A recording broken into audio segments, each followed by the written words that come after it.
The Curlytops touring around. Or The Missing Photograph Albums. By Howard R. Garris. Chapter 1. Down the Well. Come on, Jan.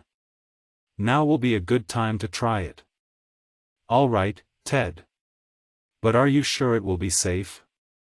Course I am. Why, it's a big rope and I'm not very heavy, January. I know that. But supposing I shouldn't be able to pull you up again? Well, I could get up by a ladder, I guess. Come on now before trouble comes out to bother us. He's in the house with Mother and we have a good chance now. 2 children, a boy and a girl, each with clustering curls on their heads, darted down a path, around the house, and ran toward the apple orchard at the rear. Ted Martin's hair was darker than that of his sister Janet, but the locks of each were so clustered on their heads that the children were more often called Curlytops than their right name.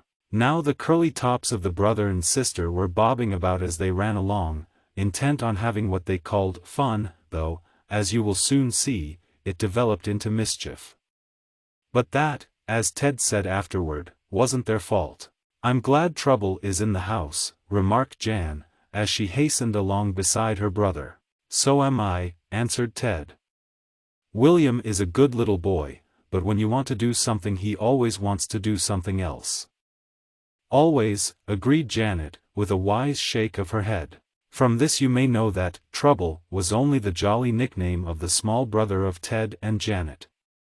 Mother Martin used to call him Dear Trouble when he upset a glass of milk on the table or shoved his plate to the floor.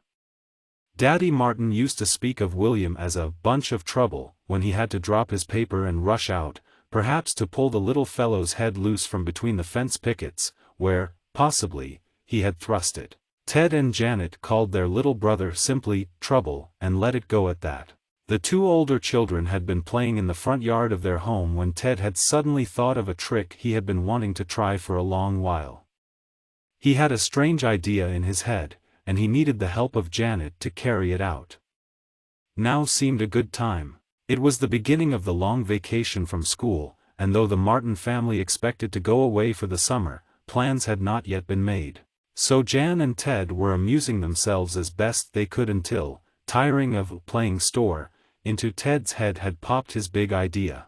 Wait a minute now, Jan, cautioned Ted, as they neared the back of the house and could look over toward the apple orchard. It wasn't a very large orchard, but there were enough trees to call it by that name. Though, as yet, the season being early, only green apples were on the branches. What's the matter? Aren't you going to do it? Jan wanted to know, as her brother put out a hand and detained her behind a screening bush. Course I'm going to do it, he declared. But I want to look and see if Patrick isn't there. Patrick maybe wouldn't let me do it. That's so, agreed Janet. And if Nora saw us, she maybe wouldn't let us either. No, said Ted, in a low voice. He looked carefully out from the fringe of the bush, but saw neither Patrick, who did odd jobs about the Martin place, nor Nora, the cook, so the coast was clear. Come on, Jan. Ted whispered. Oh, I'm almost getting scared, whispered the little girl, as she and her brother neared the scene of their latest trick. Pooh. Silly. What's to be scared of? Asked Ted. Come on. Thus teased, Janet took her brother's hand for a quick dash across the open space to the shelter of the orchard. Suddenly, when the children were halfway over the little space, they heard their names called. Ted. Jan. Where are you? Come here. Mother says you have to amuse me. Come on. It's Trouble, gasped Janet. And we've got to amuse him, sighed Ted. Oh, jinkety jinks. He kicked the sand at his feet peevishly. Come on. Let's make believe we didn't hear him. He hasn't seen us and we can hide from him. Janet was about to agree to this, but Trouble was smarter than either of the older ones gave him credit for. He had run on after his first call, and now he stood where he could look full at Ted and Jan. "I see you," he laughed. "You playin' hide and find? Anyhow, Mother says you have to amuse me. Go on. Muse me." Mrs. Martin often, when she was tired of looking after William or when she had to do something else, would call to the other children. "Come and amuse Trouble." Nearly always Jan or Ted would be glad to do this. But now they had something else they wanted to do. "Too late," sighed Ted. "We can't skip away from him now." "No, if we did he'd tell Mother," agreed Janet. "Oh, I know what we can let him do. He can do it all alone, too, so we can go to the diamond mine," she added. "What?" asked Ted, to whom the reference to a diamond mine did not seem strange. That was part of the game they were going to play. "I'll get the sifter we were using when we played store, and I'll let Trouble sift a lot of sand and tell him to pick out all the stones," suggested the little girl. "That will keep him amused a long while." "Yes, I guess it will," stated Ted. "You playin' hide and find?" asked Trouble again. This was his name for the game of hide and seek. "No, we aren't playing that, Trouble dear," said Jan, with more sweetness than usual in her voice. She wanted to be nice to her little brother so he would be satisfied to play by himself. "You goin' to amuse me?" demanded the little fellow. "Sure we are," exclaimed Ted. "I'll get the sifter," he told Janet. "You keep him here a minute." "Come here and I'll tell you a little story," offered Janet. "I'm comin'," Trouble announced, as he toddled to his sister. She kept him amused until Ted came running back with the sieve which, a little while before, he and Janet had borrowed from Nora in the kitchen so they could use it in sifting sand, which they pretended was sugar in their play store. Near the spot where Trouble had so unexpectedly found his brother and sister was some clean sand, and it was this that Janet had thought William could be induced to play with, while she and her brother went on with their own plans. And, for once at least, Trouble did just what was wanted of him. "See the nice sand, Trouble," murmured Janet. "Look, you put it in this sifter and you jiggle it and all the nice little sand falls through. The big stones and little stones stay inside. Then you pick out all the stones and put them in a pile and you sift more sand. See?" "Yep, I see," murmured Trouble. "Let me shift sand."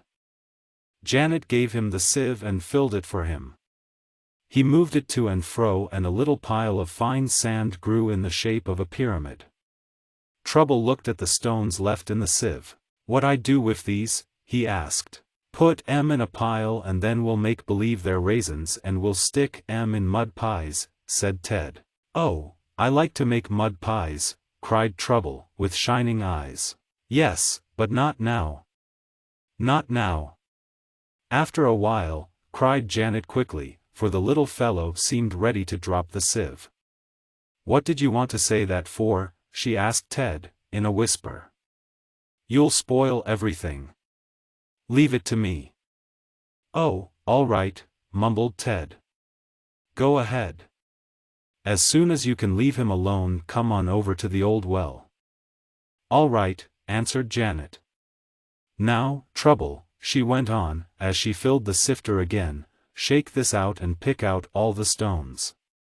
Put the big ones in a pile by themselves and the little ones in a pile by themselves." "Den we make mud pies," laughed Trouble.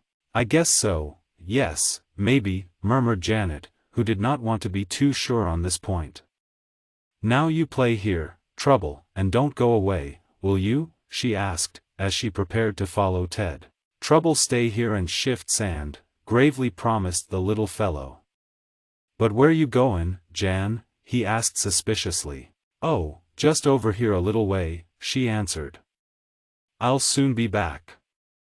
Now sift a lot of sand, Trouble, and pick out all the stones." "Ah right, I shift sand." He was having fun now, being amused as his mother had told him he would be, and he did not much care what Ted or Janet did, at least for a while. "Is he all right?" asked Ted, as his sister joined him under an apple tree where an old well had been dug. "Yes, I guess he'll stay there until we play diamond mine a while," said Janet. "But are you sure it will be all right, Ted?" "Sure I am. I'll just step on the bucket and hold to the rope, and all you'll have to do is to keep hold of the handle and let it unwind slowly. Then I'll go down in the well and we'll play It's a Diamond Mine."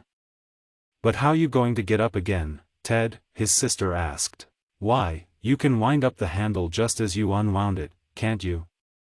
It'll be like pulling up a bucket of water when there used to be water in the well. That's how I'll get up." "Oh, I see. All right." The Curlytops ran over toward the old well, which had not been used for a number of years, the water having seeped out of it, so that the well was dry. But the curbing, the windlass, the bucket, and the rope were still in place, and they had given Ted the idea for playing diamond mine. He had seen some pictures of miners going down a hole in the ground by means of a bucket and rope, and had got the idea that diamonds were thus secured. The reason Ted and Janet had not, before this, played at the old well, was because they did not know it existed. It was on some land next to their house which Mr. Martin had recently bought. And, learning there was an old well on it, the children's father had decided to do away with it, for it might be dangerous, even if there was no water in it, for it was about 30 feet deep. The first step in doing away with the old well had been to have Patrick clear away the weeds around it. Then the curbing was to have been taken away and the well filled up. But when Patrick had cut down the weeds he was called to other tasks, and so the old well stood plainly revealed. Ted and Janet had discovered it, and then into Ted's mind had come the idea of going down into the dry well.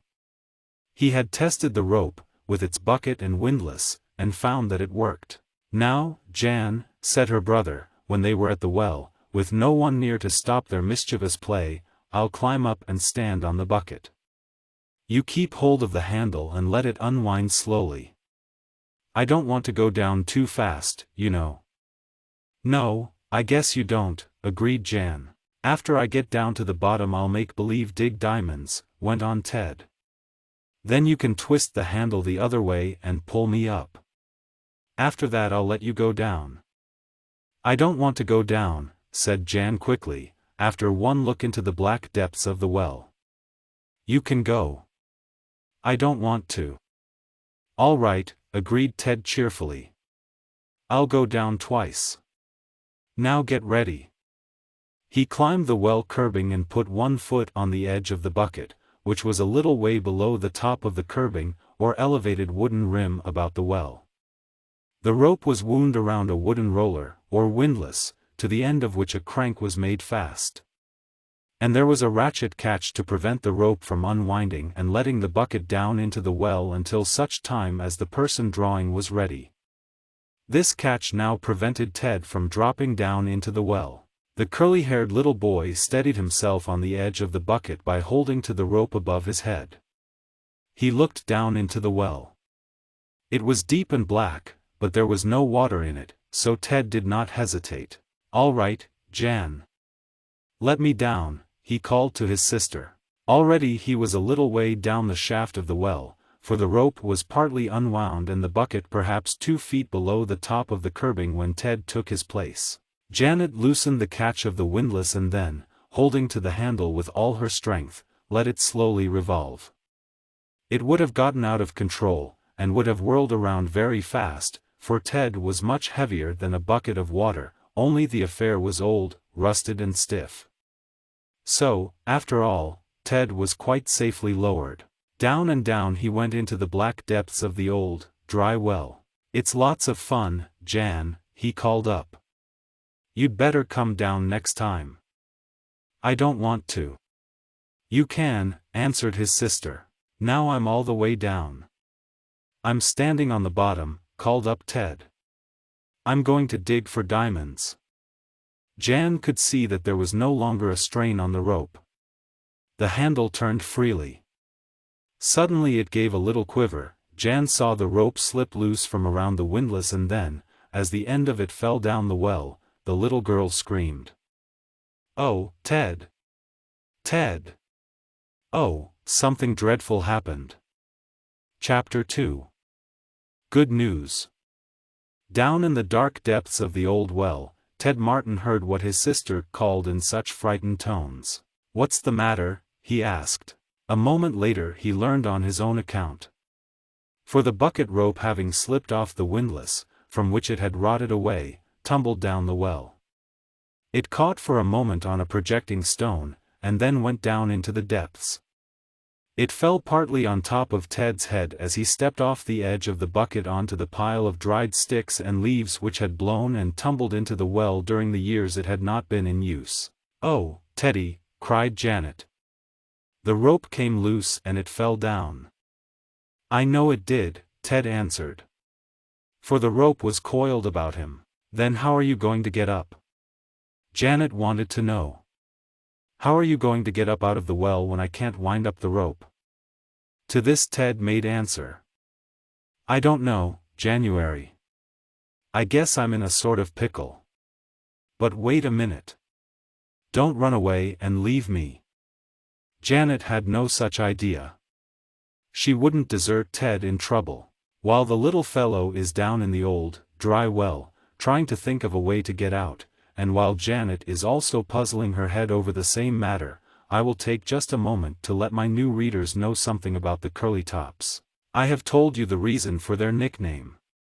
They had been christened in this order: Theodore Barradale Martin, who was called Ted or Teddy, except when he had done something wrong, and then he heard his full name spoken. Next came Janet Louise Martin, which was shortened into Janet or January. She was just a year younger than Ted. Last of all was William Anthony Martin. He was Trouble, you know. Mr. Richard Martin, the father of Trouble and the Curlytops, was the owner of a large, general store in Cresco, in one of our eastern states. In the first book of this series, called The Curlytops at Cherry Farm, I related how the children went to visit Grandpa Martin on his wonderful farm, and I told you what happened after they reached there. During other vacation seasons the children traveled to Star Island, they were snowed in, visited Uncle Frank's ranch, and camped on Silver Lake with Uncle Ben.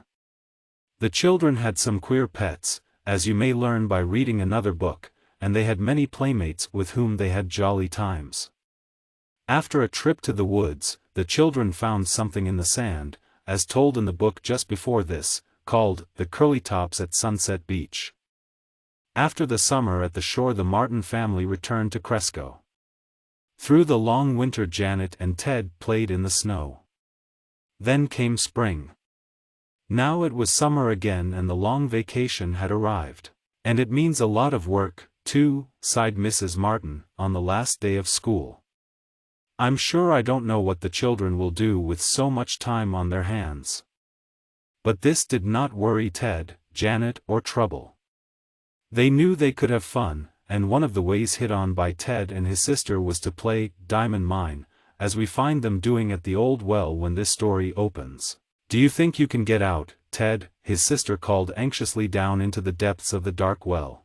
"I don't know," was Ted's answer. "But don't go away." "I'm going to try to climb up, January." "How you going to climb up?" the little girl wanted to know. "Well, there's a lot of stones sticking out on the sides. They're like steps, and maybe I can get up on them." Ted tried, but though a man or an older boy might have managed to hoist himself out of the well in this way, it was beyond the strength of the Curlytop lad. He got up a little way but slipped back to the soft bed of dried leaves at the bottom of the well. "Did you hurt yourself?" asked Jan anxiously, as she heard her brother grunt as he slipped back. "No, I didn't hurt myself," he answered. "But I jiggled myself a little." Ted's use of the word jiggled reminded Jan that she had left Trouble jiggling the sieve at the pile of sand. She wondered if her little brother was all right, but she did not want to leave Ted in order to make sure. However, she did not need to do this, for just as Ted called up to her that he was going to try to toss up the rope, so she could fasten it to the windlass, Janet saw her little brother coming along a path that she and Ted had trampled through the weeds. "Oh, now I is found you," remarked Trouble, with a smile on his cute, dirty little face. I is found you. Here is Jan, mother, he called more loudly. I is found her. Is mother looking for us? Asked Janet. Yes, Jan, answered the voice of Mrs. Martin herself. I told you and Teddy to amuse William, and I find him all alone sifting sand. Not but what he was having fun, but I thought you would stay with him. I asked him where you went and he pointed off this way. Why, what are you doing at the old well? Went on the mother who, having followed Trouble along the weed-grown path, now saw Janet standing near the curbing and windlass. What are you doing there? She repeated. Teddy, now, Teddy, he's down there, gasped Jan, pointing. Teddy in the well, exclaimed Mrs. Martin. Is he? There isn't any water in it, Janet hastened to add, and then Mrs. Martin herself remembered that her husband had told her that same fact. So she asked more calmly. How did Teddy get down in the well? She hurried forward, keeping a tight hold of Trouble's hand, so he wouldn't slip into the black depths. We were playing diamond mine, Janet began to explain, when Ted, at the bottom of the well, heard his mother's voice and cried. I'm all right. I can get up if you can fasten the rope to the windlass, or lower a ladder to me. Oh, Teddy! Why did you ever go down there? Cried Mrs. Martin, as she leaned over the curbing and looked down. You shouldn't have done such a thing. I didn't mean to get stuck down here, mother, the boy answered. He could look up and see his mother quite plainly, for she was in the sunlight. But she could hardly see him at the bottom of the well. The rope slipped off, explained Janet. If we had a cowboy here he could lasso Teddy up, said Trouble, with a laugh. Yes, but we haven't any cowboy, said Mrs. Martin. Jan, you run and tell Patrick to come here. Tell him to bring a ladder. I hope we have one long enough. Hurry, Jan. Now that her mother was on the scene, Janet felt sure that Teddy would soon be out of the well. As she hastened back toward the house, she saw Patrick working in the garden. Please take a long ladder to the old well so Teddy can get out, Patrick, she begged. Hurry. What's that, Jan? Asked the man of all work. When the little girl had explained, Patrick ran off toward the barn, chuckling to himself and saying. They call the little one Trouble, but I'm not sure but what it would be a good name for the other two. Sure, they're into twice as much mischief as William. It's a good thing the well is dry. Patrick was on his way to the well, carrying a long ladder, which, he told Janet, would surely reach the bottom, and the little girl was following him when she saw her father coming around the house by a side path. It was not usual for Mr. Martin to come home from his store in the middle of the afternoon. When he did, something extraordinary nearly always happened, and this time Janet thought he had heard about Teddy. So she said. He's all right now, Daddy. We'll soon have him out. Who's all right? Who's going to be out soon? Asked Mr. Martin, much puzzled. And what are you going to do with that ladder, Patrick? Sure, and I'm going to get Teddy out of the old well. Out of the old well? Cried Mr. Martin. Do you mean to tell me Ted has fallen down there? He didn't exactly fall in, said Janet. I let him down by the rope, but the rope slipped off and he's down there. He couldn't climb out, so Mother told Patrick to bring the ladder. Oh, well, if your mother's there I guess matters will soon be all right, said Mr. Martin, breathing more easily. Why did you children go to that well? We must fill it up at once, Patrick. Yes, sir. I was going to do it this afternoon. But they got ahead of me, the Curlytops did. Mr. Martin hurried on with Patrick, helping him carry the ladder, while Janet followed. Mrs. Martin and Trouble were still standing at the well curbing, and when Mrs. Martin saw her husband she, too, thought he had come home because of what had happened to Ted. Then, as she knew he could not have heard of it at the store, she said to Mr. Martin. Is anything wrong? Why did you come home at this time of day? Everything is all right, replied Mr. Martin, with a smile. I came home to tell you some good news. But first we must get Teddy out of the well." Mr. Martin leaned over and looked down into the depths. Ted saw his father and called to him. "I'm all right." "I'm glad of it," was the answer. "We're going to lower the ladder down to you so you can climb up. Stand to one side so it won't hit you." And as her father and Patrick lowered the ladder into the well, Janet wondered what good news it was that had brought Mr. Martin home in the middle of the afternoon. Chapter 3. The Cardwell Albums. Ted Martin was in no danger in the dry well. His father and mother knew this as soon as they had looked down at him.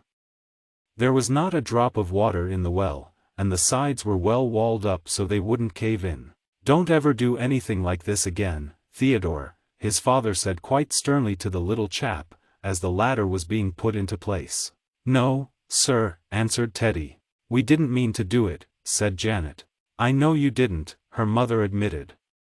"But just think what would have happened if there had been water in the well." "I wouldn't have gone down if there had been water in," Teddy called up, for he could hear what was being said. "Well, I'm glad you have that much sense," his father told him. "Now, Patrick, you hold the upper end of the ladder steady and I'll put this end down in." Slowly the ladder was lowered into the well, Teddy crowding back against the stones as he stood on the leafy bottom, so as to be out of the way. At last the ladder was in place.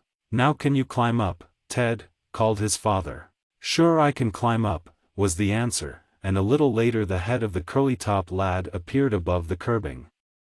There were leaves and dirt and cobwebs in Teddy's hair, but he didn't mind that. "I brought the end of the rope up with me," he said, showing it to his father. "You can fasten it to the windlass if you want to." "I don't want to," declared Mr. Martin. "And, just so you and Janet won't be tempted to play diamond mine again, we'll drop this old rope back to the bottom of the well. And you must start at once, Patrick, to fill it up." "Yes, sir, I will," was the answer.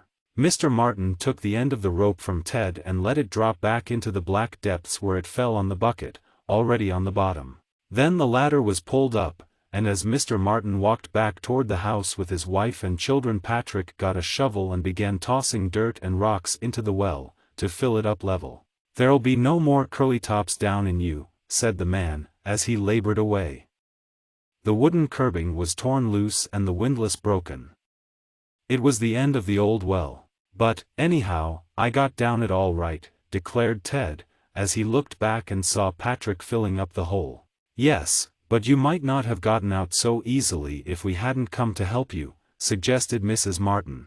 "I guess that's right," agreed Ted. "I tried to climb out, but it was hard work." "He was like Ding-Dong Bell, Pussy in the well, wasn't he, Mother?" laughed Trouble, as he stumbled along beside his father. "Yes, and Daddy was Big Johnny Stout who got Teddy out," added Janet. "But what's the good news?" she asked. "You said you had good news, Daddy." "It's about our summer vacation," replied Mr. Martin. "You know, my dear," he went on, turning to his wife, "we haven't been able to make any plans for the vacation, because I didn't know how matters were going at the store. Well, I have just found out that I can get away next week, and be gone for a month, so I hurried home to let you know.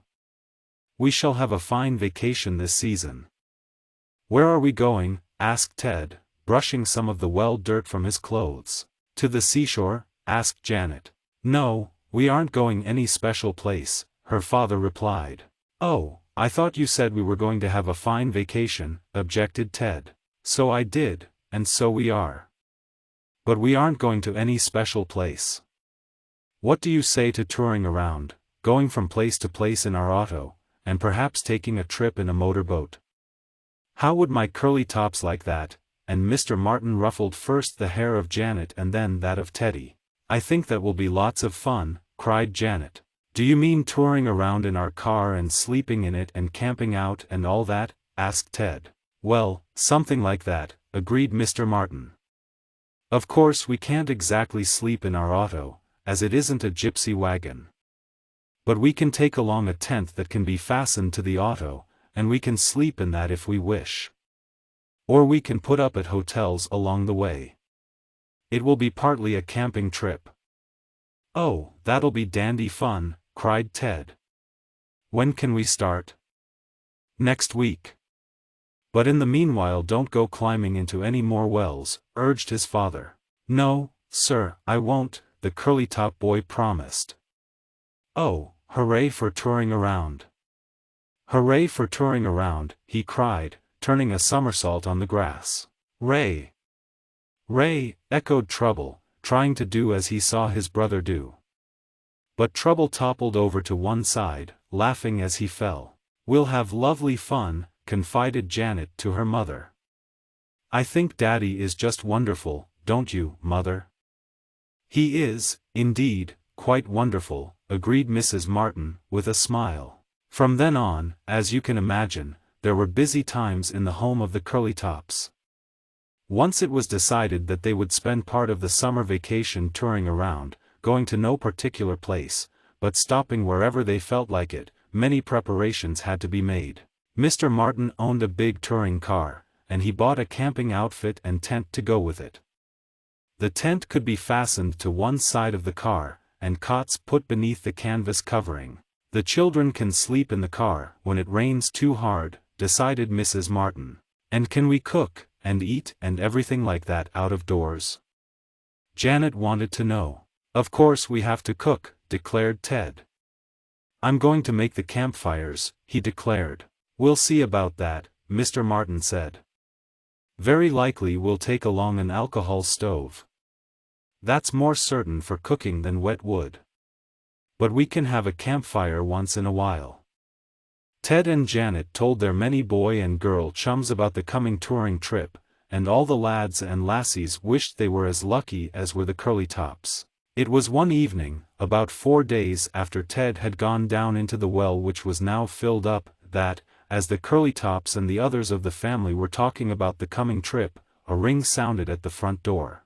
"I wonder who that can be," said Mrs. Martin. "Well, it's pretty hard to guess," her husband answered, with a laugh. "But we'll soon see, for Nora is opening the door."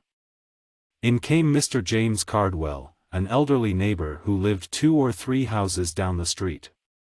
Under his arm Mr. Cardwell carried 2 large books, which, a second look told Janet and Ted, were old-fashioned photograph albums. "Good evening, Mr. Cardwell," said Mr. Martin. "Have a chair." "Thanks, but I didn't come to stay long," said Mr. Cardwell, as he put his albums down on the table. "I came to ask you to do me a favor."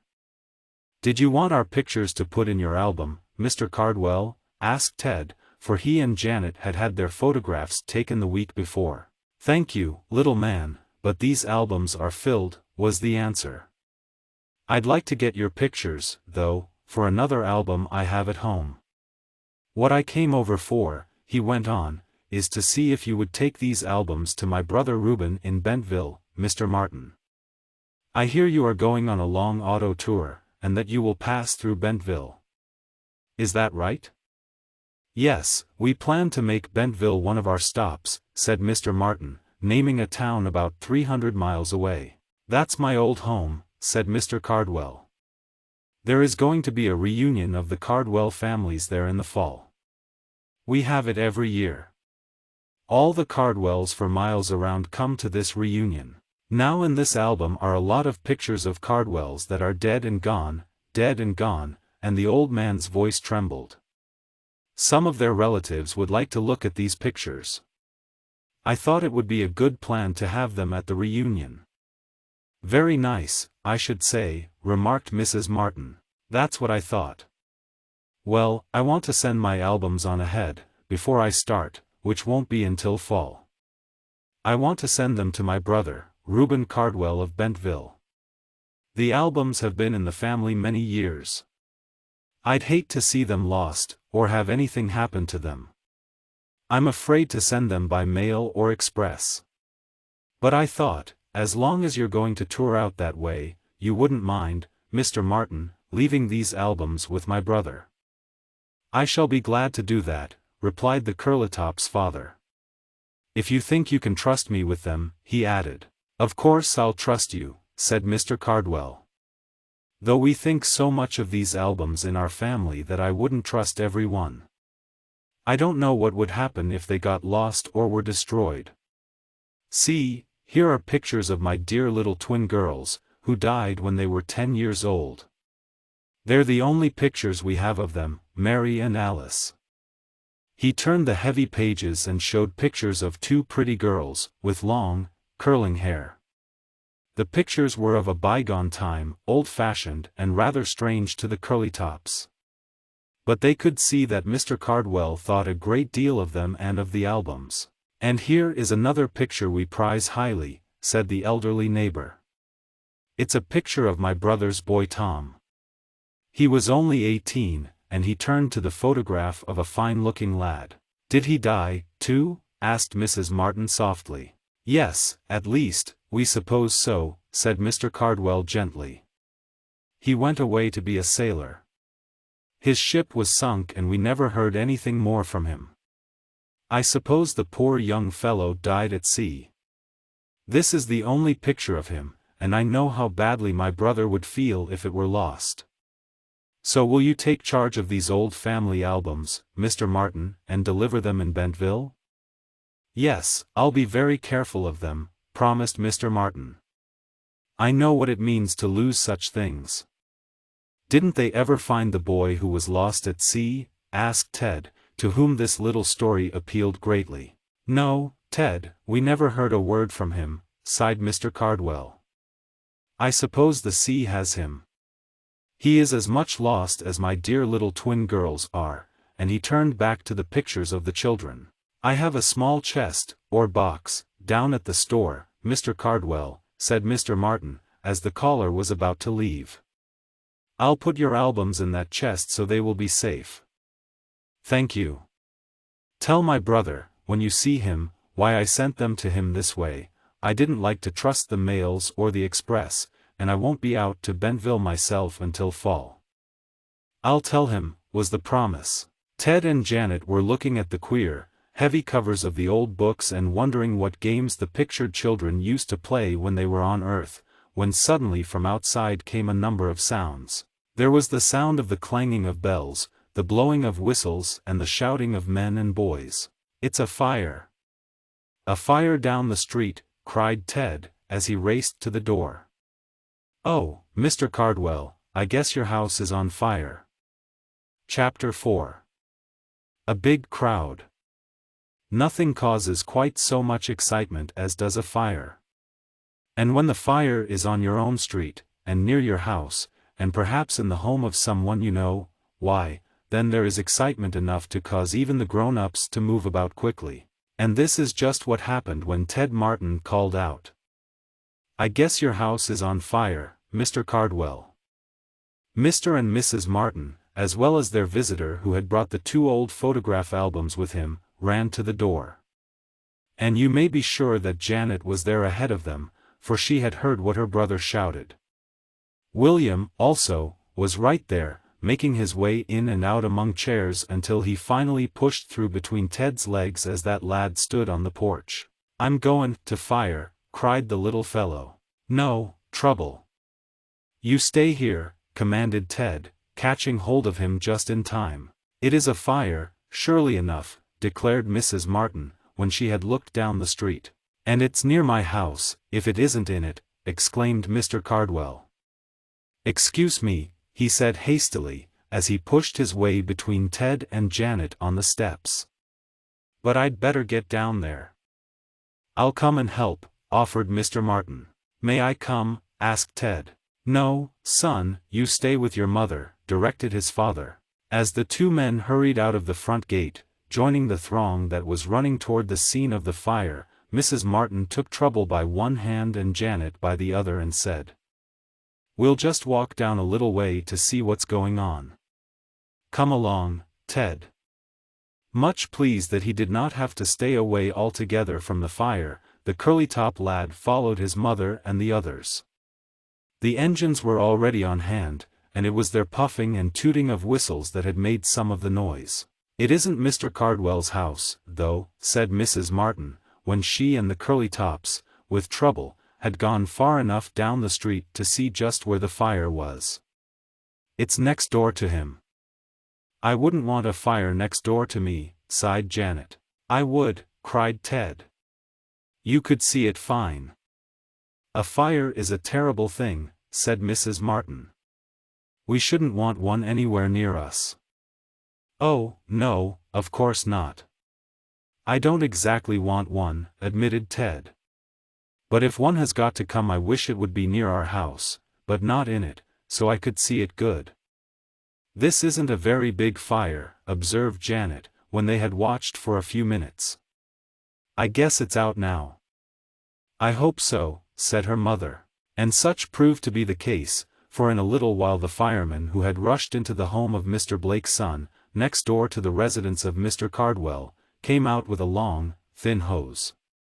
It was the hose from the chemical engine, and not the big water hose. "It was only a fire in the chimney," said Mr. Martin, as he came walking back with Mr. Cardwell.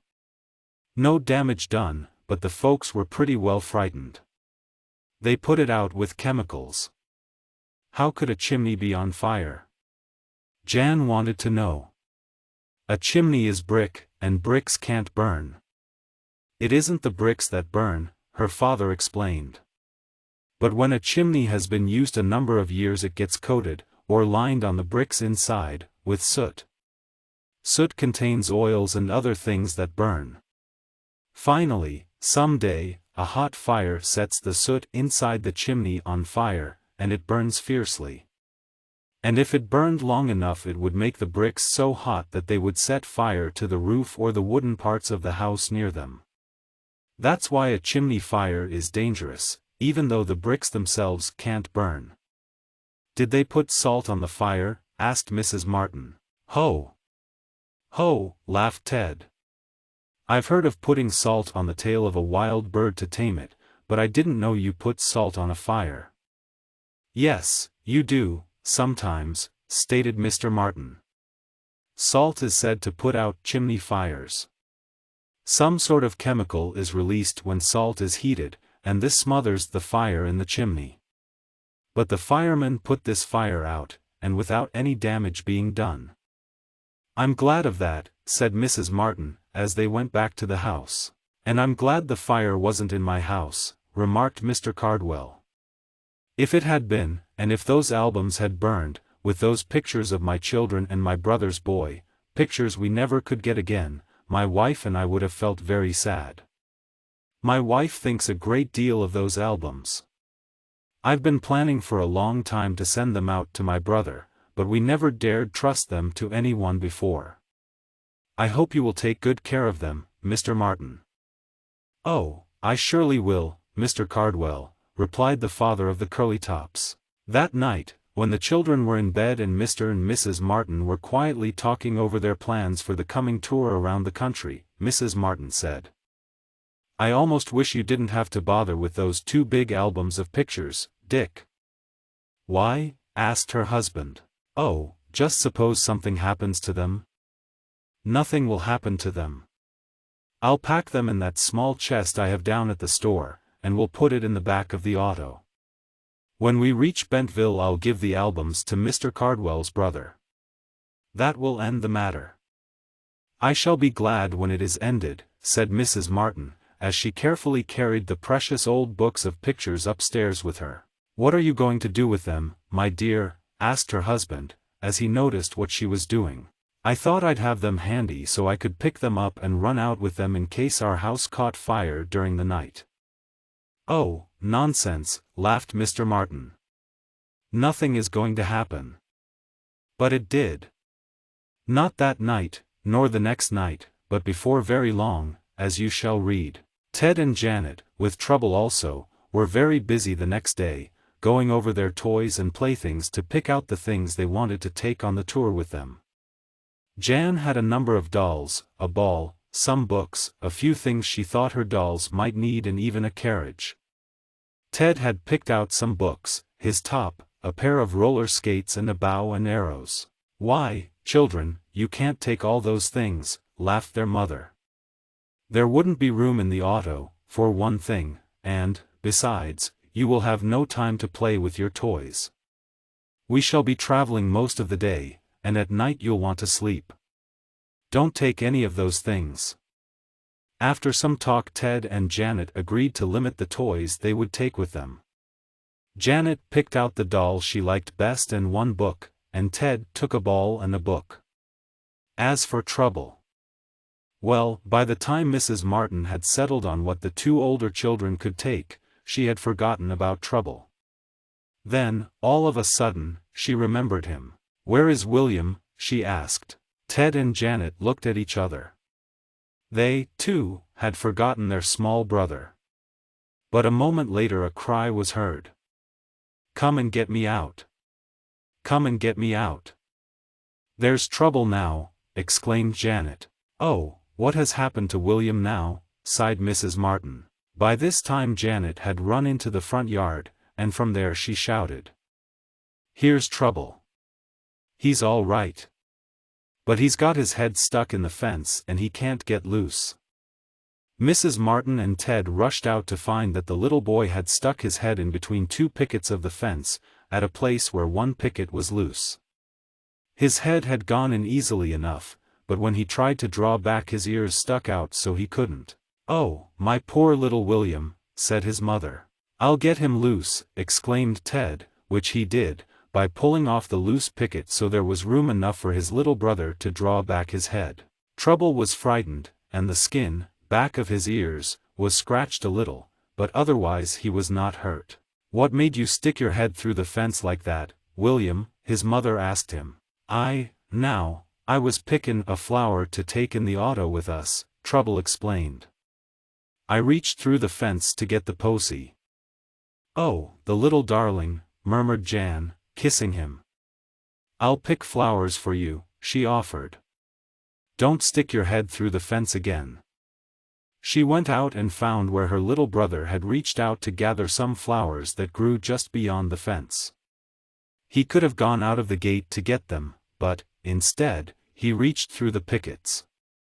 Jan picked some blossoms and took them to Trouble. Such happenings as this did not worry Mrs. Martin much, for so many of them took place each day that she was getting used to them.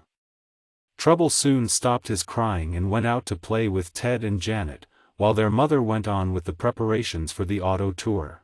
Mr. Martin, that day, brought home the small, stout box to hold the Cardwell albums, and they were put in and locked up, ready to be taken to Mr. Reuben Cardwell of Bentville. In a few days all was in readiness for the start. Mr. Martin left his store in charge of his head clerk, the house was closed up, the auto had been piled with valises, and the tent, for sleeping at night, had been strapped on the running board. In piled the Curlytops and Trouble, and Mr. Martin blew the horn. "Goodbye. Goodbye," called friends, neighbors and the playmates of the children. "Goodbye. Goodbye," echoed the Curlytops. Just then along came running Jack Turton, a funny little fat chap. He was all out of breath. "What's the matter, Jack? Is there a fire?" asked Mr. Martin, as he was about to start the auto. "No, sir. But there's a terrible big crowd down in the meadow near the White Bridge," gasped Jack. "Oh, it's a terrible big crowd, and I'm going down to see. Maybe there's somebody drowned." Away he rushed, as fast as his fat legs would take him. Chapter 5. Moving Pictures. Well did the Curlytops know the place spoken of in such a hurry by fat Jack Turton. Ted and Janet had often gathered flowers in the meadow, and Ted had, more than once, caught fish under that same White Bridge spoken of by the fat lad. "The water is deep down by the White Bridge," said Ted, as he watched Jack hurrying down the street. Other children, gathered to say goodbye to the Curlytops, had heard what Jack said about a big crowd in the meadow, and they were following him down to the place. "I hope no one is drowned," murmured Mrs. Martin, looking at her 3 children in the auto and feeling thankful that they were safe with her. "Oh, Daddy," exclaimed Janet, "couldn't we drive down past the meadow on our way and see what the crowd is there for?" "Maybe it's a circus," exclaimed Trouble, who had caught some of the talk, but didn't know exactly what it was all about. "No, It can't be a circus, declared Ted. There haven't been any circus posters around town. I'd have seen them if there was. It isn't a circus, decided Mr. Martin. I think, as long as we have time, that I'll drive around that way. We can take the road over the White Bridge as well as any other. In fact, the Curlytops were going to tour around the country, not going to any certain place at any certain time, so they could do as they pleased, which is half the fun of touring. Dick, said Mrs. Martin, touching her husband gently on the arm as he was about to start the car down the street after Jack and the other children, perhaps we had better not go down there. Why not? He asked. If it's a drowning it would be a sad sight, Anne. Mr. Martin appeared undecided as his wife brought this thought to his mind, and it might have been that he would have taken some other route, except that he saw Dr. Whitney driving along in his small car. The physician was coming from the direction of the White Bridge. Dr. Whitney will know if an accident has happened, said Mr. Martin. If there's been a drowning he wouldn't be coming away from it. He would stay there and try to save the drowned person. Please ask him, suggested Mrs. Martin. Accordingly her husband called. Anything the matter down at the White Bridge, doctor? The doctor brought his car to a halt near that of the Curlytops, and waved his hand to the children after he had raised his hat to Mrs. Martin. Drowning at the White Bridge? He asked. No, nothing like that. Though there may be if they keep on. There's a big crowd there and some of the youngsters may fall in. What's going on? Asked Mrs. Martin. Is it a circus? Trouble asked. I'd like to see an elephant. Yes, you saw one once, laughed his mother. No, it isn't a circus, though the kids are having almost as much fun as if there was one, chuckled the doctor. And the men are having as much trouble trying to keep the boys and girls back as though there were two circuses. Sounds rather interesting, laughed Mr. Martin. But I'm glad no one is drowned, that's what fat little Jack suggested. What in the world is it? Asked Mrs. Martin, and Ted and Janet listened eagerly to the answer of the physician, for they could not imagine what was happening at the White Bridge. It's moving pictures, the doctor replied. Moving pictures, cried the Curlytops together, just as twins might have done. But Ted and Janet were not twins, though they were born on the same day of the year.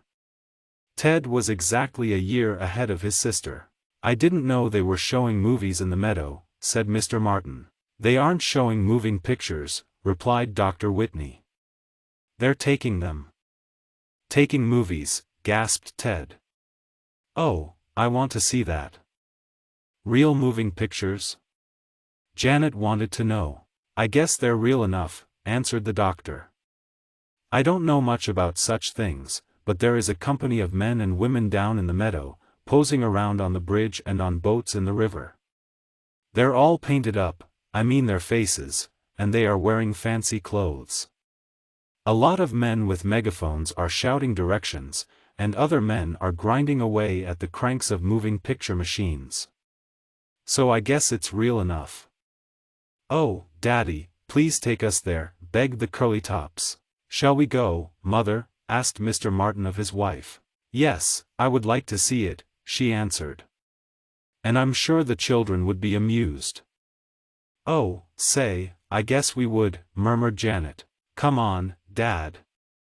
Step on it, cried Ted, meaning for his father to press on the gasoline accelerator of the car and move the machine faster. Ted and Janet, they didn't amuse me, remarked Trouble.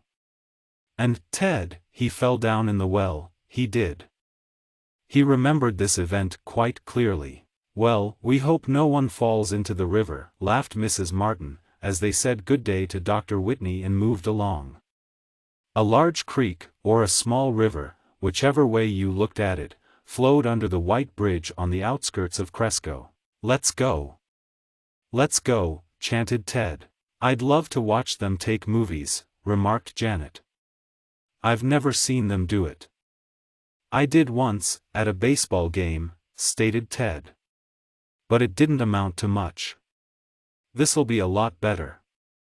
As the Curlytops approached the white bridge and the meadow through which flowed the river, they saw others also hurrying to the scene. For Cresco was a small city, or a large town, you might say, and anything like excitement, such as taking moving pictures near it, was sure to draw a throng. As Mr. Martin drove his car over the bridge and down a lane into the meadow, where many other cars were parked, there was no doubt about what was going on. Moving pictures were certainly being taken there, or filmed, to use the right word. "Oh, look at the cowboys," cried Ted, for some of the actors were attired in western suits, big hats, chaps, or leather breeches, and spurs on their shoes, while some of them carried coils of ropes. "They're lassos," explained Ted. "Pooh, I knew that," scoffed Jan. "Why, there's quite a company of them," remarked Mrs. Martin, as she noticed the number of men and women who, it was plain to be seen, were not residents of Cresco. They belonged to the company. "Why do you suppose they came here to take pictures?" she asked her husband. "It's hard to say," he answered. "Probably the play they are taking needed just such a scene in it as this bridge, river and meadow provide. The company is out on location, as it is called. That is, they have come out from their studio, or the lot, as they call it, and they have found just the right location for making certain scenes." "Oh, look, that lady is going to jump from the boat," cried Janet, pointing to a small skiff on the river, which held one young lady and several men. The actress was, indeed, standing up in the bow of the boat and, as Jan had said, seemed about to jump into the river. One man was rowing the boat, and the other, in the stern, was moving forward as if to stop the young lady from leaping overboard. "This is great," cried Ted, with shining eyes. "Awfully exciting," admitted Janet. "It's like a circus," said Trouble. "But I don't see any Nelephants." "Where are the Nelephants?" Several persons standing near Mr. Martin's car laughed at this.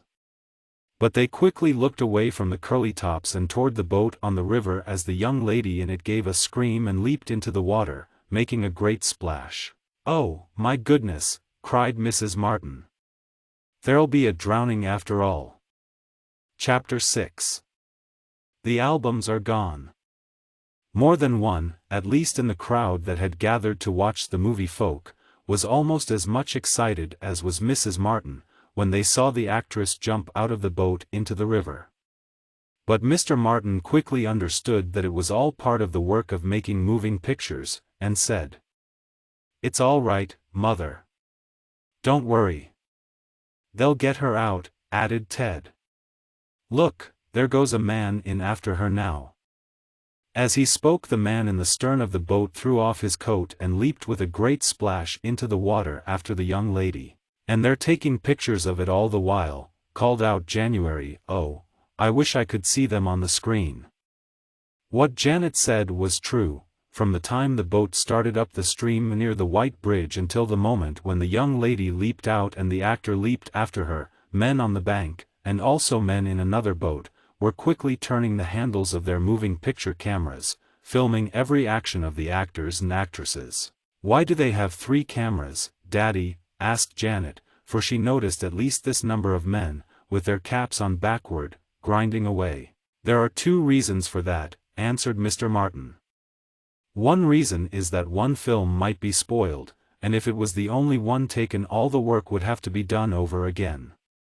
Another reason is that the pictures give different views of the same scene, and it cannot be told, until after the films are developed and printed, which is the best. So they take 2 or 3, the same as a photographer takes more than one picture of you when you go to his studio." "Did they take more than one picture of the little twin girls that died?" Janet asked, pointing to where, in a box in the rear of the auto, the 2 Cardwell albums had been placed. "And did they take 2 pictures of the boy who was lost at sea?" "I don't know about that," her father answered.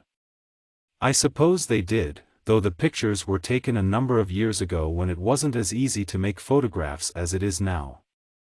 When those twin girls and the Cardwell boy sat for their portraits, moving pictures weren't thought of, at least, not as we see them now." "There, they've got her," cried Ted, as he saw the man from the boat reach the girl who had leaped overboard. "She's saved." "Well, I'm glad of that," remarked Mrs. Martin, with a sigh of relief. "But she wasn't going to drown, anyhow," went on the curly-top lad. "She knew, all the while, that she'd be saved, didn't she, Daddy?" "I guess she did," Mr. Martin admitted, with a smile. "These movie people don't take many chances. Of course, some of them who do stunts run into danger, but, in the main, they are pretty careful. I guess this young lady was a good swimmer." "They're taking more pictures of her," cried January. "Look. She's on the bank over there and they're taking a lot more pictures of her." "So they are," agreed Mrs. Martin. "The poor thing, they won't even give her a chance to get into dry clothes." "Probably the story of this movie doesn't call for that," suggested Mr. Martin. "The young lady may have to be shown coming up from the water dripping wet." That seemed so, for as soon as the man who had jumped from the boat into the water after the actress began to carry her in his arms up the bank of the creek, some of the camera men ran around with their machines and again began grinding very fast at the handles. "Oh, it must be wonderful to be a movie actress," sighed Jan. "I'd like to be one of the cowboy actors," exclaimed Ted, looking at the men in Western costume, who, just then, did not seem to have much to do. They were standing idly about near their horses. "Well, if being a movie actress means jumping into a river with all your clothes on, I beg to be excused," laughed Mrs. Martin. "I'm glad we came here," said Ted. "Aren't you, Jan?" "I just guess I am," she murmured. "Oh, look! Now she's running away from the man who saved her."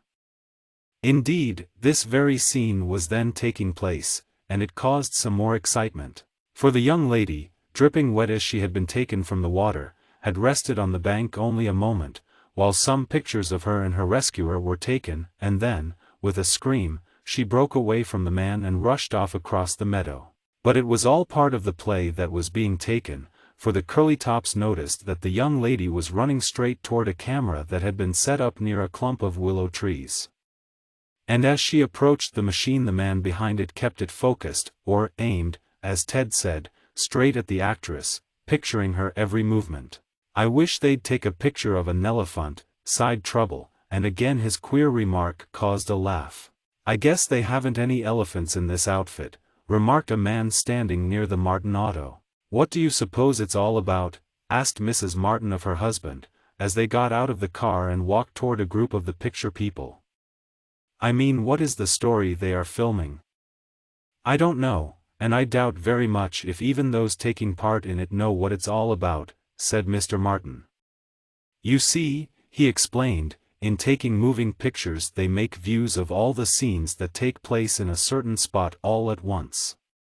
That's so they won't have to come back to it again. Now they may take views of the cowboys here at the bridge and also pictures of the girl in the boat. But the cowboy scenes may be shown at the beginning of the finished film, and the scene we have just witnessed may be at the very end. That's how movie work is done." "Look, they're going to take cowboy pictures now," cried Ted, as he saw some cameramen approaching a group of the horsemen. And the cowboys, who had been idly talking, now leaped to their saddles as if to be in readiness for something. "Yes," remarked Mr. Martin, as he glanced across the meadow, nodding to several Cresco men whom he knew, "I think they have finished filming the drowning lady for the present. She may put on dry clothes and take part in some other part of the play. Now we'll watch the cowboys. They'll make it lively, I think." "Have we time to stay here and watch this?" asked Mrs. Martin, as she followed her husband and the children from the auto out over the green meadow. "Oh, yes," he answered. "We are off on a pleasure tour, you know, and this is giving the children as much pleasure as anything we could let them see. It is educational, too, and this seems like a company of nice people." "Will it be safe to leave the car?" went on his wife. "Oh, surely," laughed Mr. Martin. "No one will run away with it. There are police here," and he pointed to some of the Cresco force that had gathered to keep order while moving pictures were being taken. Besides, I'll lock it, then it will be safe." This he did, and then he took the Curlytops, his wife, and Trouble over where they would have a good view of what the cowboys were about to enact. "What company is this?" asked Mr. Martin of Mr. Taylor, the feed merchant. "Oh, it's one that makes funny films," was the answer. "Comedies, you know. They have a studio in Mansfield, but they're out here just for the day." "Quite a sight, isn't it?" "Yes, it's interesting," admitted Mr. Martin. "Your children are taking it all in," added Mr. Taylor, laughing. "They don't miss much," admitted Mr. Martin. By this time, with the Curlytops and Trouble in a place where they would have a good view, that part of the play in which the cowboys had a part began to be filmed.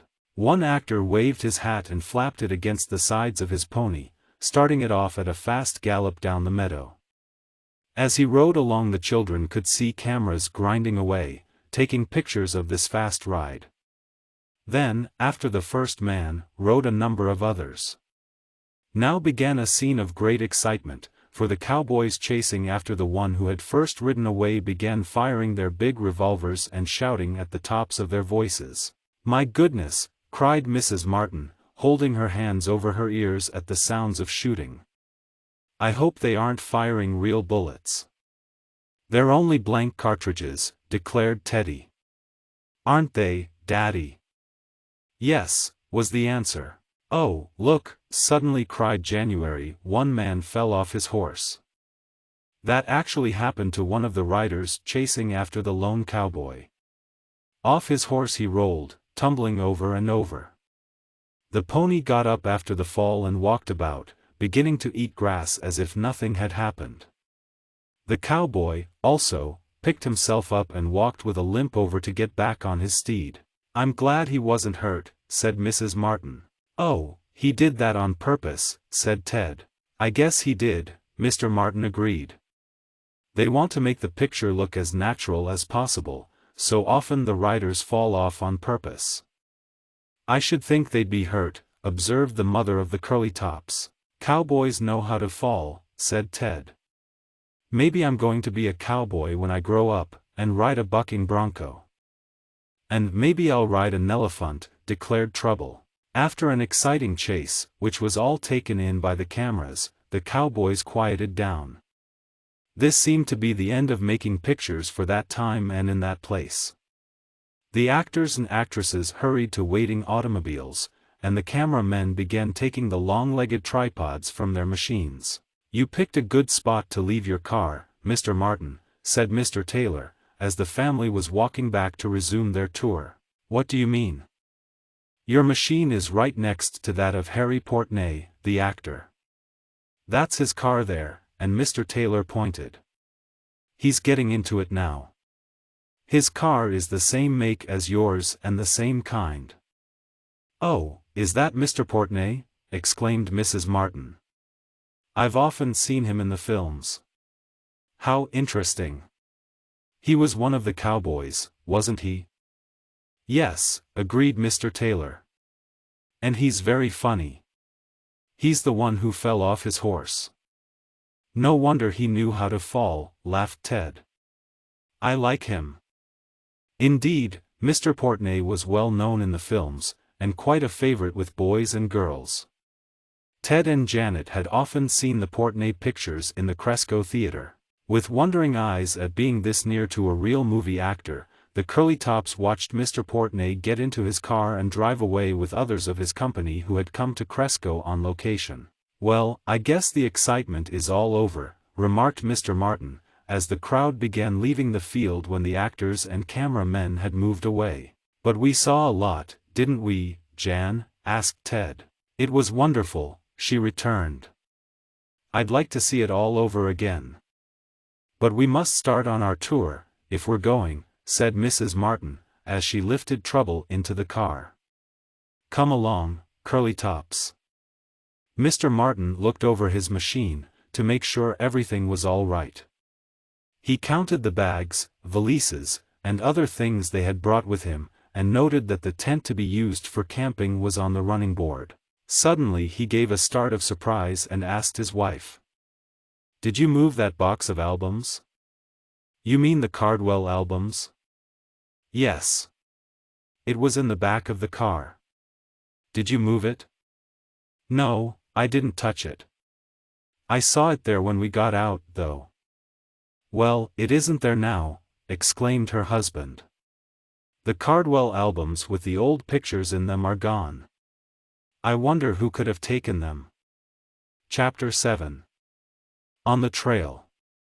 The Curlytops, and Trouble also, were so much taken up with watching the moving picture people leave the meadow that for a time they did not listen to what their father and mother were talking about.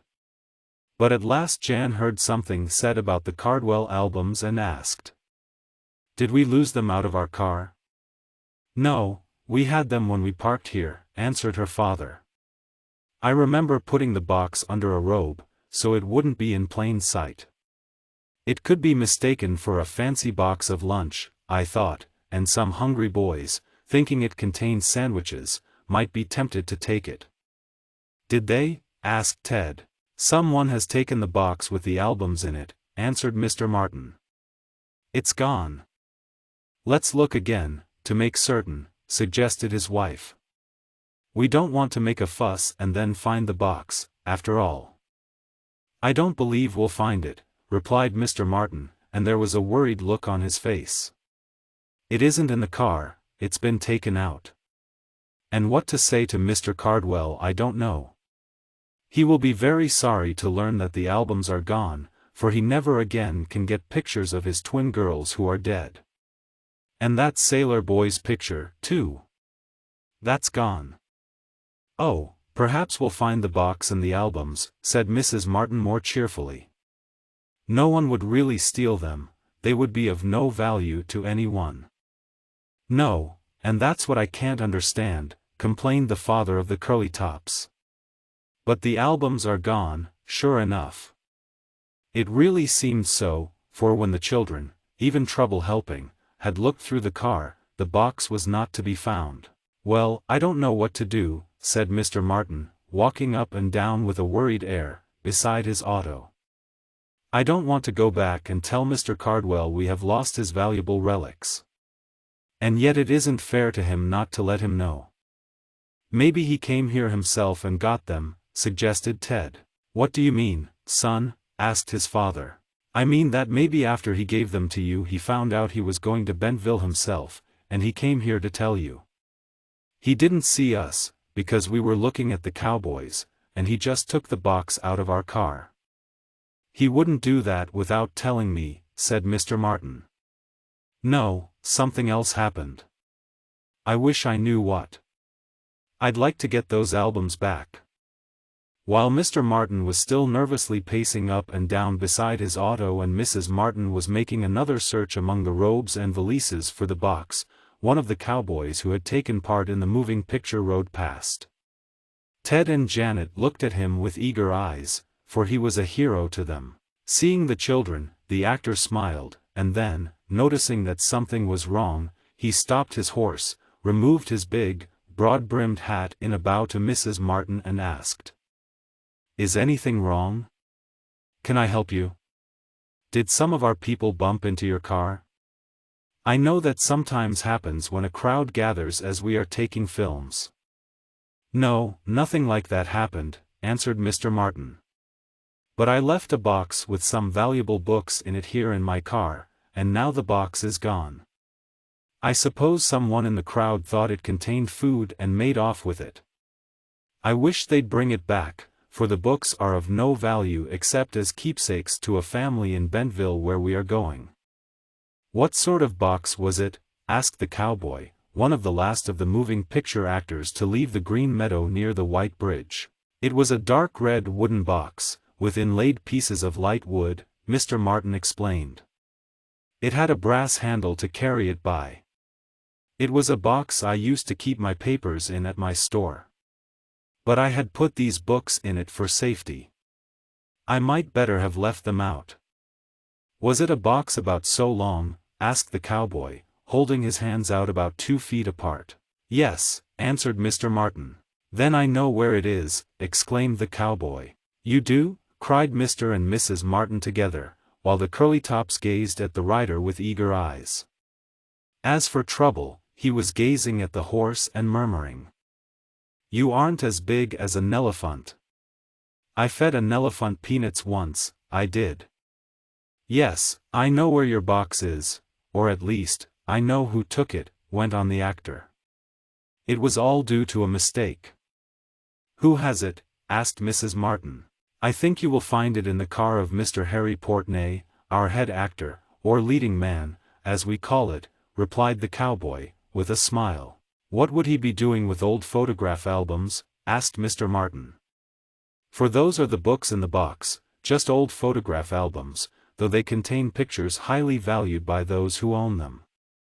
"Mr. Portney didn't want the albums," said the actor, who gave his name as Ned Weldon. "But his helper, Jim Lewis, took them to him by mistake." "Lewis thought your box was Mr. Portney's makeup box." "Makeup box? Do you mean the box with false mustaches and grease paint and things like that in it?" asked Mrs. Martin. "Yes," answered the cowboy. Later Mrs. Martin explained to the Curlytops that actors when they dress up as different characters must also change their faces as well as their clothes. They must sometimes put on powder and paint, as well as false hair and beards. And each actor has what is called a makeup box, consisting of many things which enable him to make himself up to look like someone else. "This is how it happened," went on Mr. Weldon. "Your car was parked next to that of Mr. Portney. I remember seeing that as I wrote about taking part in the picture. He has the same make and model car that you have. During the cowboy race Mr. Portney happened to want something from his makeup box. I heard him tell Lewis to go and get it. I was sitting on my horse near Mr. Portney when Lewis came back with a box such as you describe.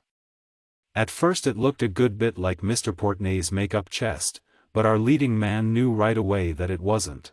Lewis, by mistake, had gone to your car and taken your box of albums in place of Portney's makeup box.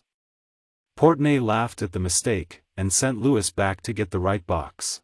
Now, in all probability, what happened was this. Instead of putting the box of albums back in your car, Lewis put it in Mr. Portney's car and also took from that car the makeup box. He left your box in Mr. Portney's car and now our leading man has gone away with it. That's what happened to your albums, I feel sure. No one took them purposely." "Yes, it must have happened as you say," agreed Mr. Martin. "I'm glad to learn the books weren't stolen." "But how can we get them back?" asked Mrs. Martin. "The albums aren't ours, we are carrying them for a neighbor, Mr. James Cardwell," explained Janet primly. "Yes, that's it," said the little Curlytop girl's father. The cowboy actor looked at his watch and seemed to be trying to calculate something in his mind. "We're to take more scenes on location, as we call it, tomorrow," he said. "Do you mean here?" asked Mr. Martin. "We plan to go on, but if it means getting back the albums we can stay." "No, not here," answered Mr. Weldon. "Our next scenes will be taken at Cub Mountain, about 50 miles from here." "I know where Cub Mountain is," said Mr. Martin. "I've been there, but I didn't intend visiting it on this tour. You see, we are touring around for our summer vacation," he added. "I see," remarked Ned Weldon. "Well, Mr. Portney and the rest of the company, or at least most of us, will be at Cub Mountain this time tomorrow, or a little earlier. We are taking scenes about a log cabin on the mountain. If you are there you can very likely see Mr. Portney and get back from him your box which his man took in mistake for the makeup chest." "Couldn't we catch Mr. Portney before then?" asked Mr. Martin. "I mean, couldn't we trail after him now and come up with him somewhere before he reaches Cub Mountain?" "You might try," said the man who played the part of a cowboy. "He is going through Midvale, which is about halfway there. Probably he'll stop in Midvale all night. He'll be very sorry this has happened, and he'll be glad to give you back your box." "Thank you," replied Mr. Martin.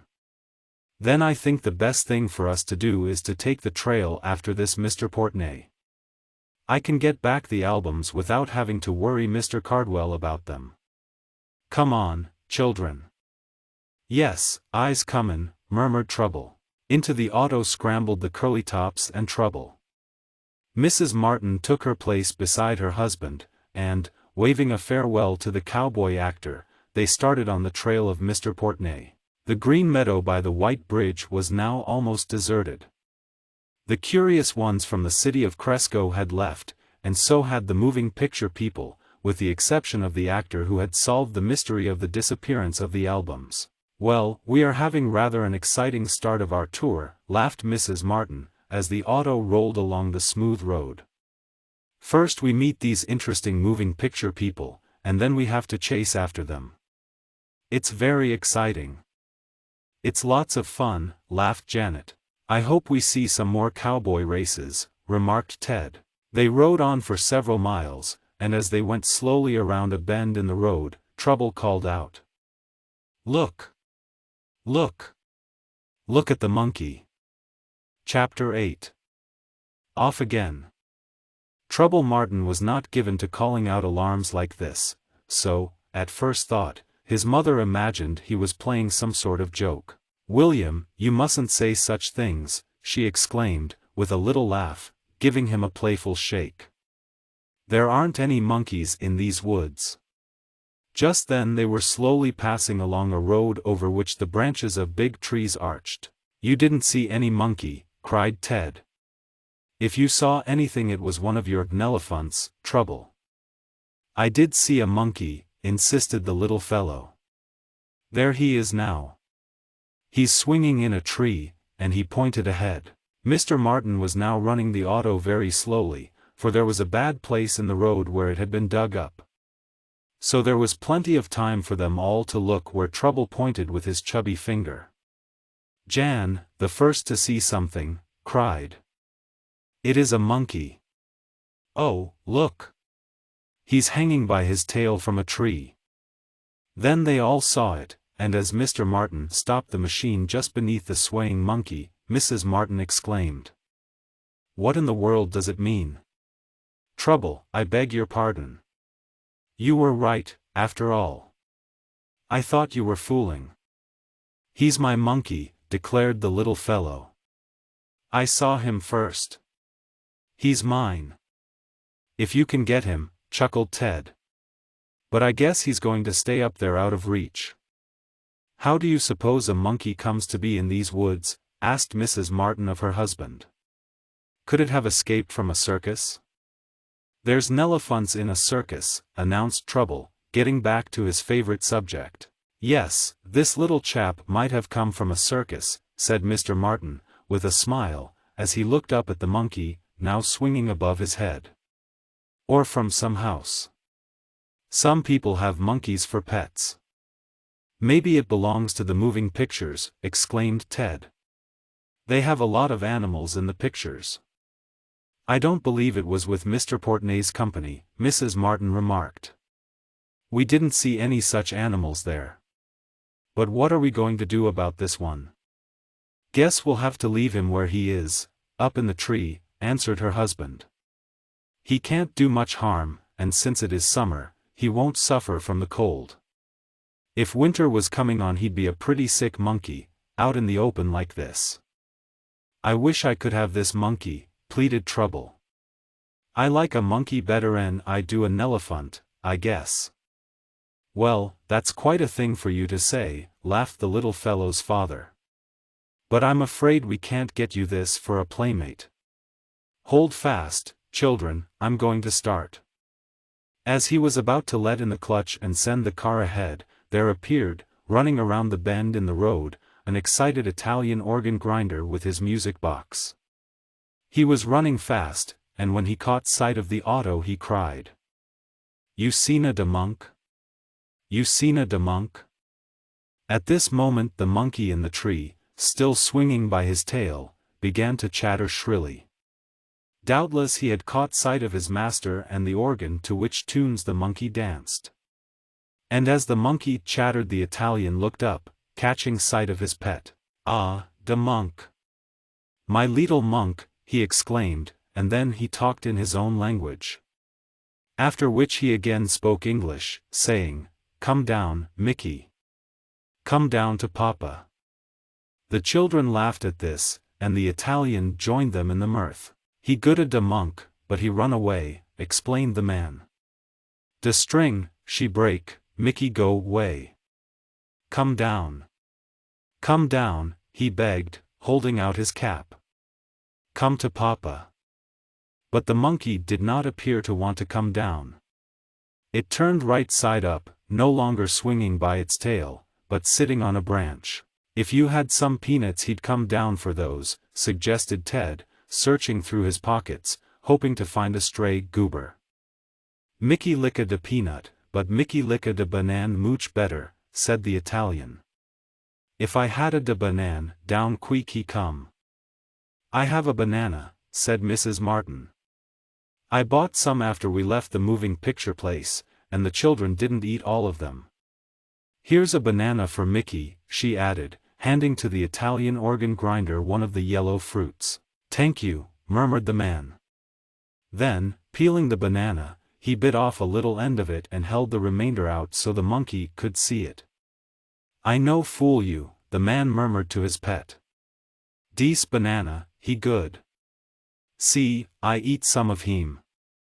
Again he took a nibble as if to prove to the watching monkey that the fruit was real and good. And, seeing this, the monkey gave another chatter and then began to climb down the tree. Once he had made up his mind to descend, he lost little time, and he was soon perched on the organ eating the banana while his master fastened to the collar the little animal wore, the end of the string from which Mickey had broken loose. "Now you be de good monk and come with Papa," said the organ grinder, at which the Curlytops laughed again, the Italian joining in. "Mother, isn't it funny for him to call himself the monkey's papa?" whispered Jan. "Rather funny, yes," admitted her mother. "But the Italians are like that." "I thank you for catcha de monk," said the Italian, taking off his hat and bowing to Mrs. Martin, as Mickey finished the banana. "Mebbe I never no get him if so dat he not smell de banana." "I'm glad I had one to tempt him down with," replied the mother of the Curlytops, with a smile. "Does your monkey act in moving pictures?" asked Ted, as the traveler got ready to move along. "De movie picture, no, no," cried the Italian. "Mickey he only hand organ monk, no movie de picture monk." "Goodbye." "Thank you." "Goodbye," echoed the Curlytops and the others. Then Mr. Martin started his car along the road while the Italian, glad that he had recovered his pet which had run away from him, went in the other direction. "Well, another adventure on our tour," laughed Mrs. Martin. "I couldn't imagine what trouble meant when he called out about a monkey in the tree." "Neither could I," said the little fellow's father. "I thought he was fooling." "We'll have to pay more attention to trouble after this," said Ted. "Next time he may see a bear," laughed Jan. "Don't like bears," murmured the little fellow, who was getting sleepy. "Like nelephants and monkeys, but not bears." "Well, I don't believe we are likely to meet any bears," said Mr. Martin. "What I would like to meet, though, is that moving picture actor with the Cardwell albums."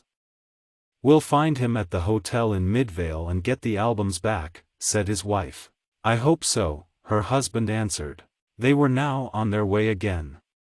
Since Mr. Martin had made no special plans for their touring vacation, he and his wife decided that it would be as well to stop in Midvale for the night, and go on in the morning, as it would be to try to reach some more distant place.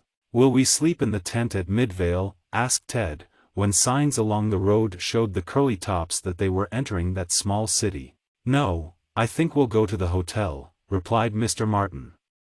"We have to stop at the hotel, anyhow, to catch this movie actor, so we may as well stay all night." "It would be more fun in the tent," urged Ted. "Heaps more fun," agreed his sister. "Oh, we'll have enough of tent life before we finish this tour, children," laughed Mrs. Martin. They reached the Midvale Hotel about 5 o'clock that afternoon. Mr. Martin told his family to remain in the car until he went in to make sure they could get rooms. He came out a little later and there was a look of disappointment on his face. "Can't they take us in for the night?" asked his wife. "Yes, we can stay here. But Mr. Portney isn't here. I can't get the albums from him." "Not here? Then, where is he?" asked Mrs. Martin. "He stopped here, but has gone on," her husband answered. "He has gone on to Cub Mountain, and, I suppose, has the box of albums in his car with him. Perhaps he doesn't know about them, and they may get lost. I wish he had stayed here until I came." Chapter 9. At the farm. While the young Curlytops did not think much about the missing albums, they could see that their father was worried because he had not got them back from Mr. Portney. And anything that worried their father and mother also worried Ted and Janet. For they could see that Mr. Martin was bothered by the failure to meet the moving picture actor and get back from him the box his man had taken by mistake, thinking it contained false hair, false beards, and make-up paint. "What are you going to do?" Mrs. Martin asked her husband. "I hardly know," was his answer. "Can't you telephone or telegraph on ahead to Cub Mountain and ask him to wait for us, or to leave the box of albums where we can get it when we arrive there tomorrow?" Mrs. Martin asked. "I might do that if I knew where to send a telegram or where to telephone to Mr. Portney," answered her husband. "That's what I should have done here, sent a telegram to that actor at this hotel. He would have received it and have left the box here for me. But I didn't think of that, so he has gone on, taking my box with him. Very likely, he doesn't even know he has it, he is so busy making this picture." "You say you can't reach him at Cub Mountain?" Mrs. Martin inquired. "No, the people at this hotel say Cub Mountain is only a small settlement, and that there isn't even a hotel there. If the moving picture company doesn't set up a camp, Mr. Portney will probably stop with some friends or in a private boarding house. There may be telephones in some houses or cabins at Cub Mountain, but there is no telegraph station there. The only thing to do will be to go on there." "Now?" asked Ted, who was getting hungry and who looked at the Midvale Hotel with longing eyes. "Oh, no, we won't go on now," replied his father. "We'll stay here for the night and travel on to Cub Mountain in the morning. The roads aren't any too good. I want to travel them by daylight." "Well, you may as well get out and come in," he told his wife and children. While Mrs. Martin was signing her name to the hotel register, she listened to her husband talking to the clerk about the moving picture actor. "Yes, he was here," the clerk said, "he and a number of his company. But the crowd stayed only to eat and then went on. I heard one of them say they had a lot of scenes to take at Cub Mountain, and they wanted to start the work early in the morning." "Did you see Mr. Portney have a reddish-brown box, about so large?" inquired Mr. Martin, showing the size of the little chest containing the albums. "No, he didn't bring in any baggage," was the answer. "Then it's probably still in his car," said the Curlytops' father. "I hope I can get it back tomorrow." They went up to their rooms, Ted and his father having one, with 2 beds in it, while Mrs. Martin took Janet and Trouble in with her. "Better get ready to eat, children," suggested their father, as he noticed Ted and Janet looking from the windows out across the country, for Midvale was on the side of a hill from which a good view could be had. Mrs. Martin washed Trouble, and put clean clothes on him from the supply carried in the valises, and thus he was first ready to go down to the dining room. When neither his father nor his mother noticed him, he wandered out into the hall. Mr. and Mrs. Martin were ready to go down, and so were Ted and Janet, when Trouble's mother looked around for him. "Where's William?" she asked. "I saw him go out into the hall," answered Ted. "I'll get him." As he opened the door to go into the hall, the others following, they heard the tinkle of broken glass, and then, directly afterward, a bell began to ring. Instantly, throughout the hotel, which was not a very large one, there was a great commotion. The elevator shot up to the floor where the Martin family stood, and the colored boy in the cage cried, "Come on. Get in. I'll take yo' all down, for the place burns." "Before the place burns?" "What do you mean?" asked Mr. Martin. "The hotel isn't burning." "Yes, 'tis," cried the colored elevator lad, his eyes big with fright. "Don't yo' all hear the alarm?" "I do hear a bell ringing," exclaimed Mrs. Martin. There was more commotion in the hotel, and several guests began running from their rooms, carrying bags and clothing. It began to look as if there was a fire, but there was no appearance of flames, nor could Mrs. Martin smell smoke. Then Ted exclaimed. It was Trouble. He sent in a false alarm. Trouble pulled the fire alarm. Look! He pointed to the little fellow who was climbing down from a chair in the hall. The chair was some distance down the corridor, and near a small red box fast to the wall. In a moment Mr. Martin understood. He had seen these fire signal stations in various places about the hotel. In front of a small iron box was a sheet of glass, and hanging down from the box by a chain was a little iron hammer. Directions on the box said to break the glass with the hammer and pull down the hook inside, which could only be reached when the glass was smashed. Trouble smashed the glass and pulled the hook, cried Ted. I heard some glass break, added Janet. Mr. Martin ran down the hall to the small boy, who stood near the chair. On the carpet were pieces of shattered glass. Trouble, did you do this? Cried his father. I just hit the glass a little with the hammer and it did break, confessed William. Den I pulled on the button hook. Well, you did more than that, exclaimed his father, with a grim laugh. You sent in the alarm when you pulled the hook. There's no danger, my friends, he called to the guests who were crowding out into the corridor. There's no fire. It was a false alarm. I shall have to punish my little boy for breaking the glass and sending in a false alarm. Oh, don't punish him, murmured a lady, who in running from her room had caught up a canary bird in a cage and a pair of old slippers. She hardly knew what she was doing in the excitement.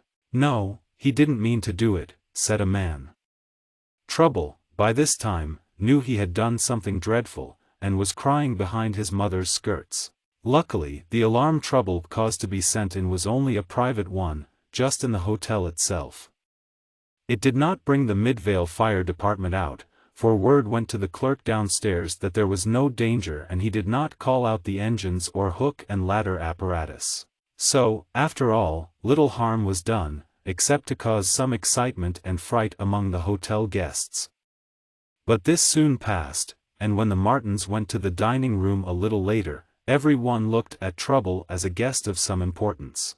But don't ever do it again, his mother warned him. No'm, I won't, he promised. The broken glass was swept up by one of the chambermaids, and a new sheet put in front of the hook in the fire alarm box. That evening after dinner Mr. Martin took his family to the moving picture theater near the hotel. You can imagine how surprised they were when one of the pictures proved to have been made by Mr. Portney's company, and he himself took a large part in it. There, on the screen, the children saw the very man they had watched act in the Green Meadow that morning. Ned Weldon, the cowboy actor with whom the children had talked, was in it, too. Of course these were not the scenes they had watched being filmed, for that picture was far from being finished. But it was very exciting to see the people they had so recently watched. I wish Portney were here in person instead of only in the movies, remarked Mr. Martin, as they left the theater. I'd ask him for those rare albums. But I suppose we shall have to wait until we meet him at Cub Mountain. The next morning, after a quiet night, the Curlytops resumed their tour, and made a safe trip to Cub Mountain, on which was a small country settlement. The scenery was just wild enough to be the right background for moving pictures. Where are you going to inquire about Mr. Portney? Asked Mrs. Martin, as her husband stopped his car on what appeared to be the only, as well as the main, street of the village. Right here in the post office, he answered, for it was in front of the post office that they had stopped. They'll know here about the moving picture people, I guess. But again Mr. Martin was doomed to disappointment. For when he inquired of the postmaster that official said, Yes, there was a company of movie people here. But that was early this morning, about 3 hours ago, I reckon. Have they left? Asked Mr. Martin, wishing he had made an earlier start. Yes, they went on to the Dawson farm. They're going to film some scenes there, so I heard them say. Where is the Dawson farm? Asked Mr. Martin. About 10 miles from here. Keep straight on and you can't miss it. It's a big place, old-fashioned white farmhouse, red barns, and all that. Just the thing for movies, I reckon. Thank you, I'll go there, said Mr. Martin, and when he rejoined his family he said to his wife. This Portney actor keeps me on the jump. I wish he'd stay in one place long enough for me to get back those albums. You'll very likely catch him at the farm, said Mrs. Martin. But perhaps it would be as well to telephone from here and say you are coming. Yes, I'll do that, the Curlytops' father said. He went back into the post office, where he had noticed a telephone on the wall. But when he asked if he could use it to send a message to the Dawson farm, the postmaster smiled and said, Well, you're welcome to use it as far as I'm concerned, but you can't get Dawson's farm on that machine. Haven't they a telephone? Mr. Martin wanted to know. Oh, yes, they have a phone. But this one here is out of order and it won't work. I've sent for a feller to fix it, but he hasn't come. Is there another telephone here? Asked Mr. Martin. No, this is the only one, and this is out of order. I'm sorry. I'm sorry, too, Mr. Martin answered. I'd like to get a message through to Dawson's farm, so Mr. Portney won't again leave and take my box with him. However, there was nothing to do but to hurry on to the farm as fast as they could go. The postmaster explained that the place was a real farm, not one for moving picture purposes, though scenes were frequently filmed there, as many farm animals were ready to be photographed as a background for the actors and actresses. It's just like a game, isn't it, Daddy? Said Teddy. Like hide and seek, added Janet, giggling. Maybe, agreed Mr. Martin. But I don't like playing the game very much. Down off Cub Mountain drove Mr. Martin with his auto load of family, and after rather a bumpy trip over rough roads he turned onto a firm, smooth highway, and soon they read a sign which said it was but 1 mile to Dawson's farm. There it is, cried Ted, a few minutes later, as they made a turn in the road. Before them lay the big farm and buildings spoken of by the Cub Mountain postmaster. And, as the Martins drew nearer, Janet cried, I see the movie people. There they are. She pointed to a number of persons, some on horses and others on foot, who were, undoubtedly, some of the same ones they had watched in the green meadow. Now I'll get those albums back, said Mr. Martin. Chapter 10. Trouble's Danger. This is a dandy place, exclaimed Ted, as his father guided the auto into a lane that led from the main road up to the group of farm buildings.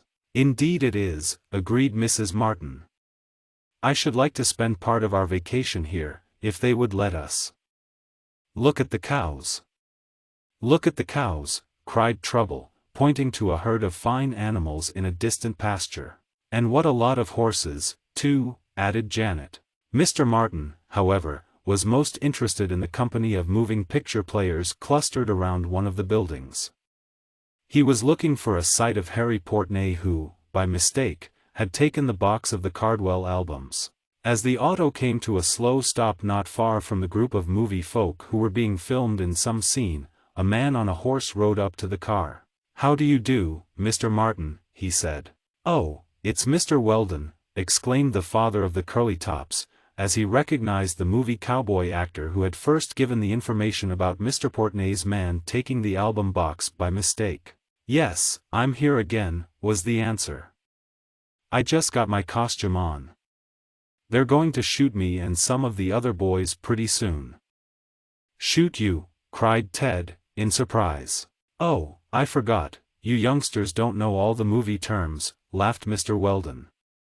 I mean they're going to aim the moving picture cameras at us and shoot us that way, not with guns. Oh, murmured Ted, laughing with the actor. Well, I'm glad they aren't going to shoot you with guns. They shoot elephants with guns, broke in Trouble. But if I had an elephant I wouldn't let em shoot him. And we saw a monkey, we did. My, that's a fine thing to see, chuckled Mr. Weldon. But I suppose you saw Mr. Portney and got back your box of valuable hot cross buns, didn't you?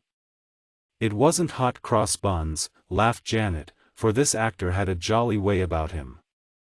It was albums for pictures, you know. Ah, yes, so it was. Albums, said Mr. Weldon, with a smile. I was just joking, you know. But I suppose you got them back, he said to Mr. Martin.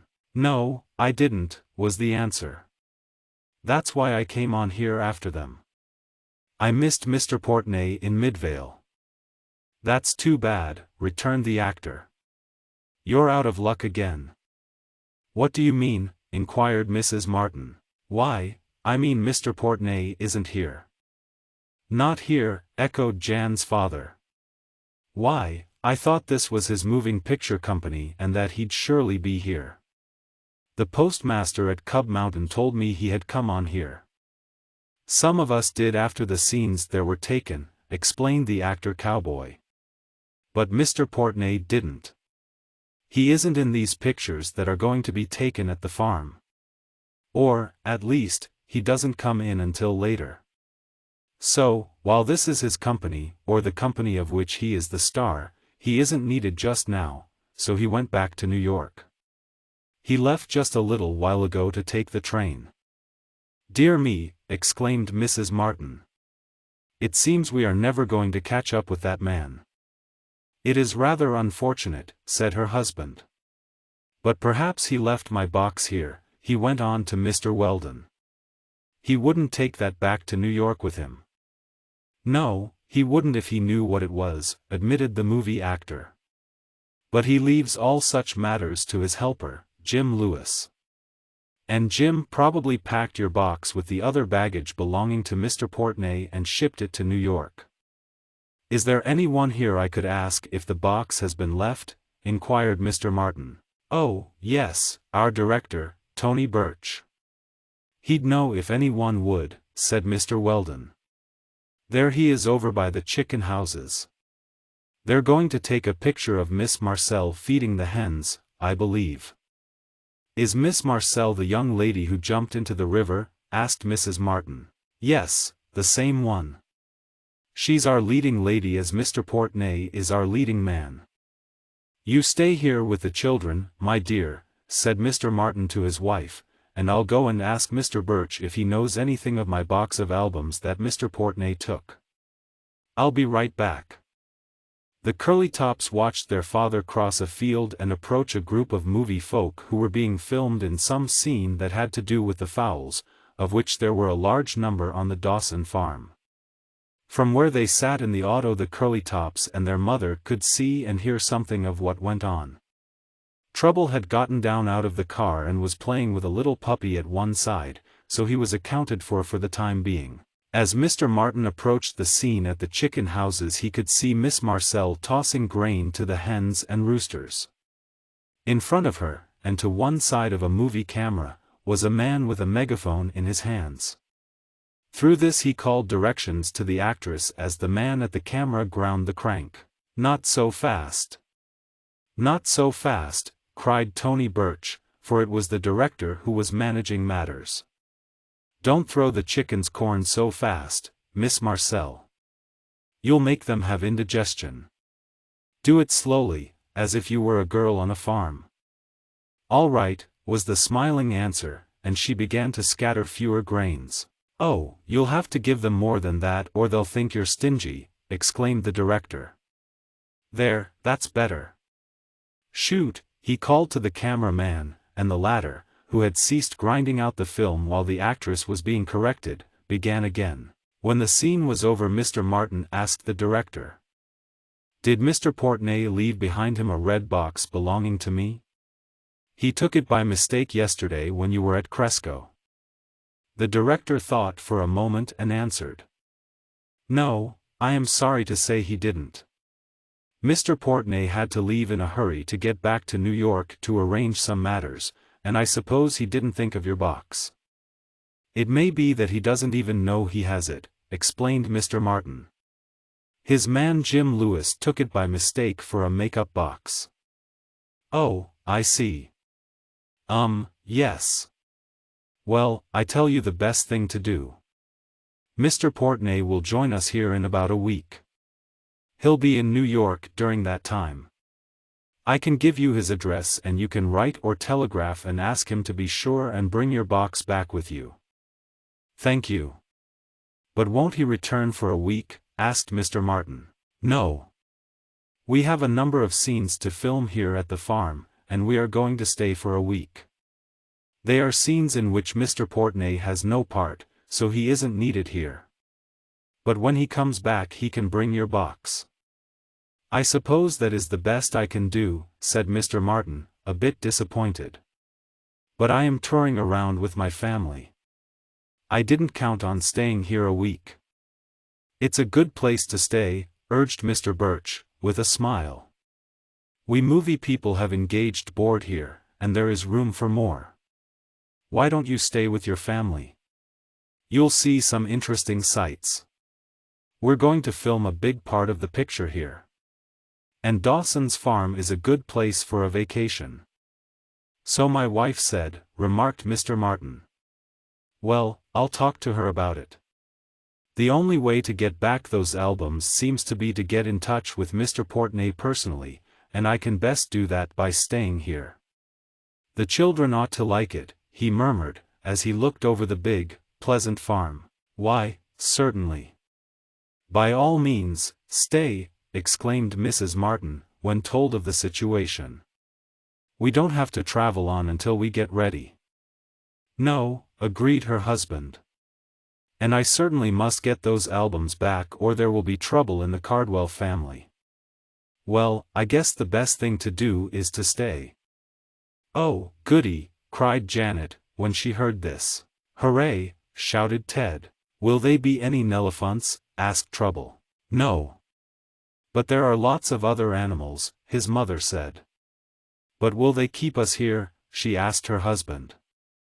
It's a delightful place, but with all these movie folk here, will there be room for us? Mr. Birch said so. But we can soon make sure of it, said the father of the Curlytops. Mr. Dawson, who owned and ran the big farm, was a jolly kind of man. He was proud of his place, and one reason he consented to let the movie people take scenes of it was so that other persons, all over the country, would see what a fine farm his was. They're going to show a picture of me, too, said Mr. Dawson to Mr. Martin. And the name Dawson's Farm is to go in some of the titles. We farmers ought to make the world proud of us, and by showing movies of a big farm like this city folks will think more of the man who tills the soil. I agree with you, said Mr. Martin. But what about keeping us here? Plenty of room. Plenty, laughed Mr. Dawson heartily. And you say you have 2 children? 3, answered their father. 3. So much the better. I love children. Bring 'em in. My wife will want to see them. She loves children, too. So it was settled that the Martin family was to remain at Dawson's Farm until Mr. Portney came from New York, or else shipped back the box of albums. Mr. Dawson kept quite an establishment, having a number of hired men and servants, and he took the Curlytops and their family right into his own house. The movie people camped out by themselves in a separate building. They would do their own cooking and look after themselves. But the Martins would eat with the Dawson family. Oh, what a lot of fun we can have here, cried Jan, after she and her brothers had put on old clothes, and were romping about. Mr. Martin had gone to write a letter to Mr. Portney which that actor would receive in New York. Mrs. Martin was talking to Mrs. Dawson, who was a kind, motherly soul with no children of her own. I know just how you feel, losing that album with those little girls' pictures in it, she said. It's worse than if it was your own, belonging to someone else that way. "Yes, that's what Mr. Martin thinks," said his wife. "Well, we hope we'll get it back." "I hope so, too. Now I want the children to have a good time. Let them do just as they please." "Well, I can't quite do that," replied Mrs. Martin, with a smile. "Though they'll pretty nearly do that, anyhow," she added. If she could have seen Janet and Ted, then she would have had reason to add to this, for the Curlytops were climbing an apple tree, where Ted had seen some fruit that looked nearly ripe. "I'll climb up and shake some down to you, Jan," he had said. "You needn't, thank you," laughed Janet. "I can climb a tree as well as you can." "You cannot," declared her brother. "I can so. I'll show you." Toward the tree ran the Curlytops, and while they were climbing it, Trouble was doing something else. He had wandered off by himself, though Mrs. Martin had told Jan and Ted to look after him. Going down a path that led away from the orchard, he came to a field in which was pastured an old boar, a savage pig with long, curving tusks, teeth that stuck out like the tusks of an elephant. The sight of these tusks, small as they were, made Trouble think the boar might be a small animal of the kind he was so interested in. "Oh, it's a little Nelephant. It's a little Nelephant," cried Trouble. "I'm going in and give him a peanut," for he had asked his mother to buy him some nuts just before reaching Dawson's farm, and he had a few of the goobers left. "I give you peanut, little Nelephant," cried Trouble, as he crawled in between two strands of the prickly wire fence. His waist caught and was torn a little, but he didn't mind that. The boar gave a grunt as he saw Trouble enter the field. The boar wasn't used to this. He didn't very often have company, especially small boys. And the boar was savage, he didn't like company of any kind. The only things he was afraid of were dogs and a man with a sharp pitchfork or a big stick. So, as soon as Trouble crawled through the fence, the savage boar, with loud grunts, made a rush for the little fellow. Chapter 11. Funny Fish. When the boar, with deep grunts, started toward Trouble, the little boy saw that he had made a mistake. It wasn't a little Nelephant at all. "'Cause he didn't have any trunk, that's how I knew he wasn't a Nelephant," Trouble explained to his mother afterward. He had big teeth, like a little Nelephant, but he didn't have any trunk. As soon as he had discovered it wasn't a small elephant in the field, Trouble began to be afraid. He didn't exactly know what sort of animal this might be. Dimly he remembered something about pigs on his grandfather's farm. But those pigs were cute little pink ones in a pen with their big, fat mother pig. The mother pig lay on her side and grunted. The little pigs ran around squealing.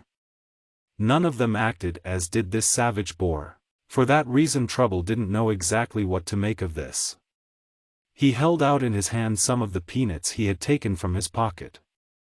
In the distance Trouble could hear the shouts of Jan and Ted as they scrambled up the apple tree.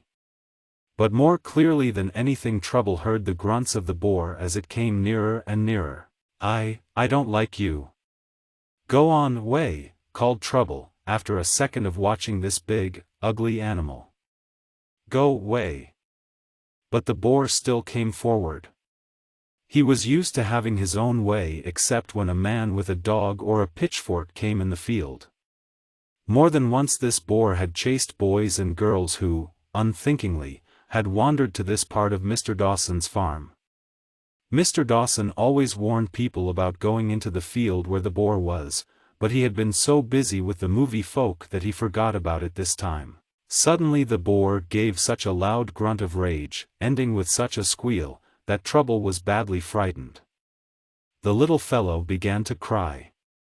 He wished he hadn't come into the field. The cry of their little brother reached the ears of Ted and Jan in the tree. They had just begun to pick some of the fruit, but when they heard Trouble they looked toward him. And what Ted saw made him drop an apple after he had taken one bite. He scrambled down out of the tree shouting, "I'm coming, Trouble. I'm coming. I won't let the pig bite you." For Ted knew that boars are very savage when once roused. "I'm coming, too," cried Jan. She tried to scramble down out of the tree, but slipped when on the lowest limb and fell to the ground. Luckily she fell in a place where the grass was long and thick, so she wasn't hurt. She was merely jarred a bit, and after getting back her breath she ran toward the fence, through which Ted was crawling to reach Trouble. By this time the boar was close to the little fellow. Long before this the savage pig would have rushed at the small boy, but, truth to tell, the way Trouble stood there, crying, puzzled the boar. And when animals are puzzled they don't act as quickly as when they know just what is going on. However, neither Ted nor Janet would have reached Trouble in time to save him. For as Ted got through the barbed wire fence, which alone prevented the boar from getting out of the pasture, there was a thud and rush of feet and a voice shouted, "I'll get him! Stand still, little boy!" The rush of feet were the galloping hoofs of a horse. And the voice was that of Mr. Weldon, the movie actor. He rushed his steed toward the fence, called to his mount, and, in another moment, the horse sprang cleanly over the fence and rushed on toward the boar. But more particularly Mr. Weldon guided his steed toward Trouble. As the little fellow turned to see whence came the pounding of hoofs and the cheery call of the man, the rider leaned from the saddle and in one hand picked up small William, swinging him up in front and to safety. All the while the horse was going at top speed. In another moment Mr. Weldon had leaped his animal back over the fence, and the boar was left alone in the field, doubtless wondering, in his small brain, what had become of that boy he was going to gash with his tusks. "There you are, little man," said Mr. Weldon, as he brought his horse to a slow pace and set William on the ground near Ted, who had crawled back through the fence. "I wouldn't go in that field again, if I were you." "I should say not," cried Ted, who had been surprised with the quickness of it all. "What made you go in there, Trouble?" I thought he was a little Nelephant, and I was going to give him peanuts," sobbed the little chap, for he wasn't yet over his fright. "Oh, elephant. He's crazy about elephants," explained Jan, who came up just then. "I guess he thought the big teeth on that pig were elephant's teeth."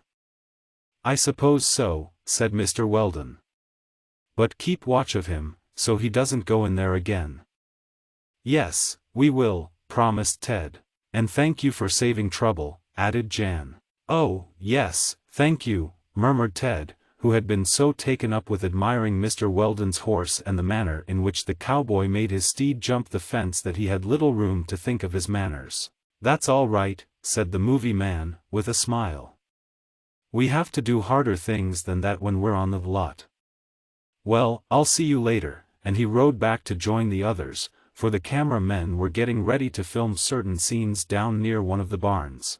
Mr. and Mrs. Martin also thanked Mr. Weldon that night, after they had heard how he had gotten Trouble out of danger. The Curlytops and their friends were now well settled at the farm, where they would remain about a week. "Though if Mr. Portney sends back that box of albums any sooner, we might travel on," said Mr. Martin. "Oh, let's stay here," pleaded January, "it's lovely here." "We can have lots of fun," added Ted. "Well, since we started this tour mainly to give you children a good vacation time, and since you like it here, we might as well stay for a while," said their father. "But you must take better care of Trouble," their mother warned them. "I shan't feel easy in my mind unless you promise to watch him all the while he is with you. With these movie folk here at the farm there is so much going on that Trouble may easily get into danger." "We'll take good care of him," promised Jan. "I'll take him with me wherever I go," said Ted. "Well, then I'll feel better about it," said Mrs. Martin. It was because of his promise that the next day, when Ted and Janet decided to go fishing, Ted called, "Come on, Trouble. You may come with us." "Oh, I like fishin'," declared the little boy. "I'm going to catch a big one." "I'll leave him to sit on the bank near you," whispered Ted to his sister, "and I'll go off a little way by myself. I never can catch any big fish if I'm near him, for he'll be pulling his hook in all the while to see if he has a bite." "I know he will," said Janet. "I'll take care of him while you fish." Not far from the farmhouse was a stream winding in and out among a grove of trees. In some places there were deep pools and eddies where, some of the farmhands said, large fish could be caught. Ted picked out what he thought was a good spot and, posting Jan and Trouble a little way from it, cast in his hook. He was sitting on a grassy bank near one of the deep pools spoken of by some of the farm-hired men. Here the water had worn out a place in the shore, making what is called an eddy, a quiet, swirling bit of the stream where big fish love to swim. Ted had not been fishing long when he felt that he had a bite. "Oh, I've got a big one," he called to Jan, who was busy keeping Trouble from falling into the stream. "I've got a whopper. Look, Jan." He pulled up. Something black went sailing through the air over his head. But no sooner had it landed than Ted found he had hooked an old rubber boot. "Oh, Jinx," he cried in disgust. "Look at that." "That's a funny fish," laughed Jan. "Well, I'll get a real one this time," declared her brother. In he cast again. There came a gentle tug on his line. "Now I've got a bite," he shouted. Again he pulled up. Something flopped on the grass behind him. But it was only an old shoe. "Say, what's the matter here, anyhow?" demanded Ted. "Ha! Ha!" laughed his sister.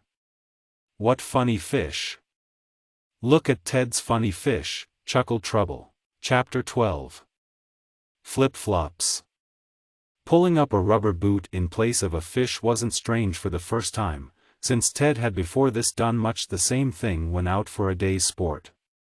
But when, the second time, he hooked an old shoe, it was too much. If he had been fishing with some of the Cresco lads he would have suspected a trick, for often one of them would slip away, reach for a chum's hook in a spot where he couldn't be observed, and fasten on the hook some queer object, putting it softly back into the water again and waiting for the fun that was sure to follow. But Ted knew none of his chums were with him now, and Janet, though she sometimes played tricks, was too far away, looking after Trouble, to have put the boot and shoe on his hook. "Of course I might have picked them up off the bottom, but I don't believe it," thought the Curlytop lad. "I'm going to watch." "I got a better fish than yours," boasted Trouble, holding up a small sunny, which had rashly nibbled at his hook. "So you did," admitted Ted. "But I'll get a big fish soon." "That was big enough," laughed Janet, pointing to the rubber boot, from a hole in the toe of which water was running. "But it isn't real," said Ted ruefully. "Just you wait." When Janet went back to the comfortable place she had picked out for herself and William, Ted again took his position on the jutting-out bank near the deep eddy. Once again he threw in his line, letting out plenty of it. But this time, instead of gazing off at the distant hills, Ted kept watch of his tackle. Presently he saw it begin to move in toward the shore at a place where tall grass and rushes made a secret hiding place. "That's funny," said Ted to himself. "If a fish was on my hook a fish would move out toward the middle of the brook, not toward the bank. For this is true of fishes. Once hooked, they try to get into deep water, hoping to get the sharp point out of their mouth." But Ted's line was being slowly pulled in toward the grass-screened bank, and it wasn't at all as if a fish was hooked. It might be a mud turtle, thought the lad. A turtle would go slow like that, but not a fish. "I'll wait and see what happens." His line was pulled in a little farther toward the bank. There was a movement in the tall grass and the lad felt a tug on his pole as if a fish were nibbling. It was just like the other two bites he had. "Now to see what it is," thought Ted. But instead of calling to his sister to look what a big fish he had, the lad kept quiet and began to haul in. Something heavy was on his hook, that was certain.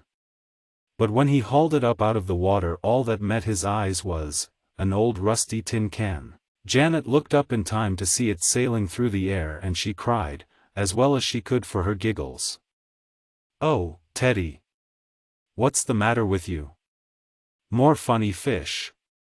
"It's a trick, that's what it is," declared the Curlytop lad. "A trick. Somebody down there in the grass is putting boots and shoes and tin cans on my hook." Dropping his pole, Ted made a dash for the clump of tall grass and rushes where he had seen the cautious movements. Before he reached the place there was a commotion there, and out and up leaped a queer little man, a man who shouted and laughed and at once began turning somersaults on the open place a little way back from the edge of the stream. Backward and forward the queer little man turned somersaults. Then he sprang up in the air, landed on his hands, and bounced back to his feet. With a whoop he turned a cartwheel, and then rolled over and over in the grass. "Oh, look! He's doing flip-flops!"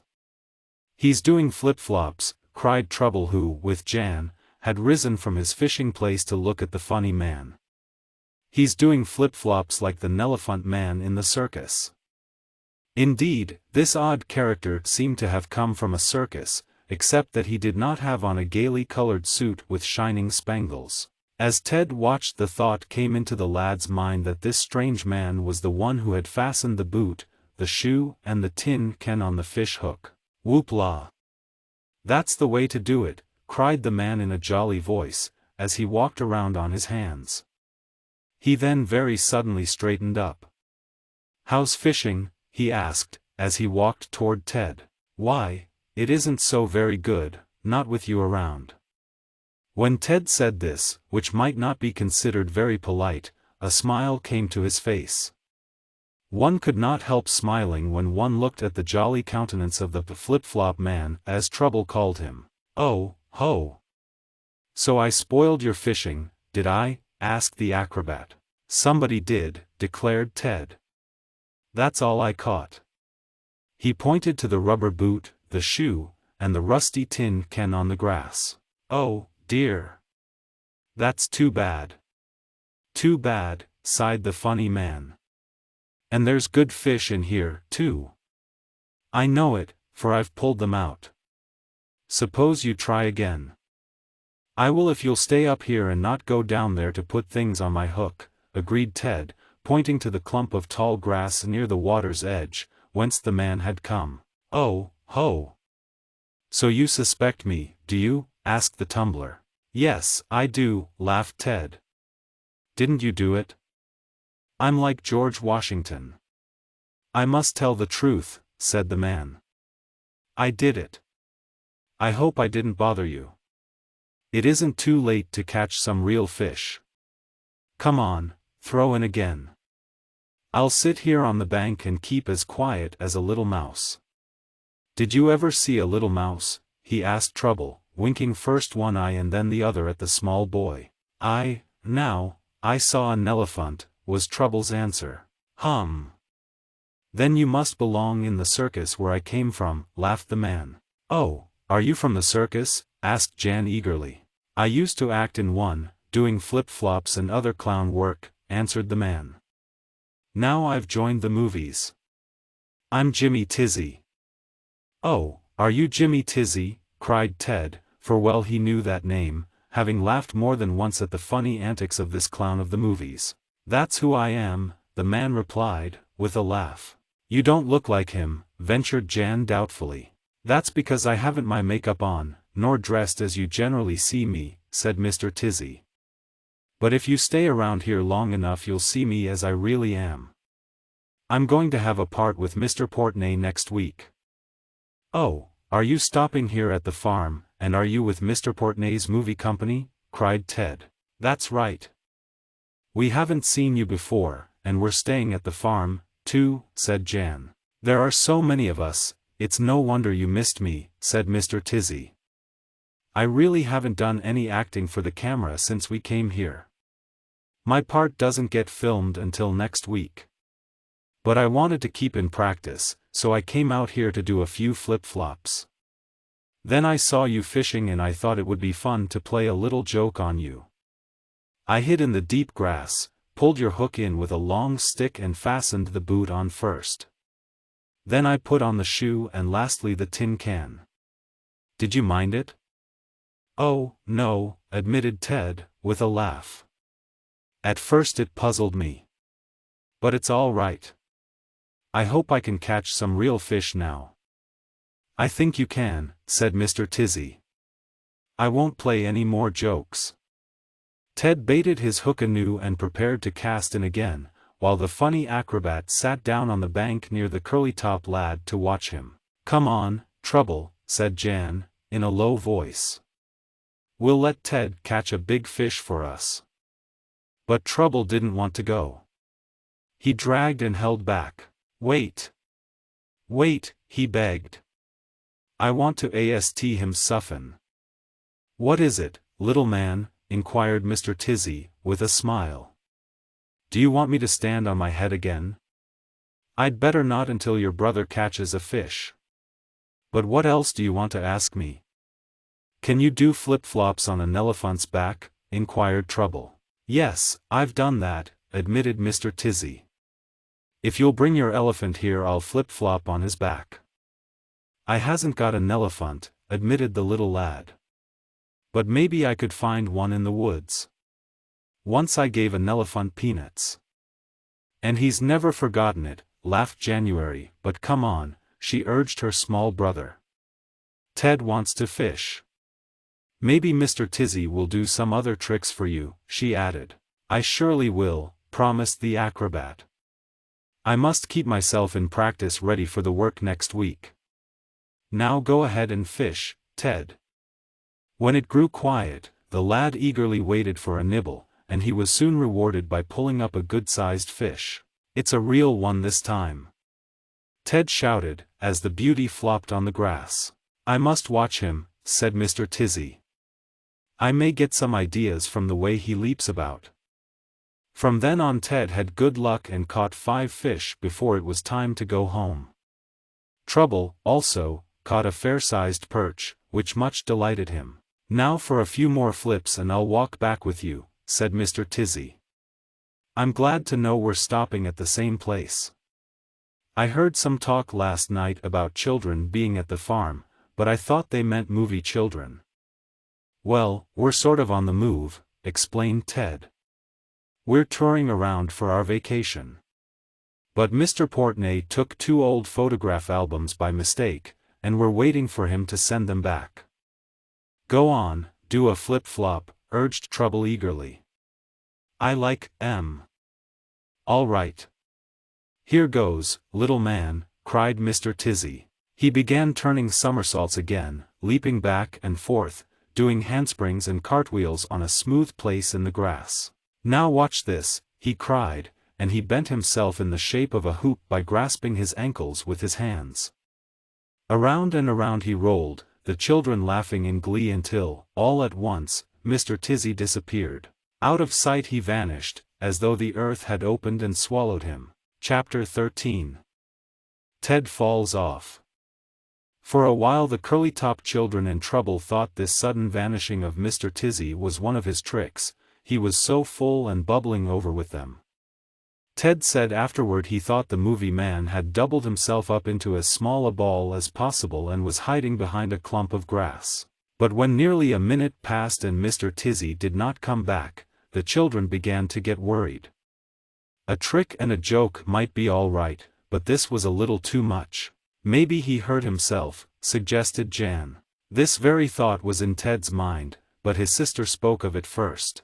"Let's look and see where he is," went on Jan. "He went down in a hole," declared Trouble. Certainly it looked so, and when Ted walked forward, toward the place where he had last seen the acrobat and when Janet and Trouble followed, the Curlytop lad found that what his little brother said was true. There was a hole in the ground, a rather deep and steep hole with grass growing close to the edge of it. And down in this hole lay the acrobat in a huddled heap. So still and quiet he was, all doubled up, that Janet felt frightened. She was going to ask Ted if he thought the jolly man might be dead. But Ted suddenly exclaimed, "I guess he's fainted. I'll get some water and pour it on him." Ted had once seen his aunt faint, and his mother had dashed water on her face. Back to the stream ran the boy, and in the can he had fished out he brought back some water. When some of this had been spilled on the face of the man lying in the hole, he opened his eyes and asked rather faintly, "What happened?" "You flip-flopped into a hole," answered Ted. "Can you get out or shall I run back to the farm for help?" "Oh, I guess I'm all right now, was the answer. I remember now. I was cartwheeling around and, all of a sudden, I saw this hole in front of me. Before I could stop myself I rolled into it. I hit my head on a stone, and that's all I remember. But I'm all right now, though I guess I was unconscious for a minute or two. We didn't know what had happened to you, remarked Janet. Well, it isn't anything to worry about, said the man, as he untangled himself, for his legs and arms were rather mixed up. I'll be all right in another minute. He scrambled out of the hole, gave himself a shake to make sure no bones were broken, and then went down to the edge of the little river, where he bathed his head, especially the place that had hit a stone, and drank some water. Now I feel better, he announced. But I guess I won't do any more flip-flops right away. What do you think made that hole? Asked Ted, as they stood around the edge, looking down in it, after Mr. Tizzy said he thought they had better start back to the farm. Some boys may have dug it for a cave to play in, or someone may have dug a big stone out of there, said the acrobat. But if they took a stone out, where it is I can't see, and he looked around in vain for a sight of the boulder. More likely it was boys at play, he said. But it was dug some time ago, for the grass has grown all around the edge and the dirt they took out has disappeared. Glad that nothing more serious had happened, the Curlytops started back toward the group of farm buildings. Ted carried the fish he had caught, and Trouble insisted on bringing home his small Sonny and the perch, neither of which were of much account for the kitchen. "Oh, what a fine fisherman you are, William," his mother exclaimed, when she saw what he held up for her to admire. "Why, you'll soon be able to catch enough for a whole meal." "I caught a fish before Ted did," announced the little lad. "He got a rubber boot." Mr. and Mrs. Martin laughed at the story of the funny trick played on Ted by the flip-flop man, and a little later that day they met the actor and talked to him, liking him very much. While Mr. Martin was waiting for an answer to the letter he had sent to New York, asking Mr. Portney to return the photograph albums taken by mistake, there was nothing to do save to amuse himself as well as he could at the farm and make the best of matters. The moving picture actor might ship the box of albums back by express, or he might bring them himself, so Mr. Weldon said. "Harry Portney is a queer chap," said the cowboy actor who had leaped his horse over the fence to save Trouble from the ugly boar. "He never does what you think he will. It would be just like him to send a special messenger back with those books, or he may even forget all about them and leave them in his New York office." "But I have written him a letter about them," exclaimed Mr. Martin. "Yes, I know. But he gets a lot of letters every day, all movie stars do, and he may not pay much attention to yours." "I must get those albums back if I have to go to New York for them myself," declared the father of the Curlytops. "Oh, I'd like to go to New York," cried Ted. "So would I," added his sister. "We have made other plans," their mother answered, with a smile. "We are going to tour around and make a stop in Bentville, as soon as we get the albums." Meanwhile, the only thing to do was to wait, and it was a pleasant waiting, at least for the children. They liked it at the Dawson farm, for there was much to see and do, especially with the moving picture people there. Every day some scenes were taken, nothing very elaborate or big, because of the absence of the star, but enough to keep the cameramen and the actors and actresses busy. To their delight, the day after the queer fishing trip the children saw Mr. Tizzy do some of his funny tricks in front of the camera. The acrobat said he was all right again after his tumble into the hole, and he certainly was lively enough, leaping here and there. One afternoon Mr. Birch, the director, walked over to the Martin family, who were all sitting under a shade tree. The director seemed to have something on his mind. "Did your children ever act in the movies?" he asked Mr. Martin. "I don't believe they ever did," was the answer. "Oh, yes, Daddy, I did, once," cried Ted. "You did? Where?" asked his mother, for she did not remember any such happening. "Why, they took pictures of a baseball game in Cresco once," went on the Curlytop lad. "I was there in the grandstand. They took pictures of the people in the stand and they took mine. I saw myself in the movies afterward." "Oh, yes, I do remember that," said Mrs. Martin. "But that wasn't really acting." "Well, I can give them a chance now, if you'll let them take it," said the director. "One of our writers has made a change in this story we are filming, and we need 3 child characters in it for a short scene. If you'll let your Curlytops and their little brother take part, it will be a big favor to us." "I don't see any objection," replied Mr. Martin, as his wife looked at him. "What do you want them to do?" "I want them to ride on the back of a pony," explained the movie director. "Mr. Dawson has a very safe pony, and I'd like to have the children shown crossing a meadow where the pony is pastured. They have been after berries, we'll say. On the way back they want some fun, so they ride on the pony's back, all 3 of them. We'll take pictures of them doing that." 3 of them on one pony? "Maybe the pony wouldn't like it," said Mr. Martin, with a laugh. "Oh, the pony won't mind," the director assured him. So it was arranged, and the next morning the 3 children went to the pasture, followed by some of the movie people and 2 cameramen. Mr. Dawson had given permission to use the pony. "Now don't think of anything except having fun," the director advised them. "Ted, you help your sister and your brother on the pony's back, and then scramble up yourself. Janet, you guide the pony as I call to you through my megaphone. But, above all, don't look directly into the camera. We want this to seem natural." "You can't keep Trouble from looking at the camera," laughed Ted. "He's doing it now. I guess he thinks music will come out." "Well, it doesn't matter so much about him," replied the director. "But you 2 older ones keep your eyes away from the camera. Look anywhere but there." There was a rehearsal first and finally the director said the children did very well. "All right now, we'll try it in earnest," he said. "Come on, camera." Ted led his brother and sister through the pasture toward the pony, which was a tame one and fond of children.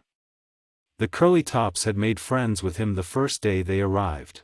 "All right now," called the director through his megaphone, while the cameras clicked away. "Put your sister up on the pony's back, Ted." This was done, and then the delighted and shouting Trouble was helped up by Ted to a seat behind Janet. "Now you get on, and try to make the pony run," the director suggested. Ted managed to scramble up on the back of the little horse, and he did it very well. But the pony this time seemed to dislike so many on his back. Instead of running as he was wanted to, the pony kicked up his heels, and the next thing Ted knew he was falling off. "Oh, you're spoiling the picture." "You have spoiled it," cried Janet, as she glanced back, a funny look on her face, and saw her brother slipping off. But the cameras clicked away. Chapter 14. Jan in a Trap. Ted Martin hit the ground with a hard thump. He grunted, for the breath was knocked out of him. But he wasn't hurt. He knew that as soon as anyone. At school Ted played football sometimes, and more than once he had had a harder fall than this. "Whoa! Whoa!" cried Janet to the pony. She pulled on the reins and the little animal came to a stop. "What's matter?" Trouble wanted to know. "Why don't horse go on?" "Because Ted's fallen off," explained his sister. By this time the curly-top lad had leaped up and was running to get on the pony. What bothered him more than anything else was the fact that the cameramen, laughing among themselves, were still grinding away at the cranks of their machines, taking moving pictures. "Wait! Wait!" cried Ted. "Don't take me now. Wait until I get on the pony." "That's all right, Ted," laughed Mr. Birch. "This is funnier and better than I thought it would be." "Can you fall off again?" he asked, as the cameramen stopped grinding, for Ted was now beside the pony which had come to a halt, with Janet and Trouble still on its back. "Can you fall off again, Ted?" "Can I fall off again?" cried the boy, in surprise. "Do you mean you want me to fall off on purpose?" "That's just what I want," replied Mr. Birch. The cameras happened to snap you when you fell the first time. It made a good scene, and I'm going to change the story about to fit it in. But if you can do the same thing again, maybe in a little different way, it will be very funny. Want to try?" "Sure I do," declared Ted. "I'll be just like one of the funny men in the pictures, won't I?" "Shouldn't wonder," agreed Mr. Birch, with a laugh. "Now get ready," he went on. "Janet, you guide the pony along and Ted will run up and try to get on. When he does, you make the pony go a little faster as if you were trying to get away. Then Ted will slip to the ground as he did before." "You aren't afraid, are you, little man?" he asked Trouble. "No, I not 'fraid," was the answer. "I like horses and I like nelephants. Once I rode it on a nelephant, I did." "Good. Then a pony oughtn't to frighten you," chuckled Mr. Birch. "Get ready now." Again the pony ambled forward, with Janet and Trouble on its back, and Ted ran forward to get on. Janet did just as the director told her to, and her brother slipped off in a funny fashion. "That's fine," cried Mr. Birch, with a laugh. "You children will be in the movies someday. It's a good thing you fell off, Ted, even if it was accidental at first, for it gave me an idea. That's the way it often happens in this sort of work, accidents, many times, make the best scenes." "I thought sure he'd spoiled the picture when he slipped off," confessed Janet, when the cameras had stopped grinding. "I did, too," admitted Ted. "I'd like to see how I looked when I fell." "We'll let you do that someday," promised the director. And I might say that, later in the season when they were back home, the Curlytops saw this picture, in which they had had a part in making, shown in the Cresco Theater. Ted beheld himself running after the pony and slipping from its back in a queer way that made him laugh. All who saw it also laughed, including Ted's friends and playmates. As for Trouble, when he saw himself and Janet on the pony, the little fellow let out a scream of delight. So, all in all, though at first it seemed as though their efforts were going to fail, the initial appearance of the Curlytops in the movies was quite a success. Mr. and Mrs. Martin liked it very much at Dawson's farm, and only for the fact that he had planned to make a tour induced the father of the Curlytops to carry out the idea. "It would be nice to stay here all summer," he said to his wife. "Yes," she agreed. "But I would like a little change, and so would the children.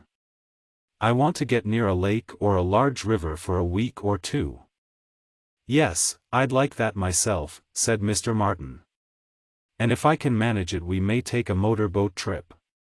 We'll stay here until Mr. Portney sends back that box of albums, and then we'll travel on." "You ought to hear from him in a day or so," said Mrs. Martin. "I expect to," replied her husband. Meanwhile, the Curlytops and Trouble were having a great deal of fun on the farm. They were allowed to gather eggs and do some of the small chores about the place, such as feeding the chickens and taking salt to some sheep in a distant pasture. Every day some moving pictures were taken, and when this happened and not too far away the children were allowed to watch. Some of the scenes were filmed several miles distant from the farm, in rocky glens or in bits of woodland which were needed for the background. On such occasions the actors and actresses were piled into automobiles, or those who had horses rode them, and the whole company, cameras and all, would go to the spot picked out by Mr. Birch. Once he filmed a fishing scene, and when Mr. Tizzy happened to mention the trick he had played on Ted, the director had a great idea. "We'll do that for the movies," he cried. "It will be great. Will you children go through with it for us?" "I guess so," said Ted, "if my father thinks it's all right." Mr. Martin gave his consent, and so, for the second time, the Curlytops faced the camera. Or, rather, they didn't exactly face it, for if you will notice in moving pictures, the players hardly ever gaze directly at you, which means that they don't peer straight at the lens of the camera. But Ted threw in his baited hook and waited for a bite, while the flip-flop man, hidden in the grass around the bend in the bank, fastened on a rubber boot.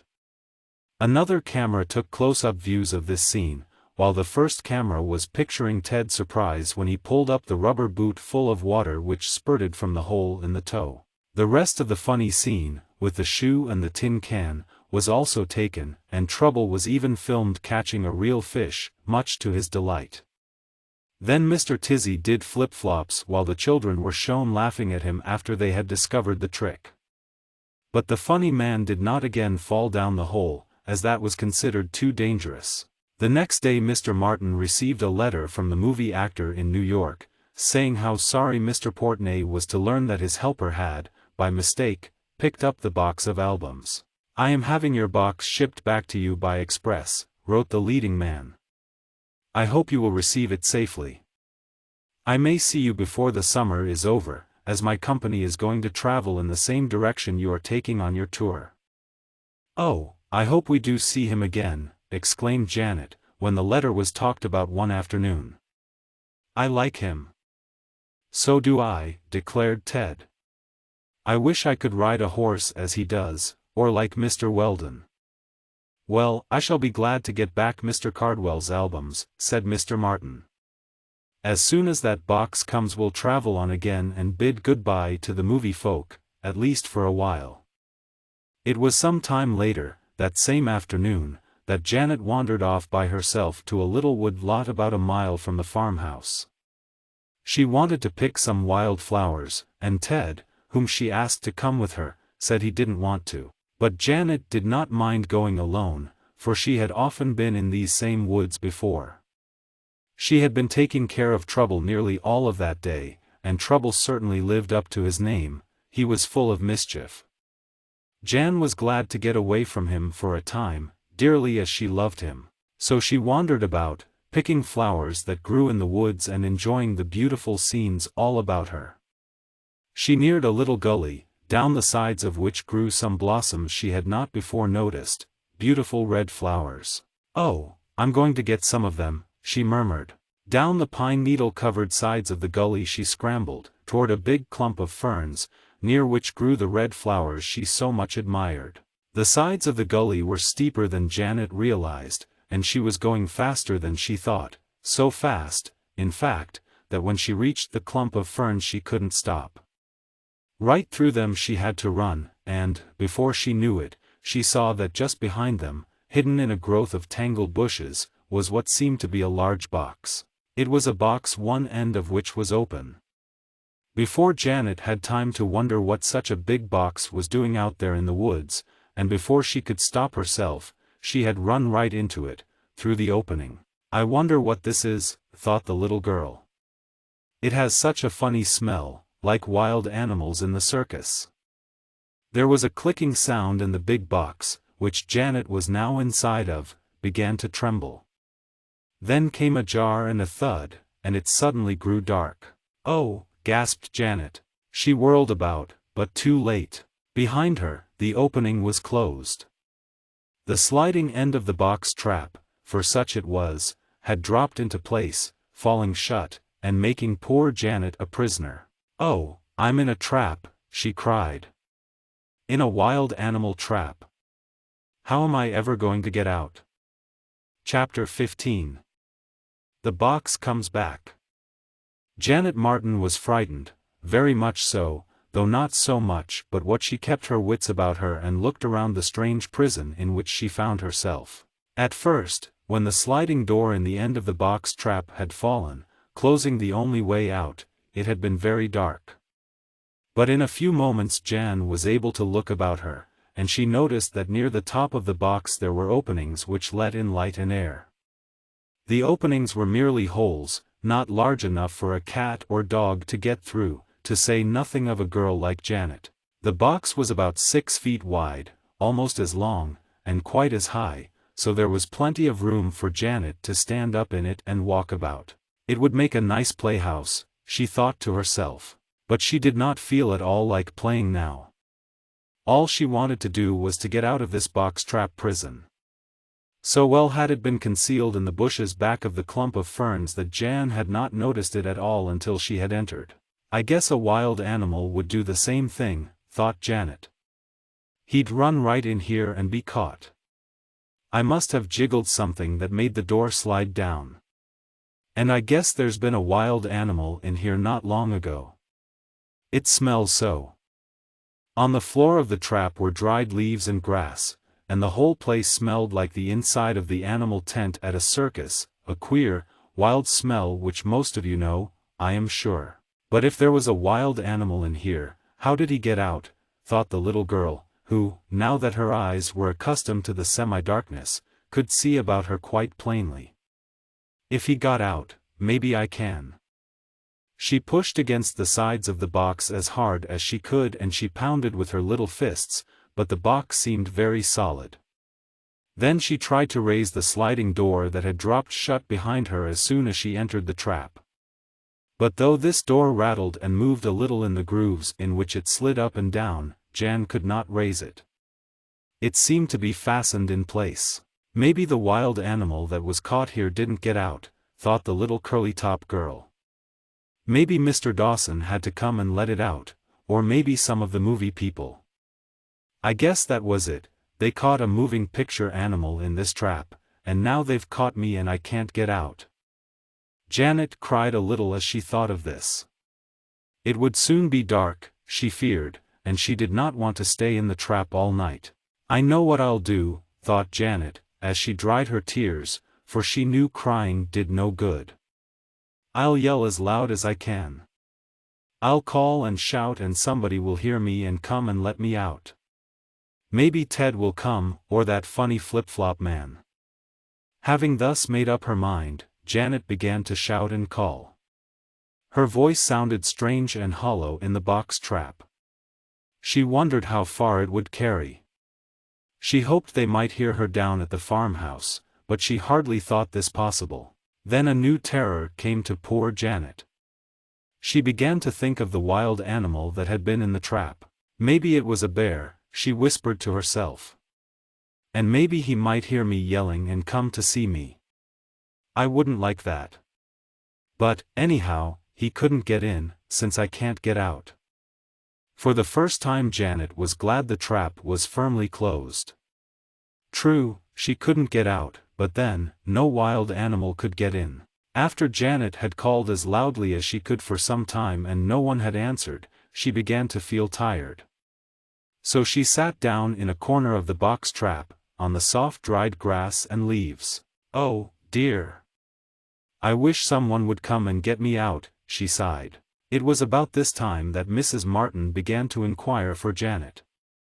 The little girl had told her mother about going to the wood lot, as Mr. Dawson called it, to pick flowers. But it's time she was back, Mrs. Martin said to her husband. It will soon be evening. I'll go after her, offered Ted, who had just come back from a distant pasture, having been there with one of the hired men to salt the sheep. Every so often lumps of coarse, rock salt were put in boxes in the fields where the sheep roamed. Sheep, and most other animals, like a bit of salt now and then. It keeps them healthy. All right, Teddy, said his mother. I wish you would go after Janet. She's probably all right, but she has forgotten it is getting late. Very likely she has found more flowers than she expected and she wants to get a big bouquet. I come, too, offered Trouble, as he saw his brother starting away. No, you stay here, objected Mrs. Martin, with a laugh. We don't want you getting lost. I'll soon be back, Ted called to William.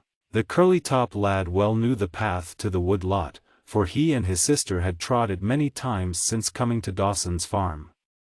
And now running and now walking fast, Ted was soon on the edge of the clump of trees. He looked about, but did not see any signs of his sister.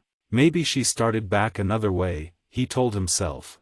But he decided to give a good look around in the woods, and when he had done so and had not yet caught a glimpse of Janet picking flowers, Ted began to feel worried.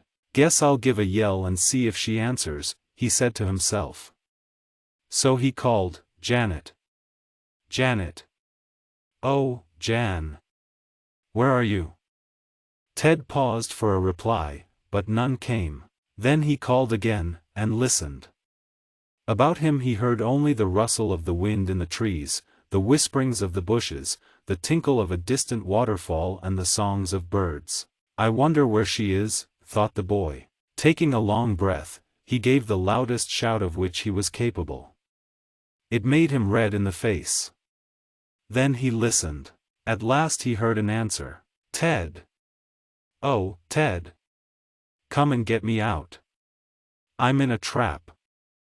It was Janet's voice, beyond a doubt, but such a strange voice, and faint and far away. Ted remembered once when his sister had been shut in the preserve closet down the cellar at home in Cresco. Her voice then had sounded just as it did now. But there isn't any cellar here, thought Ted. Once more he called, "Where are you? I can't see you." "I'm shut up in a box trap," answered Janet. "It's by a big clump of ferns down in a little hollow." Ted at that moment was standing on the edge of the gully into which Janet had run to get the red flowers. And, looking down, Ted saw where the ferns had been broken and bent to one side as his sister pushed through them. He also saw the top of the box hidden among the bushes. "All right. I'm coming, Jan," cried Ted, as he scrambled down the steep sides. Janet had been roused from a half-slumber by the call of her brother's voice and had answered him. Thus he had found her. But when he stood in front of the box trap, Ted was a bit puzzled as to how Janet had gotten in and how he was going to get her out. "How does this thing work?" he called to his sister, through the wooden sides. "How'd you get in?" "I ran in when the door was open." "I ran in before I knew what it was," answered Janet. "Then the door dropped shut. I guess I must have jiggled something." "I guess you did," answered Ted. "Now I wonder if I can get this door open. I've got to pry it up with a long stick if I can find one." Luckily, the Curlytop lad discovered just what was needed, a long tree branch, sharp on one end, like a wedge. This wedge he put under the edge of the sliding door and pried it up. As the door raised a little, Ted, holding it in that position with one hand on the long stick, while Janet helped from the inside, thrust a stone beneath the door. There was a crack wide enough for Janet to thrust out her hand. "But I can't crawl out through that crack," she said. "I know it," answered her brother. "I'll lift it up higher." This he did, a foot or so at a time, putting more stones and finally upright sticks beneath the wooden slide, until it was raised high enough for Janet to crawl out. "Oh, I'm so glad you came," she cried to her brother. "So am I," he said. "But what made you go in there?" "I didn't know it was a trap," explained the little girl. "I saw some red flowers and I ran to pick them, and before I knew it I was in the box, and I must have jiggled something for the door fell shut behind me and I couldn't get out." "I guess it's a wild animal trap, all right," Ted remarked. "It smells so," and he sniffed the air. "Do you think they catch bears here?" asked Janet. "Maybe," assented Ted. "Then let's run home," suggested his sister, for it was now getting dusk in the woods, though it was lighter out in the open. Ted took out the sticks and stones from beneath the door, letting it drop into place again. "So nobody else will be caught," he explained. Then he and his sister hurried back to the farmhouse. "Say, now, that's too bad," exclaimed Mr. Birch, the movie director, when he heard what had happened. "We did have some wild animals in that box, but they were foxes, not bears. And we didn't trap the foxes, we just held them in that box so we could let them run out when we wanted to take moving pictures of them. We hid the box in the bushes so it wouldn't show in the picture, and the door was pulled up by a long rope. After we filmed the foxes, some of the men must have left the door open, taking off the ropes. So it was turned into a regular trap, though we didn't intend it as such. The door thus left propped up, when Janet went in she must have jiggled it, as she says, so it dropped into place. I'm mighty sorry about it, little girl." "Oh, I don't mind, as long as I got out before dark," laughed January, "but I was scared for a little while." "I'll see that it doesn't happen again," declared the director. "We have no further use for the box, since we have made the Fox films, so I'll have it taken away." A few days later most of the pictures intended to be filmed at Dawson's farm had been taken, and the company prepared to move on to the next location. Already some of the cowboys and other men and women connected with the company had left. One last scene taken was where Mr. Tizzy, the funny flip-flop man, pretended to be a cowboy, riding a horse to lasso a pig. It was a lively affair. The animal used was not the savage boar that had nearly hurt Trouble, but a more gentle pig.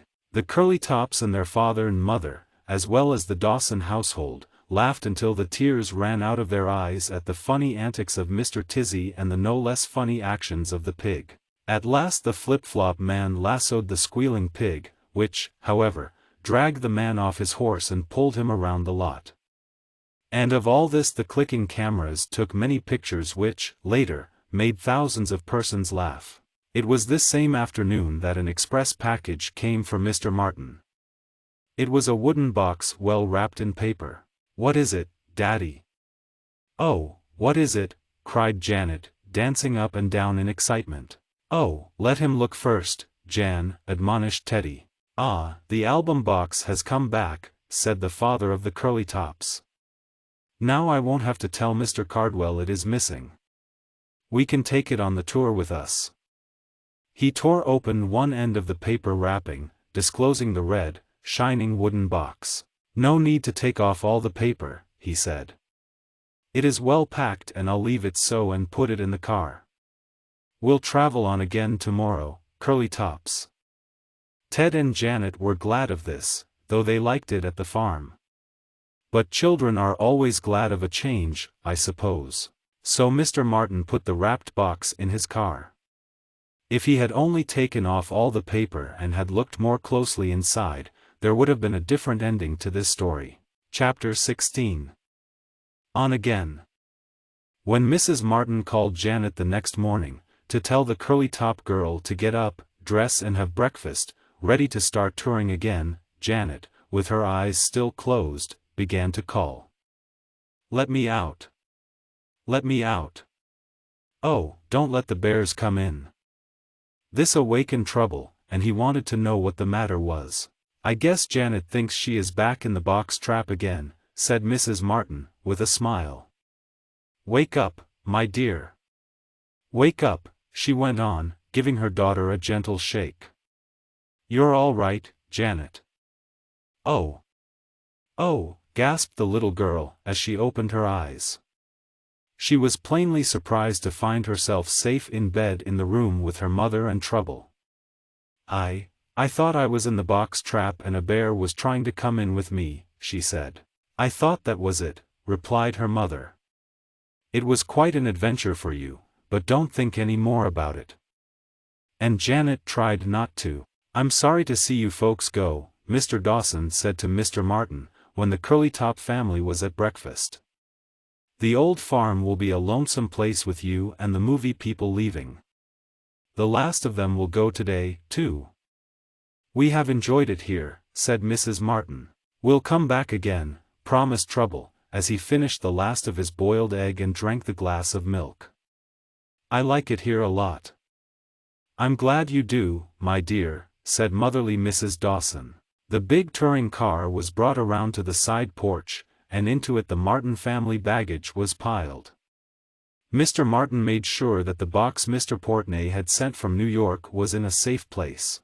"I hope nothing more happens to that box before I deliver it to Mr. Cardwell in Bentville," said Ted's father, with a sigh of relief as he put the small chest under some robes. "If I had known all the anxiety it was going to give us, I'd never have promised to deliver it for my neighbor," he told Mr. Dawson. "Well, when you have a lot of worry it's best to get it over with," said the farmer. "Be sure and stop off to see us when you come this way again." "We will," promised Mrs. Martin. Then the Curlytops were off again on their summer touring trip.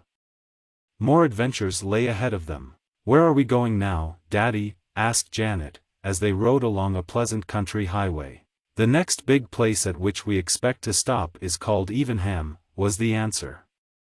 "But we won't be there before tomorrow or next day." "Where do you expect to stop tonight?" asked Mrs. Martin. "What would you say to camping out, her husband wanted to know. "In the tent," cried Ted. "Oh, what fun," echoed Jan. "I goin' to make a campfire," declared Trouble. "We'll see about that," his father answered. "Yes, if your mother thinks well of it, we can stop in some good place, rig the tent up to the side of the car, and stay there all night," Mr. Martin went on to Ted and Janet. "It's going to be a warm, pleasant night." "And can we cook a meal?" Ted wanted to know. "It isn't like camping out if you don't cook your own meal." "Yes, we can do that, too," said Mrs. Martin, who liked camp life and roughing it almost as much as did the Curlytops. So it was decided, and in the next town they stopped to purchase some bacon, coffee and other things they could cook over their alcohol stoves. They carried 2 small stoves. About noon the auto was rolling along a quiet country road, and, finding a lane which did not seem to be much traveled, Mr. Martin turned off on that to be out of the way of traffic while lunch was being got ready. Then such a good time as the Curlytops had, and Trouble also. For they prepared a meal out in the open, and the table that was set was the running board of the car, papers being spread on it for a cloth. "Oh, I just love it here." "Don't you, Ted?" murmured Janet, her mouth half filled with part of a peanut butter sandwich. "It's dandy!" Ted exclaimed, as he reached for another slice of bacon, for Mrs. Martin had fried some in a little pan over the stove which burned solid chunks of alcohol. And such a wonderful odor as that bacon gave off in the woods. It was worth going miles just to get a whiff of it. After the meal Mr. and Mrs. Martin strolled about in the woods while the children played nearby. The radiator of the car was filled with fresh water from a clear, bubbling spring, and then the touring party started on again. "We must be looking for a good place to make our night camp," Mrs. Martin said, later in the afternoon. "We don't have to go on to any certain place, so if we find a good spot we might as well stop there and begin to put up the tent. We want to get everything in readiness before dark." "That's right," agreed her husband. "So keep your eyes open, children." Ted and Janet did, with the result that they pointed out several more or less good spots for a night camp. There were objections to most of these, however. But at last Mrs. Martin spied what seemed to all of them to be a delightful place. It was in a meadow, on the edge of a clump of woods, and there was a spring of water nearby. It is always wise to camp near water. "This seems all right," agreed Mr. Martin, as he drove the auto into the glade. "And there aren't any neighbors." He spoke truly, for there was not a house in sight. It was a beautiful spot, very quiet and restful. "Not even a cow," said Janet. Ted helped his father get the portable tent out and attach it to the sides of the car while Mrs. Martin prepared the evening meal. There were folding cots which, when spread out, made comfortable little beds. It was arranged that Trouble and Janet would sleep on the seats of the auto, with the side curtains put up so they would be snug and comfortable. And on cots, under the extended tent, Ted, his mother and his father would pass the night. Supper was eaten with keen appetites, and then the Martin family sat about in the beautiful evening glow, singing songs and telling stories. They saw no signs of life, no nearby farmers happened along, and not so much as one car passed up or down the road. The frogs in a distant pond began to croak as night fell, and pretty soon Mrs. Martin noticed that Trouble's eyes were closing. "Bedtime," she announced, and though Ted and Janet declared they weren't a bit sleepy, their parents said they had better turn in. "We'll get an early start in the morning," said Mr. Martin. Trouble was asleep almost as soon as he had been tucked in on the comfortable auto seat, and Janet was not far behind him in journeying to slumberland. But to Ted, out in the tent with his father and his mother, sleep did not come so quickly. The little boy pretended he was a cowboy, sleeping out on the plains, with a big herd of cattle nearby. Perhaps his lively thoughts kept Ted awake. At any rate, something did, but at last he, too, closed his eyes and was soon fast asleep. Just how long it was afterward he did not know. But he was suddenly awakened by feeling something touch him on the side. It was as though someone had punched him in the ribs, Ted said afterward. the little fellow opened his eyes and murmured, "Is it morning, mother?" He imagined it was his mother rousing him by shaking him, as she sometimes did. His mother did not answer. Then Teddy saw that the tent was dark. The sun was not streaming in. But through a crack the lad caught sight of a distant star. He knew it was still night, but something had awakened him by touching him on the side. He raised himself on his elbow and listened. He could tell, by the deep, regular breathing of his father and mother, that they were sleeping soundly on their cots. Then from the outside of the tent something reached in and gave Teddy such a blow that he was knocked back on his cot. Chapter 17. Along the river. For a moment or two the Curlytop lad was so surprised, as well as a little frightened, that he lay quietly, not moving nor saying a word. Then he knew he must do something about it.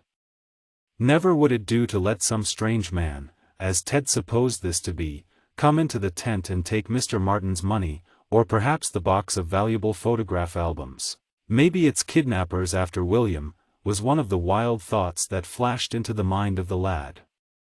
He was glad then that William was sleeping in the auto with Janet. But in a moment or two Ted recovered the breath that had been knocked out of him by the blow that had sent him back on his cot, and he raised himself again.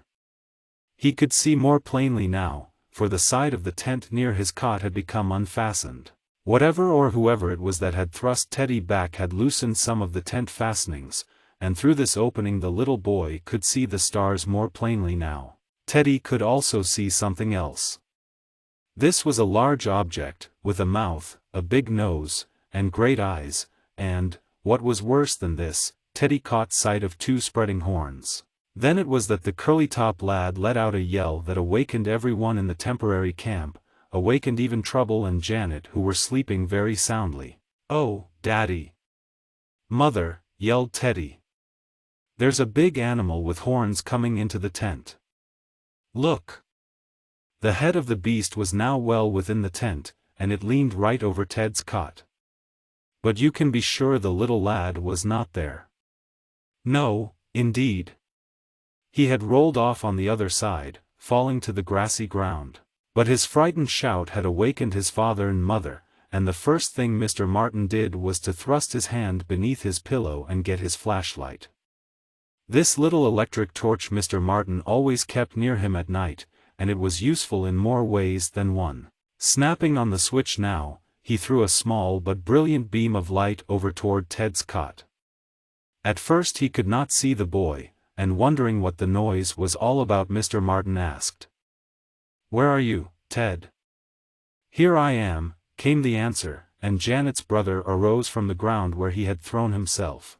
"What in the world are you doing there?" asked his mother, who was sitting up on her cot. "Did you have nightmare? Were you walking in your sleep?" "No, I wasn't walking in my sleep," replied Teddy. "But I gave a jump and I fell out of bed."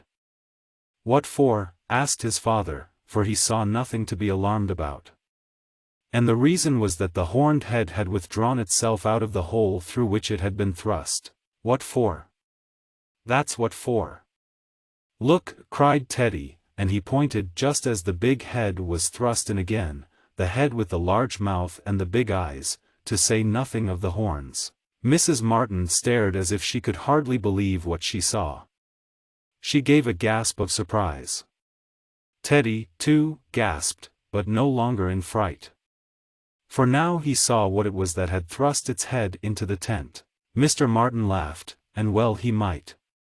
For in the gleam of the electric flashlight they were looking at the calm features of a big cow that, with her head thrust into the tent, was quietly chewing her cud, leaning over the cot from which Ted had leaped in such a hurry. "Oh, my!" cried Janet, who looked over the side of the auto into the tent to which it was attached. Then Trouble looked and he cried, "Oh, a cow! A cow! Is it morning and did the cow come to bring us milk?"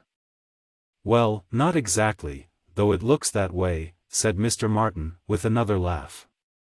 "Was it this cow that frightened you, Teddy?" "Yes, sir, I guess so," replied the lad. I felt something poke me in the ribs, and I woke up, and then the tent side sort of flew open and this big head came poking in and I didn't know what it was, so I rolled off my cot on the other side. Which was a wise thing to do, seeing that you couldn't very well tell in the dark what was after you, said his mother. It might have been a bear, said Janet. I'm glad it wasn't. So am I, added Mrs. Martin. Would a bear eat peanuts like an elephant? Trouble wanted to know. I guess a bear will eat almost anything, said Mr. Martin, as he slipped on his shoes. I think I'd better go out and tie this wandering cow to a tree, he said. Or else she'll be back just as soon as we get to sleep, bothering us again. For that's what she is, a wandering cow. She was probably tethered out for the night and broke loose. She must have come to pay us a visit. Well, some fresh milk for the morning coffee would be very welcome, remarked Mrs. Martin. But I'm not going to milk a cow in the middle of the night. Fasten her well, Dick, so she won't get loose again. I will, answered Mr. Martin. The cow was very gentle and tame. She probably did not intend to frighten Teddy by thrusting her horns against the tent, poking him in the ribs and afterward thrusting her head inside. It was all an accident. Mr. Martin found a rope that was fastened around the animal's neck, and soon led her well away from the camp, tying her to a tree. Then he came back to the little tent and soon the place was quiet again, and all the Martins slept soundly until morning. Getting breakfast was lots of fun, and they had fresh milk, after all. For while Mrs. Martin was making coffee a farm boy came strolling along, looking for the lost cow. When he heard what had happened and saw the creature tied to a tree, he milked her, Mrs. Martin giving him a pail for this purpose. It's only fair to give you some milk after the fright the cow gave you, said the farm lad, with a grin. Where you folks going? He asked, as he looked with eager eyes at the auto and the tent fastened to it. Oh, we're just touring around, Teddy answered. I guess we'll go up the river today. He had heard his father say they might do that, for they were near a large stream alongside of which wound a good road leading into a pleasant country with great stretches of woodland. After breakfast, at which Trouble drank with glee some milk from the night cow, as he called her, preparations were made for a trip up the river. The tent was taken down and folded into a small space, as were the folding cots.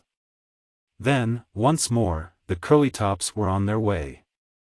They soon reached the river road, and Mr. Martin was glad to find it in good condition. This will take us many miles on our way, he said.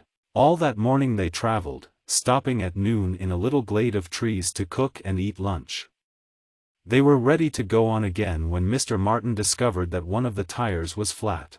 There's a leak in that inner tube, he told his wife. I might as well stop and mend it now and save our spare tire and tube. We might need to make a change in more of a hurry.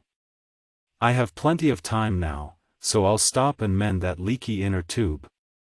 This suited Ted, Janet and Trouble, who were having fun in the woods and along the bank of the river which ran nearby. Mr. Martin jacked up the car, took off the rim and tire, and, taking the thin, rubber inner tube from the shoe, proceeded to fasten on a patch. He finished this work, and then, to make sure the leak was mended, he took the foot pump and filled the red, inner tube with air as it lay on the ground. The tube was well pumped up and Mr. Martin was waiting to see if any of the air leaked out when a cry from the children on the bank of the river attracted the attention of father and mother. They looked up and saw Trouble and the Curlytops standing there and pointing to a small raft of logs that was slowly floating down the stream. At one end of the raft was a little cabin, made of slabs of wood with the bark side out, and from this cabin, or shanty, was coming a curl of smoke, showing that this was where the lumbermen slept and cooked. There was a dog on the raft, and when he saw the children he barked joyfully and wagged his tail. Then, unexpectedly, as the rear of the raft swung in close to shore, the dog leaped off and a moment later was frolicking with the Curlytops. The lumber dog, as Trouble called him, seemed to be wild with joy at being once again on land and near children. He ran up and down, barking in delight and wagging his tail until it seemed it would come off. Then, all of a sudden, the dog ran toward the blown-up inner tube which lay on the ground while Mr. Martin waited to see if it leaked any more. The dog gave one look at what, to him, must have been a strange object, and then he growled and barked at it. "Look out! Don't touch that," cried Mr. Martin, with a laugh. He was too late, however, for the dog sprang forward and caught the tire tube in his mouth. He gripped it savagely, as a dog will do with something he fears, and a moment later there came a loud noise, as if a gun had been fired. Heels over head that dog went toppling back, howling in dismay. Chapter 18. Two Bears. Several of the lumbermen in charge of the raft of logs came rushing out of the slab cabin at the sound of the shot, or what they thought was a shot from a gun. One of the men, seeing the dog, rushed to the edge of the raft and cried, "Who shot Spot?" "Nobody shot him," laughed the steersman, who was chuckling so with mirth that he let go of the long sweep that was used to guide the raft. "Leastways, if he shot himself." "Ho! Ho! Shot himself? What do you mean?" asked one of the lumbermen. The Curlytops, also, did not understand what had happened. But Mr. Martin, looking at the inner tube of his tire which was now quite flat, knew what had taken place. "Yep, Spot shot himself," laughed the steersman. "He bit into that blown-up auto tire on the shore and made a hole in it. He punctured it, and the air popped out like a gun, right in his face. I guess Spot thought he was shot, anyhow." "It did sound like a gun," remarked one of the men. "Hi, Spot," he called. With a bark, the dog, his tail between his legs in fright, raced along the shore and gave a leap which carried him across the water between the raft and the bank and landed him on the logs. Then he ran inside the cabin and hid himself. The steersman guided the log raft against the bank, thus bringing it to a stop, and he jumped ashore. "I'm right sorry, sir, that our dog punctured your tire," he said. "Oh, that's all right," replied Mr. Martin, with a smile. "It's easily mended again. We aren't fussy about dogs, we have one at home." "That's good," murmured the lumberman. "Some folks don't like dogs, but they're a heap of company, I say. I reckon Spot must have thought your auto tire was a big, red bologna sausage, all ready for him to eat, and he wanted to take a bite out of it." "He might have thought that," said Mr. Martin. "His sharp teeth didn't take long to put a hole in the tube. And it certainly shot off like a gun. He doesn't know much about auto tires, this dog of ours," said the steersman. "I reckon he never saw a red blowed-up tire on the ground before. And he'll never want to see another, I reckon," added a big lumberman in high boots. "He sure was a scared dog. Won't he come out again and play with us?" Trouble wanted to know. "Maybe I can coax him out," said one of the men. After some urging, Spot was induced to leave the cabin, where he had been cowering under a bunk. He whined and seemed still afraid, but when the Curlytops had coaxed him ashore and romped about with him, he regained his spirits and began to bark and leap about. "Don't put that tube on the ground again after you get it mended," said Mrs. Martin to her husband, with a laugh, as she saw him at work, cementing another patch on the place where Spot's sharp teeth had gone through the rubber. "No, indeed," he agreed. And when the tube had been mended again, Mr. Martin hung it over the rear of the car to dry. It held the air when he tested it, and, slipping it inside the shoe, he pumped it up fully and soon had the rim and tire back on the car. By this time the raft had been worked out from shore and was ready to go on again. "Here, Spot," called the steersman. The dog seemed to want to remain on shore and have fun with the Curlytops, but he knew his master's voice and, with a little whine and bark of farewell, he jumped on the moving raft and went on down the river. "Goodbye," called Trouble, waving his hand to the dog. And Spot waved his tail in answer. "Where did the raft come from?" asked Ted, for he had seen his father talking to the men while waiting for the second tire patch to dry. "The trees were cut in the woods, quite a distance up the river," explained Mr. Martin. "They were floated down from the lumber camp, a few miles up." Could we go to the lumber camp? Asked Ted. I'd like to see it. I'd like to see it, too, added Janet. We had fun in a lumber camp once. There isn't much going on in a lumber camp in the summertime, explained their father. Winter is the busy season there, for the logs are cut and hauled through the woods to the edge of the water that is to float them to the mill. How can the water float them to the mill in winter when the rivers and lakes are frozen? Asked Ted. That's just it, they don't float the logs down in the winter, his father explained. They pile them up near the river and wait for spring to come when the snow and ice melts and makes the water very high, higher than at any other time of the year. It is on this high water that the logs are floated down. However, there is some little work being done in this lumber camp now, the men said. They are cleaning up the logs left over from the spring freshet run, and this raft was one of that sort. I suppose we might stop off at this lumber camp, if your mother thinks it would be all right, said Mr. Martin, looking at his wife. Do whatever you like, she said, with a smile. We are touring around to give the Curlytops a good time, and we might as well stop at the lumber camp as anywhere else. So it was decided, and after making sure nothing had been left behind, the auto party went on again. Mr. Martin expected to reach the lumber camp that evening, and he knew he would be welcome there with his family, to spend the night, for the men on the raft had told him so. They could sleep in one of the log cabins, the steersman said, since only a few of the wood choppers were in the camp now. But the river road, which had been very good at first, soon became so rough that the auto had to be driven slowly, and not as good time could be made. Also the distance was farther than Mr. Martin thought, or at least farther than the men on the raft had told him.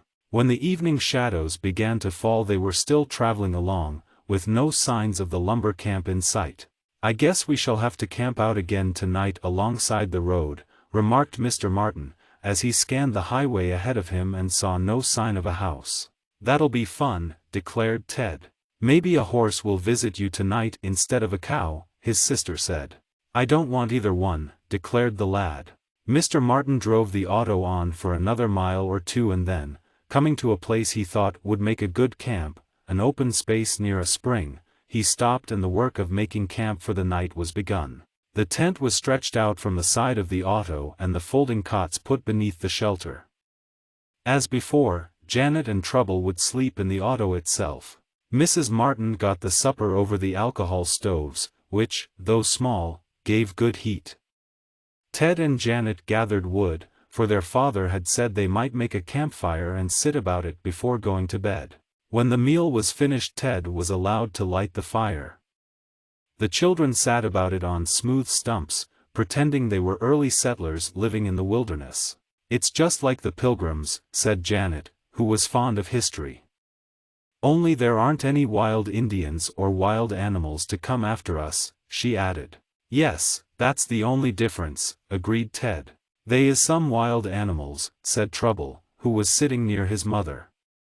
He suddenly arose and looked off toward the forest. They is some wild animals here. Oh, no, there aren't, Trouble, declared Ted. Yes, they is, insisted his little brother. They is 2 bears. I see them. Here they come.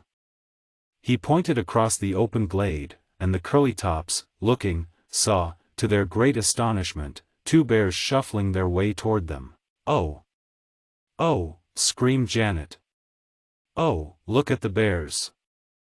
Chapter 19. The Lumber Camp. Mr. Martin, who had been busy making sure that everything about the camp was snug and secure for the night, did not at first glimpse the bears. But he heard what Janet exclaimed and called to her. I wouldn't pretend so hard if I were you, Jan, especially about bears at night. You might scare Trouble. But, Daddy, cried Janet, as she ran toward him, there are bears. Real ones. And Trouble saw them first. Nonsense, exclaimed Mr. Martin, emerging from behind the auto, where he was making sure the tent flaps were fast. Yes, here are 2 bears, Dick, said his wife. And they're coming right for us. We'd certainly better do something. I'll do something, cried Ted, picking up a blazing brand. I'll scare Em with this. No. No. You mustn't, objected his mother. Bears are afraid of fire, stated Ted. These don't seem to be, observed Janet. They're coming right for us. She had turned, on her way to join her father, and she saw the shaggy creatures still shuffling along. By this time Mr. Martin had reached the open place and he had a sight of the bears. Bless my stars, cried the father of the Curlytops. Who would have thought to find bears here? But they must be tame bears. I certainly hope so, exclaimed his wife. They must be, said her husband again. Wild bears would run at the sight of us, not come nearer. Some lumberman must have caught these two when they were small, and he's tamed them. They aren't much more yet than 2-year-old cubs. I believe they're coming to see if they can find something to eat. Oh, if they're tame bears maybe they'll do tricks, cried Ted. Maybe they'll eat peanuts like Nelephants, added Trouble. Well, you aren't going to feed these bears peanuts, decided his mother, catching the little fellow up in her arms and stepping back toward the auto with him. Oh, look! They're eating, suddenly cried Ted, pointing. Surely enough, the two bears that had been shuffling along in the peculiar way bears have, had now come to a stop some little distance away from the campfire and began sniffing along the ground. Suddenly one of them seemed to find some dainty, for he picked it up. And an instant later the other, with a sort of squealing growl, tried to knock whatever it was from the mouth of the first bear. They're quarreling, just like two boys. Oh, they must be tame bears, decided Mrs. Martin, for the shaggy chaps seemed to have no interest except in each other or in what they could find on the ground. What is it, Daddy, they're fighting about? Asked Janet, for now the two bears were wrestling, standing up on their hind legs, and each trying to throw the other.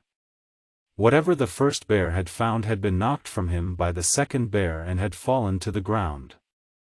Now they were struggling to see which should have it. It's my sandwich that I dropped, explained Trouble. I was over by there and I dropped a sandwich, he always called them that, and the bears are eating my sandwich. I guess that's right, agreed Mr. Martin. As the two bears wrestled, more in fun than in anger it seemed, the one who had knocked the sandwich from the one that first found it, dealt his companion such a blow as to send him staggering off against a tree. Then the second bear pounced on Trouble's lost sandwich and soon ate it. The first bear seemed to take it all good-naturedly and went sniffing for more tidbits that might have been tossed away or dropped by the campers. Oh, aren't they cute, exclaimed Jan, for by this time it was evident that the bears would do no harm. They came to eat, not to run the Curlytops off. I'd like to know whose they are, said Teddy. And I hope they don't stay here all night, added Mrs. Martin. I don't want to go to sleep, knowing a bear, no matter how friendly he is, may poke his head in on me at any moment. I'll see if I can drive them away, offered Mr. Martin. No, don't do that, begged his wife, clutching him by the arm. They might turn on you and scratch you. I don't believe they will, said her husband. As you say, we don't want to go to sleep with bears roaming around loose, even if they are tame bears. Maybe they'll go away themselves if we give them enough to eat, suggested Janet. That's just the way to make Em stay around here, declared Ted. They'll stay as long as you feed Em, like a stray dog. It was evident that something must be done, for the two bears, having picked up all the scraps they could find outside the camp, were now approaching closer. They stood up and sniffed hungrily, moving their snouts about in a peculiar way. Nor did they appear to be afraid of the fire, on which Ted piled more wood. I wish their keeper would come and take them away, said Mrs. Martin. Then, as if in answer to her wish, a man came running out of the forest, a lumberman, he seemed, with big boots on, and in his hands he carried chains that rattled and clanked. At the sound of the rattling chains the bears turned, like boys caught in a jam closet, and, dropping to all fours, would have run into the woods, except that the man shouted. No, you don't, Jim. Come back here, Jack, you little rascal. Come here, I say. The bears paused, and then, as the man ran toward them and again shouted, they turned about and walked slowly back to him. In an instant he had snapped one end of the chains he carried into collars they wore about their necks. "Hope my pets didn't scare you folks," said the man, as he playfully pulled the little short ears of his shaggy charges. "Jim and Jack are as gentle as lambs, but you've got to know how to treat 'em. Hope they didn't frighten you." "They didn't, exactly," said Mr. Martin. "We were a bit surprised, at first, but the bears seemed to be content to pick up scraps about the place." "That's what they love, picking up scraps of food," said the lumberman. "Are they your pets?" asked Janet. "Yes, little girl. I've had 'em ever since they were little bits of cubs. Someone shot the old bear and I found these two, like puppies, whimpering on their dead mother. I brought them to my camp, raised them on a bottle until they were old enough to eat, and I've kept 'em ever since. This evening they got away, as they often do, and wandered off, so I had to take after 'em." "Are you camping around here?" asked Mr. Martin. "Yes, in a way," was the answer. "I'm not camping for fun, as you folks are. It's business with me. I'm manager of a lumber camp over in the woods." "Oh, yours is the camp we have been looking for," exclaimed Mrs. Martin. "You've been looking for me," echoed the man, who gave his name as Pat Teeter. "We met some lumbermen on a raft going down the river," explained Mr. Martin, telling about the dog who bit the auto tire. "They said you might let us inspect your camp."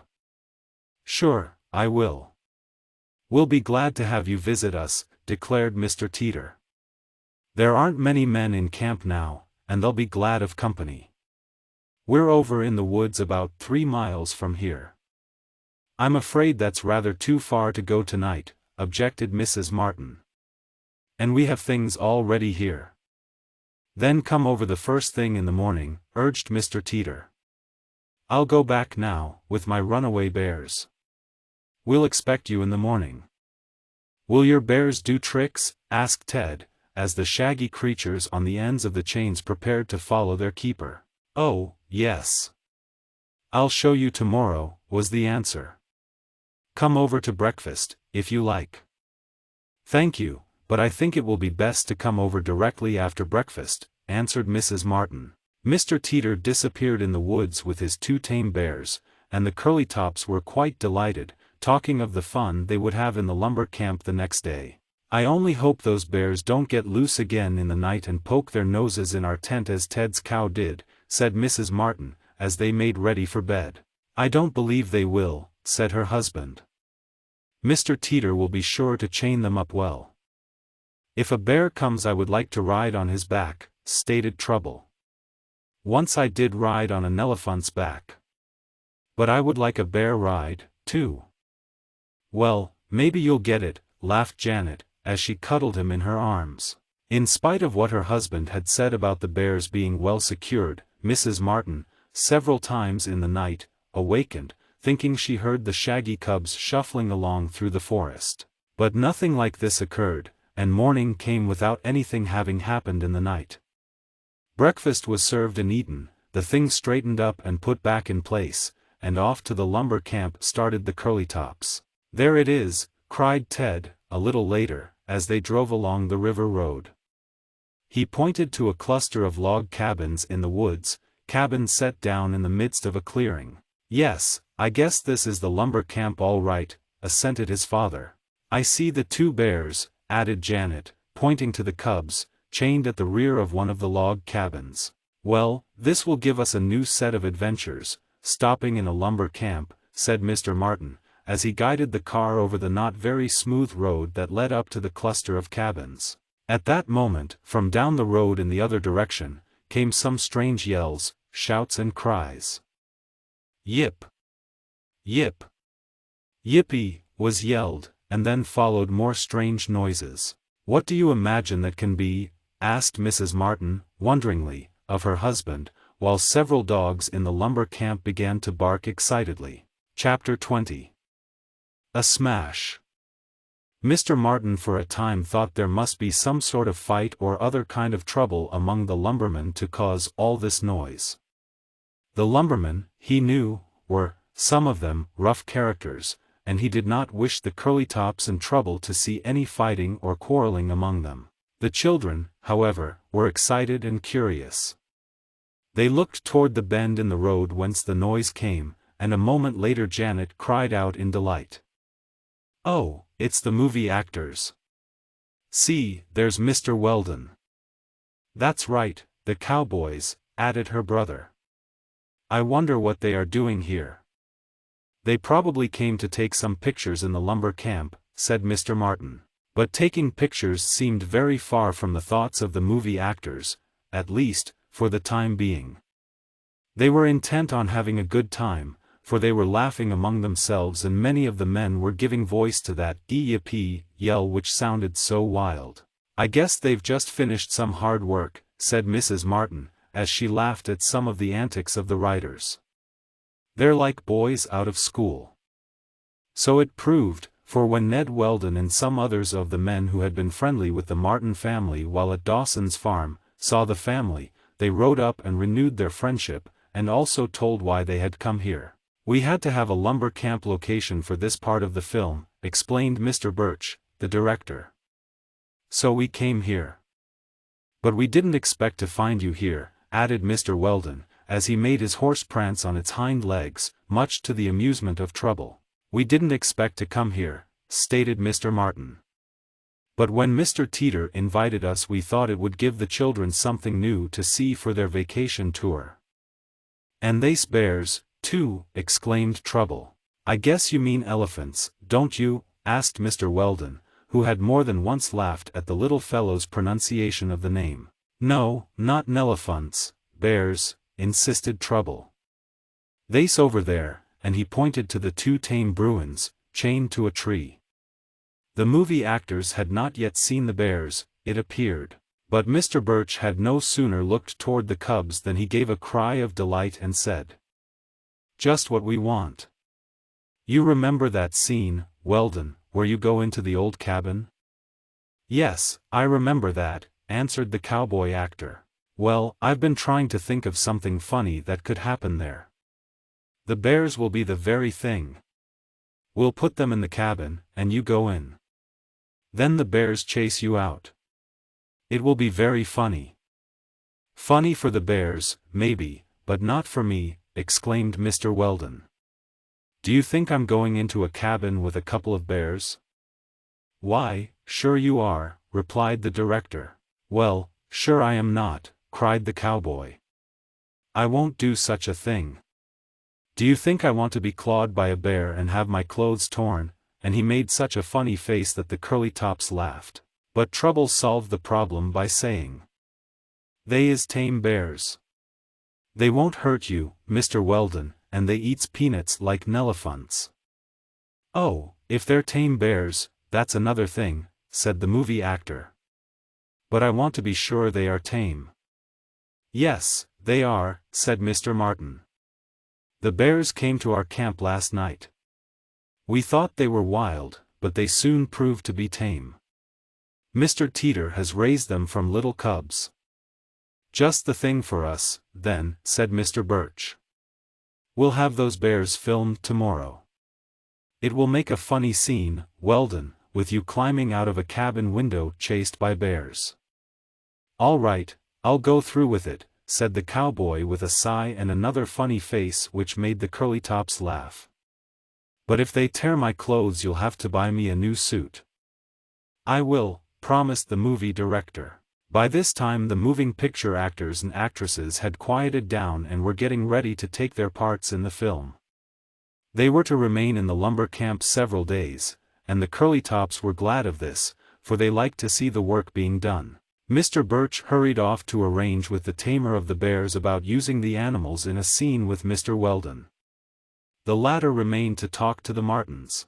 "Is Mr. Portney here?" asked Mr. Martin. "I don't see anything of him." "No, he doesn't take any part in this section of the film," answered the cowboy. "But we expect him to join us in a few days." Did you get back your box of albums that his man took by mistake? Yes. I have the box here in the car, answered the father of the Curlytops.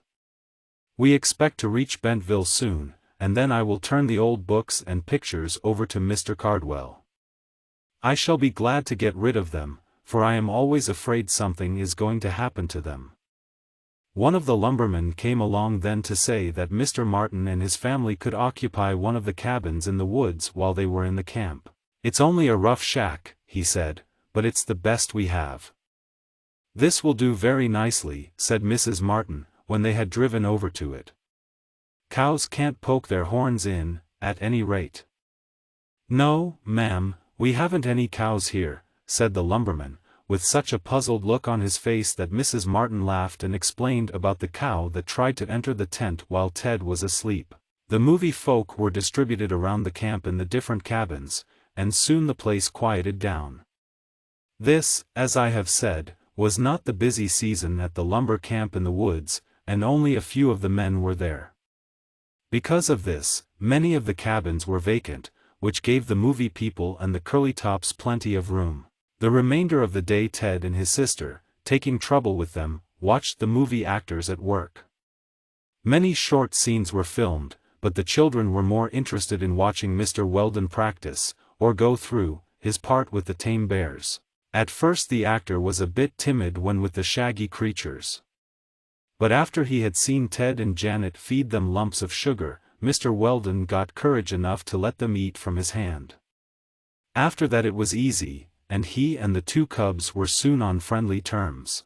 Now we'll try how it goes when they chase you out of the cabin, suggested the director. But they're so friendly they won't chase me, said Mr. Weldon. If you have some bread and molasses with you they will, said Mr. Teeter. They'll go anywhere to get bread and molasses. Just have some of that with you when you play your part. Hold it out to the bears and then pull it away. They'll chase you from here to the end of Crystal Lake to get the sweet stuff. So that was tried. One of the cabins in the open part of the woods was picked out as the scene in the picture. The bears were put inside, and then Mr. Weldon got ready to go through his part. In his pocket he had some slices of bread covered with molasses, which the lumber camp cook had given him. The bread was wrapped in waxed paper so it would not make the actor's pocket sticky. The idea in this part of the film story was that Mr. Weldon was to enter the cabin, thinking it held a man whom he wanted to catch. So he approached the place on tiptoe. But no sooner had he entered, than the bears, who had been anxious to come out, rushed at him. They smelled the bread and molasses in Mr. Weldon's pocket.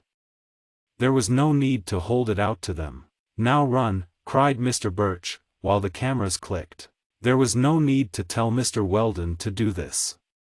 He took one look at the bears, hungry for bread and molasses, and away he rushed. After him lumbered the cubs, not angry, just keen to get the sweets. That's good. Fine. Couldn't be better, cried Mr. Birch. Finally the bears chased Mr. Weldon so closely that, tame as they were, he feared they might claw him in their eagerness. So he climbed a tree and dropped the bread and molasses down to the shaggy fellows. This was all they wanted, and they stopped to lick up the molasses, thus ending the scene. That was great, cried the director. Glad of it, said Mr. Weldon, as he came down from the tree after the bears had been led away. If it had been spoiled I wouldn't have done it over again. It was too exciting. But there was no need to take the bear scene over again, as sometimes happens when movies are being filmed. It was all right from the first click of the cameras. Other scenes were taken the next day in the lumber camp, and in some the Curlytops had small parts, much to their delight. They liked it in the woods, and Mrs. Martin was glad to remain a few days in one spot and have the shelter of a cabin in which to sleep. Mr. Birch decided that as long as he was in a lumber camp he had better take some scenes of chopping down trees, and this was arranged for. Then, as his company was one producing comedies, he wanted something funny and decided to have a man up in a tree that was being chopped down. One of the lumbermen volunteered to take this part, as he said it had really happened to him once. He jumped out of the falling tree into another standing nearby, and so was not hurt. "I can do the same thing again," he said. This scene took place on the edge of the clearing in the lumber camp, where the light was good. As the company carried no powerful electric lights with them, they had to depend on the sun, and in the depths of the woods there was not light enough for taking good pictures. After some funny antics, the lumberman climbed the tree. Then another man began to chop it down. It did not take long, for the lumbermen know how to fell a tree in a few minutes. And as the big pine began to sway toward the earth, the trunk being almost cut through, Mr. Birch cried, "Jump now!" The man jumped, a camera filming him as he leaped from the falling tree to one standing near it. Then down to the earth crashed the tall pine. There was a shout of dismay from some of the movie people standing off to one side. "I hope no one was hurt," said Mrs. Martin. Mr. Teeter came running up through the cloud of dust caused by the fall of the tree. "There's been a smash," he said. "A smash?" repeated Mr. Martin. "Yes. That tree didn't fall just the way it should, and it smashed down on your auto." "Oh, is our car smashed?" cried Ted. "Not all of it, but one wheel is," said a lumberman. "I'm afraid you Curlytops can't continue your tour." "I'm very sorry." Chapter 21. Aboard the motor boat. Nothing could have been more of a disappointment to the Curlytops just then than to hear they could not keep on touring around. They were having such fun they did not want it to stop. But if they had no auto to go in, they would have to return home, and the trip wasn't half finished. "And how are we going to take those albums to Mr. Cardwell?" said Teddy. "Let's go and see how badly the car is damaged," suggested Mr. Martin. "Perhaps it can be repaired so we can go on." "It will need a new wheel," answered the lumberman. "I think one can be sent on from the factory, or the nearest supply house, but it will take several days." "It's too bad." "It couldn't have been helped, I suppose," said Mr. Martin, as, with his wife and children, he walked toward his car. "I shouldn't have left it there." "The tree was taller than any of us thought," said the lumberman. "The end of it stuck out farther than we calculated, and it was just the tip of it that hit your front wheel." It did not take more than a glance from Mr. Martin to tell him that he could not continue touring in his auto, at least, until a new wheel was secured. "If only the tire or the rim had been broken, we could have managed," he said. "For we carry a spare tire and rim. But I haven't an extra wheel." "We'll get you one," offered Mr. Birch. "It was the fault of our company that your wheel was broken, and we'll pay for a new one. I'll telegraph and have one sent on from Blissville at once. There is a branch agency there that keeps parts for your car." "Don't worry about it," said Mr. Martin. "It can't be helped now. I am glad no one was hurt. There is no great hurry about our tour, a few days' wait will not matter." But it would take more than a few days to supply a new wheel for the one broken on the auto, it was found out. The agency was out of wheels for the kind of car Mr. Martin owned, and it would be necessary to send to Michigan for one. This would take about 2 weeks, stated the telegram that came in reply to the one Mr. Birch had sent. "Do you think we want to stay in this lumber camp 2 weeks more?" asked Mrs. Martin of her husband. "Hardly," he answered. "And yet I don't see how we can continue our tour without a car." "Couldn't we go on horseback?" asked Ted. "When we were at Uncle Frank's ranch we rode on ponies." "I'd like a pony," Janet said. "The ponies might be all right for you two Curlytops and for me," said their father. "But I hardly think your mother and Trouble could manage it." "No, we had best either go back home or wait here for a new wheel." Mr. Birch was saying how sorry he was that the plans of the family had thus been spoiled when Mr. Teeter suddenly asked, "How about a motorboat?" "A motorboat?" asked Mr. Martin. "What do you mean?" "I mean," explained the lumberman, "how would you like to keep on touring in a motor craft?" "I suppose cruising would be a better word than touring, when you speak of a boat. But how about it?" A boat would be dandy fun, exclaimed Ted. I think so, too, added his sister.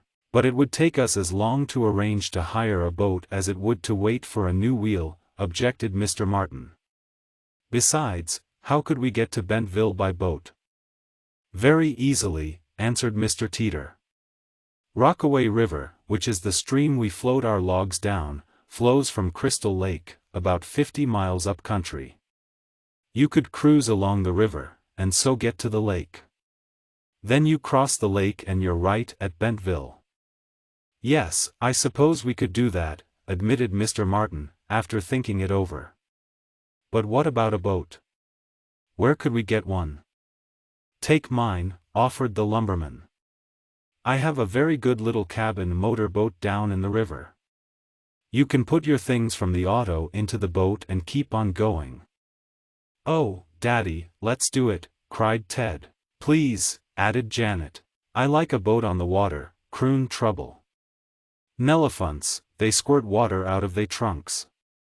What do you say, Ruth? Asked Mr. Martin of his wife. It sounds very nice, she answered, with a smile. But I should like to see the boat. Is there room on it for all of us?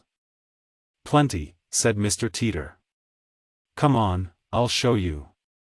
It wasn't far from the lumber camp to the Rockaway River, and at a small dock was tied the gasoline motor boat, Pine Tree.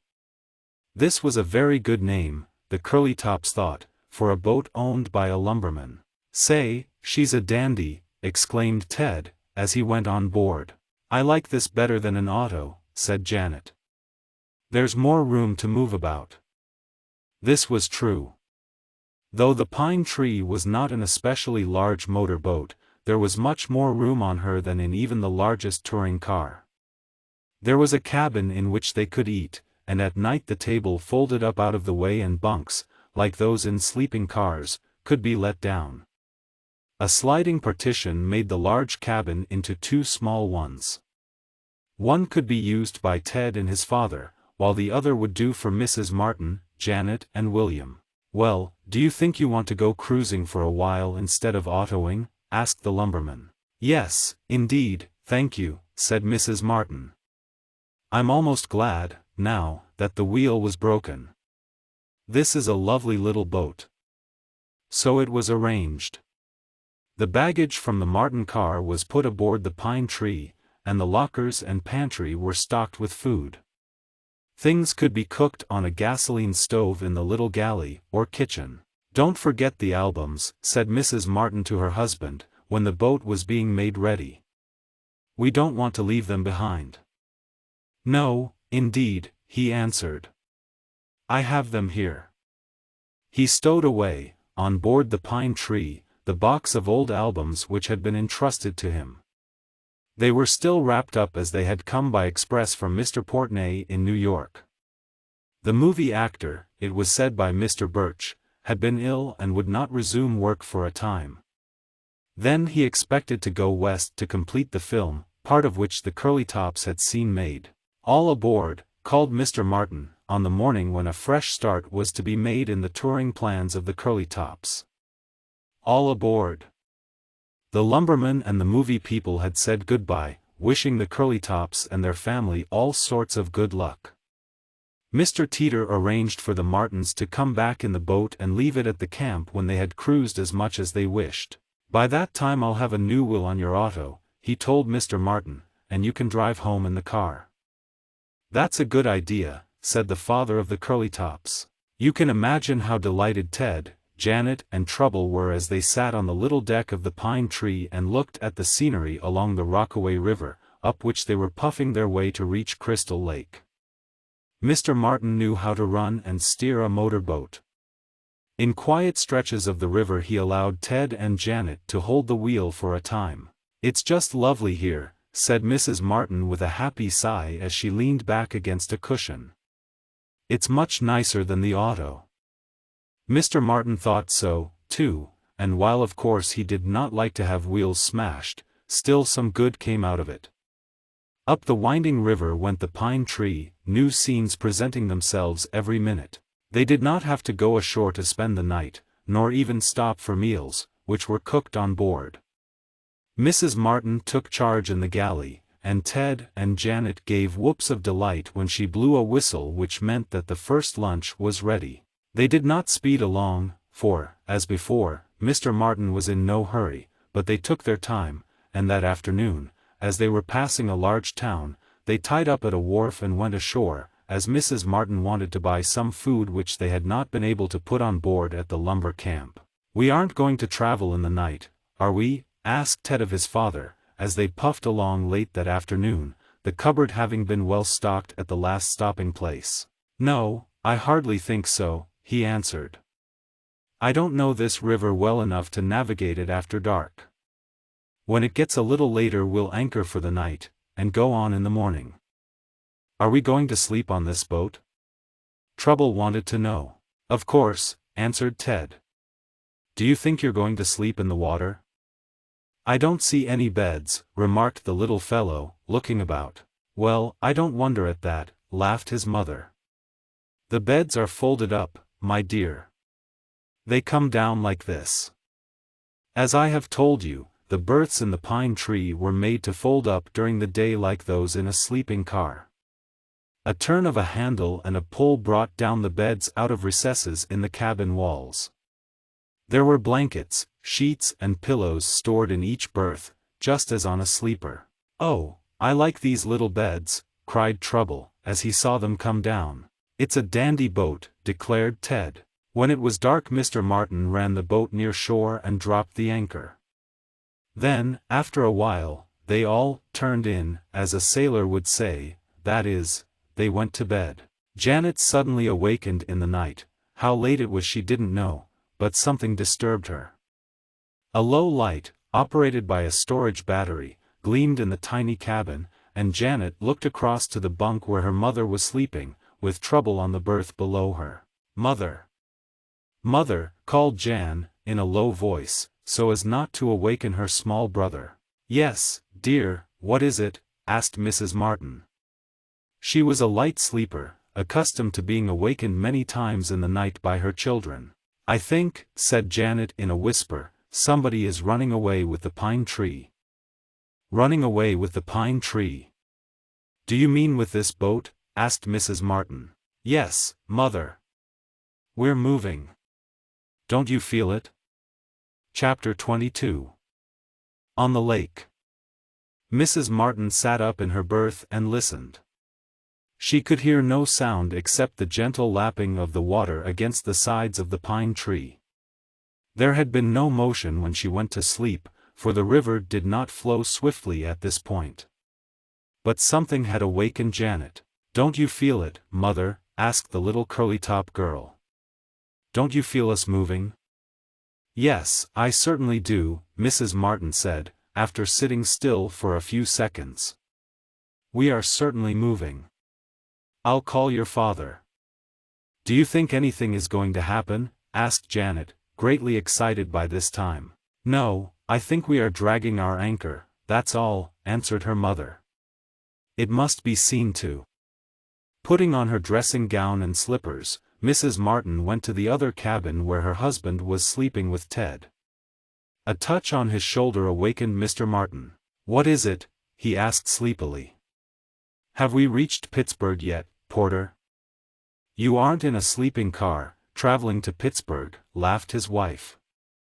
In his earlier days Mr. Martin had been a traveling salesman and covered many thousands of miles in sleeping cars. "What is it, then?" he asked, sitting up.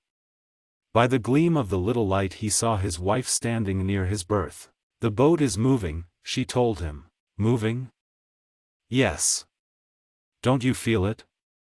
"Janet felt it first and called me. I think we are dragging our anchor." "So we are," exclaimed Mr. Martin, as he felt the sensation of the boat moving. "But it isn't anything serious. I'll drop it in a new place where it will hold better." As he was putting on a coat and trousers to go out on the little forward deck, where the anchor rope was caught around a cleat, Ted awakened. "What's the matter?" he wanted to know. "I'll go up and help you, Daddy," he offered, when told of the trouble.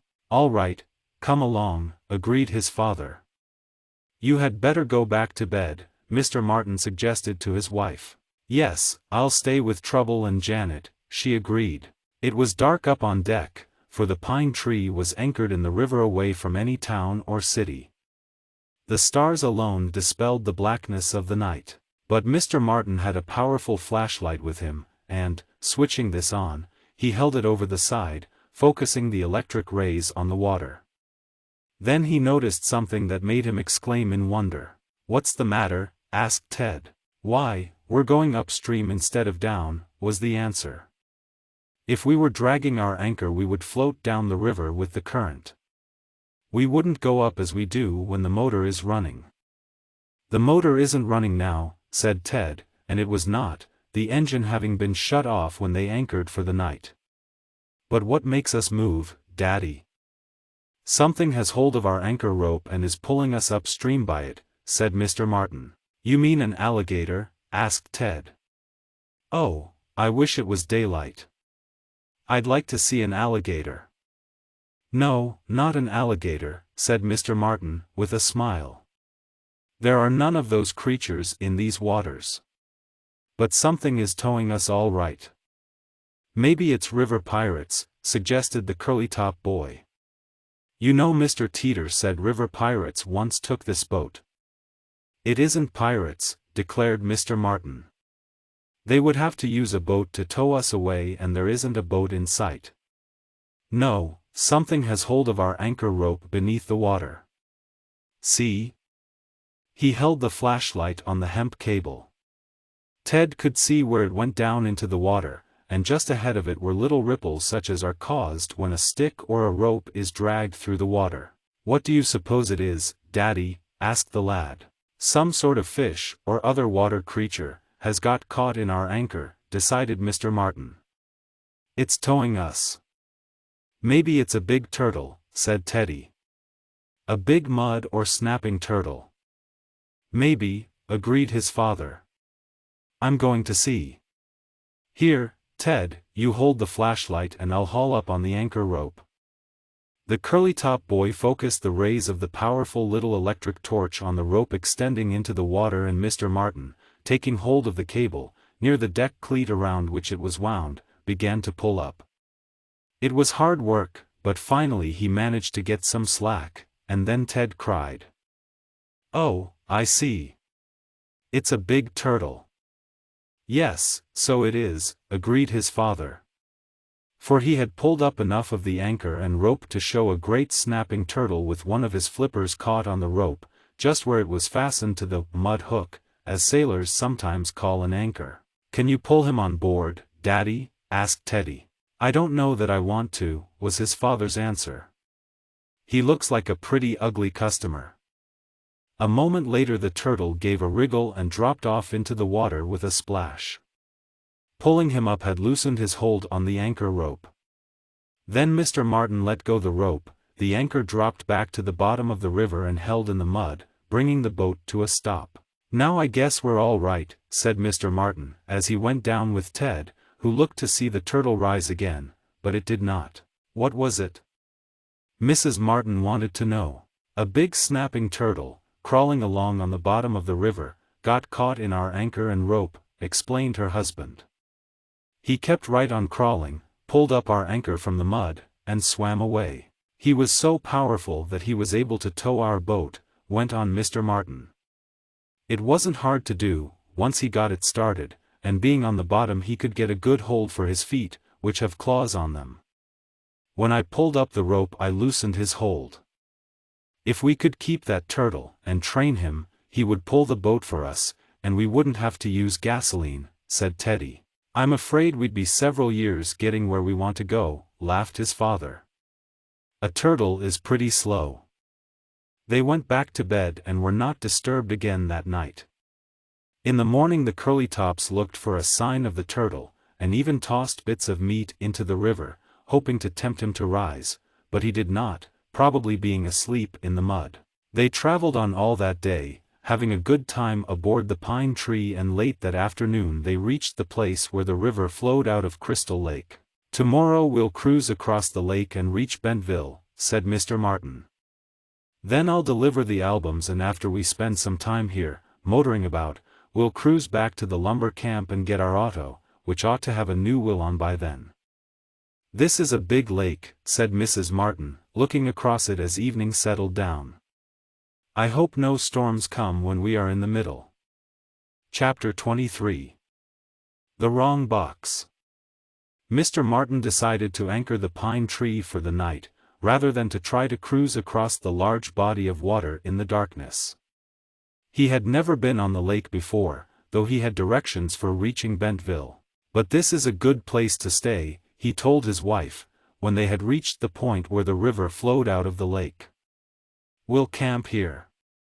Do you mean go ashore and camp? Asked Teddy. Oh, no, we'll stay on the boat, his father answered. It will be better, I think. Maybe a big turtle will give us a ride again, suggested Trouble. He had been told how the queer creature of the mud had towed the motor boat, and his great regret was that he had not been awakened to see it. No, I hardly think a thing like that will happen the second time, said Mr. Martin, with a laugh. It was only by accident that the turtle got tangled in our anchor rope. Then they made ready to spend the night on board the pine tree. The anchor was let down but a short distance from shore, the boat being close to the bank so they could all reach dry land by crossing a small gangplank which Mr. Martin ran out. When the boat had been made fast, the Curlytops and Trouble went ashore, leaving their mother and father to get supper, for Mr. Martin was helping his wife. Don't go too far, children, called Mrs. Martin to the three who were wandering along the shore of Crystal Lake. We'll soon be back, promised Janet. I'm going to see if I can find any apples, said Teddy. You'll hardly find any apple orchards around here, said his father. But the Curlytop boy did. He was walking along ahead of his sister and small brother when he suddenly saw a group of trees in a green field, and a second look told Ted they were apple trees. Come on, he cried. Let's see if any of the apples are ripe. Maybe we'd better not, said Janet. Whoever owns these apples wouldn't like us to take any. Nobody owns them, said her brother. There's no house around here. I guess they're just wild apples and anybody that wants can pick them. Ted had rather queer ideas, but he meant no wrong, and soon the three children were under the trees, gathering the fruit. It was just getting ripe. Presently Trouble, who seemed to care more about running around than he did about picking up apples, gave a cry and pointed at something in a distant field. What is it? Asked Janet. It's a man. He's coming here, announced the little fellow. I see a tramp man. Oh, Ted, gasped Janet, what'll we do? Well, if it's a tramp we'll just go back to our boat, decided the Curlytop lad. He won't dare say a word when he sees father and mother. Yes, but esposen, it's the man that owns these apples, went on Jan. Well, and Teddy thought about that a moment, we can say Daddy will pay him for them, and he will. We only took some because we didn't think anybody wanted them. I'm not afraid. Where's the man, Trouble? Show me, Jan told her small brother. I don't see anyone. There he is, and Trouble led Janet to a corner of the fence. It was from here that he had looked before, coming back to tell the news. He's taking his time getting here, thought Teddy, munching an apple and following his sister and brother. Ted decided that if there was to be a fuss about the apples he might as well have one to eat, anyhow. There's the man, Trouble said, pointing the individual in question out to his sister and brother. Jan noted the ragged flapping coat and the ragged hat set on one side of the head. Then Ted saw it and gave a howl of laughter. Don't make fun of him, his sister begged. The farmer won't like it, and he'll scold us for taking his apples. Farmer, chuckled Ted. That isn't a farmer. Well, tramp then, went on Janet. He does look like a tramp. It isn't a tramp either, laughed Ted. What is it then? Janet wanted to know. It's a scarecrow. That must be a field of corn, or something, over there, and the farmer that owns it has put up a stuffed man to keep the crows away. Ho! Ho! It's a scarecrow. How can you tell? Asked Janet. 'Cause it hasn't moved since we've been looking at it. Here, I'll show you. Ted caught up a stone and threw it at the ragged figure, the rock striking it full in the back. There was a sound as when a stone hits a board fence, and the ragged figure never moved. See? I told you, cried Ted. Yes, I guess it is a scarecrow, admitted Janet. I'm glad of it. Now we can take all the apples we like. Yes, it isn't an apple scarer, laughed Teddy. But it looks terribly natural, said Jan, as they turned back to the orchard. No wonder Trouble thought it was a man. The scarecrow was very well made, and in the dusk of the evening would have misled almost anyone who did not know about it. My, you have enough apples for a pie and some sauce, said Mrs. Martin when the children reached the boat and had told about the ragged figure. I don't suppose whoever owns the trees will mind our taking a few apples, she said to her husband. I think not. But to be on the safe side and to be honest, I'll put 25 cents in an envelope and hang it on one of the branches, said Mr. Martin, and he did this. Very likely the farmer who owned the apples was surprised on visiting his orchard some time later to find the money and the note with it. He had made a sale where he had not expected to.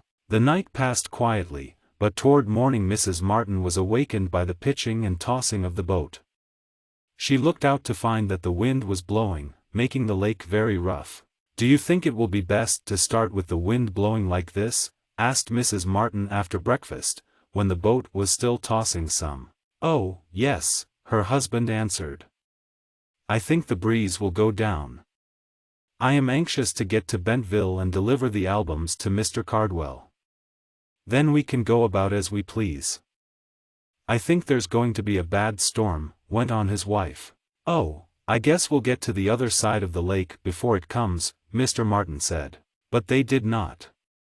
Though the wind went down for a time just as the anchor was pulled up and a start made, the breeze began to rise again when they were out in the wide water. The waves began to toss, and the pine tree, though a staunch, stout craft, began to pitch about. I wish we hadn't started, sighed Mrs. Martin. Well, now that we have, we might as well keep on, her husband said. In fact, it is safer to go on, heading into the wind as we are, than it would be to put back. I like it rough, cried Teddy, holding fast to prevent himself being bumped about. It's like being on an elephant's back, declared Trouble. It goes up and down and jiggles. It jiggles all right, said his mother. It jiggles too much for me. What's that, do you suppose? She said, as a crash sounded in the cabin. They were all out on deck at the time. Something fell, replied Mr. Martin. Perhaps you had better go see what it is. I can't leave the wheel. Mrs. Martin went down, followed by the children. In the cabin they saw that a pile of valises, which had been stowed in one corner, had toppled over. With the valises had been placed the box sent back from New York by Mr. Portney. In falling this box had come out of the paper wrapping, and had opened. And when Mrs. Martin looked at the contents she exclaimed. The wrong box. It's the wrong box. What do you mean, wrong box? Called her husband. I mean Mr. Portney sent you back his makeup box by mistake, and he has kept the box of albums. Look, here are his false wigs and paints. This is the wrong box. Chapter 24. Trouble's Pussy. Mr. Martin, hearing what his wife said, gave a quick look ahead across the stormy lake. Then, seeing no other boats in his course, he fastened the steering wheel, so the pine tree would keep on in a straight line, and down into the cabin he hurried. He saw just what the others had seen, the pile of valises and also the wooden box with the cover opened. It surely is the wrong box, said the father of the Curlytops. He noticed a collection of wigs, false beards and mustaches, together with a number of tubes of colored paint such as actors use whether in the movies or on the stage. Where are Mr. Cardwell's albums? Ted asked. I suppose they are back in New York in Mr. Portney's studio, said his father. Unless he has discovered his mistake by this time, suggested Mrs. Martin, and has sent the right box on to us at the lumber camp. He wouldn't know we were at the lumber camp, said her husband. We only stopped there by accident. But Mr. Portney knows that his company was there, making films, went on Mrs. Martin. And he might think that they could tell where we were. I say, let's go back to the lumber camp and see if the right box isn't there. Mr. Martin thought this over a moment or two, while the Curlytops and Trouble looked out of small windows, or portholes, in the cabin, noting how rough the lake was growing. The storm was getting worse, and the wind was howling loudly. There has been a mix-up and mistake about this box of albums from the start, said Mr. Martin. I don't see how Mr. Portney could make a mistake a second time and send us his paints and false wigs in place of the old books. The boxes look exactly alike, said Mrs. Martin. I guess these movie people are so busy thinking about the parts they are going to play that they don't pay any attention to much else. Or perhaps Mr. Portney's man may have caused the mix-up. Well, it's a mix-up all right, her husband said. And I think your advice, to go back to the lumber camp, is the best thing we can do. As you say, that movie man may come there or send the box there. We'll go back. I'd like to be out of this storm, went on Mrs. Martin. It is getting much worse. Yes, agreed her husband, it is. I think I can turn back, though, with safety if I use care. But if we have the movie man's things that he puts on his face to make him look different in pictures, how can he act? Asked Ted. I guess he can easily get another makeup box, replied his father. But it is impossible for us to get other Cardwell albums, and the pictures of the twins, now dead, and the young boy lost at sea. We simply must get back the right box. So I'll go up and turn the boat around. Better hold fast, everybody, for it will be rougher going the other way. I'll come up on deck and help you steer, offered Ted. No, son, you'd better stay below with your mother, and help straighten up the cabin, suggested his father. Pick up the valises and wrap up that wrong box. Mr. Portney will want it back, I think. The Curlytops helped their mother set things to rights, and then, indeed, they had to hold on, for the pine tree pitched and tossed in the storm, much as might her namesake in a forest with a big wind blowing. Once it almost seemed that the boat was going to turn over, so far did she tilt to one side. It began to rain, too, and Mr. Martin, up on deck, had to put on his rubber coat. But he was a good sailor, and knew how to manage the boat. In the afternoon, following a hasty meal on cold victuals, for Mrs. Martin did not want to light the stove in the storm, the boat seemed to ride easier. I guess it's going to clear off, said Janet. But it was not that. Mr. Martin was near shore now, and under the lee of a big hill, which kept off some of the wind. When evening came, the touring Curlytops and their family were back where they had started from, the place where the river ran out of the lake. We'll tie up here for the night, and when morning comes we'll navigate down the river, said Mr. Martin. We'll get to the lumber camp more quickly than we came away from it, for we shall be going downstream instead of against the current. Suppose the movie people are gone, what then? Asked Ted. Well, the men in the lumber camp will know where they went, answered his father. We'll find them sooner or later, and get back the right box of albums. It was still raining hard, but the wind did not blow so fiercely in the sheltered place where the pine tree was anchored. Jan was glad of this, for she did not like rough weather. It was in the middle of the night, when the storm seemed to have quieted down a bit, that Trouble awakened his mother by calling to her. Mrs. Martin was ever on the alert for the calls of her children in the night, and she had formed a habit of answering them when but half awake herself. Usually it was only a drink that William wanted. But this time, when Mrs. Martin became aware that he was calling to her from his little bunk in the sleeping cabin, she did not hear him ask for water. Mommy. Mommy, murmured the little fellow. Yes, dear, what is it? Asked his mother sleepily. Why don't you let the pussy in? Asked Trouble. What pussy, Trouble? She asked, not yet quite awake. There isn't any pussy here. You must be dreaming. Go to sleep again. Yes, they is a pussy, insisted the little fellow, sitting up in his berth. His mother could see him in the dim little electric light. They is a pussy and she's mewing and she wants to come in out of the rain. Bring her in, Mommy. Mrs. Martin thought Trouble was imagining all this, or that it was part of a dream. Often he had dreams and went right on with them when he awoke. I'll get you a drink, and then you can go back to sleep again, his mother said, as she got up. Pussy wants a drink, too, declared Trouble. She wants a drink of milk. There. Didn't you hear her mew? There came a lull in the storm and, to her surprise, Mrs. Martin heard, through a porthole opened for ventilation on the leeward side of the boat, the mewing of a cat. Why, Trouble, she exclaimed, there is a pussy out in the rain. The poor thing. It's my pussy, declared the little fellow. Bring her in. Chapter 25. The Right Box. Hardly stopping to think why Trouble should claim as his the pussy that was crying in the night, Mrs. Martin started out of the cabin. Her husband, sleeping in the other cabin with Ted, heard her and asked, "What's the matter?" Trouble heard a cat crying. "It's out in the rain. He wants me to bring it in," his wife answered. "A cat?" questioned Mr. Martin. Then with a little chuckle he added, "I hope it isn't a wildcat."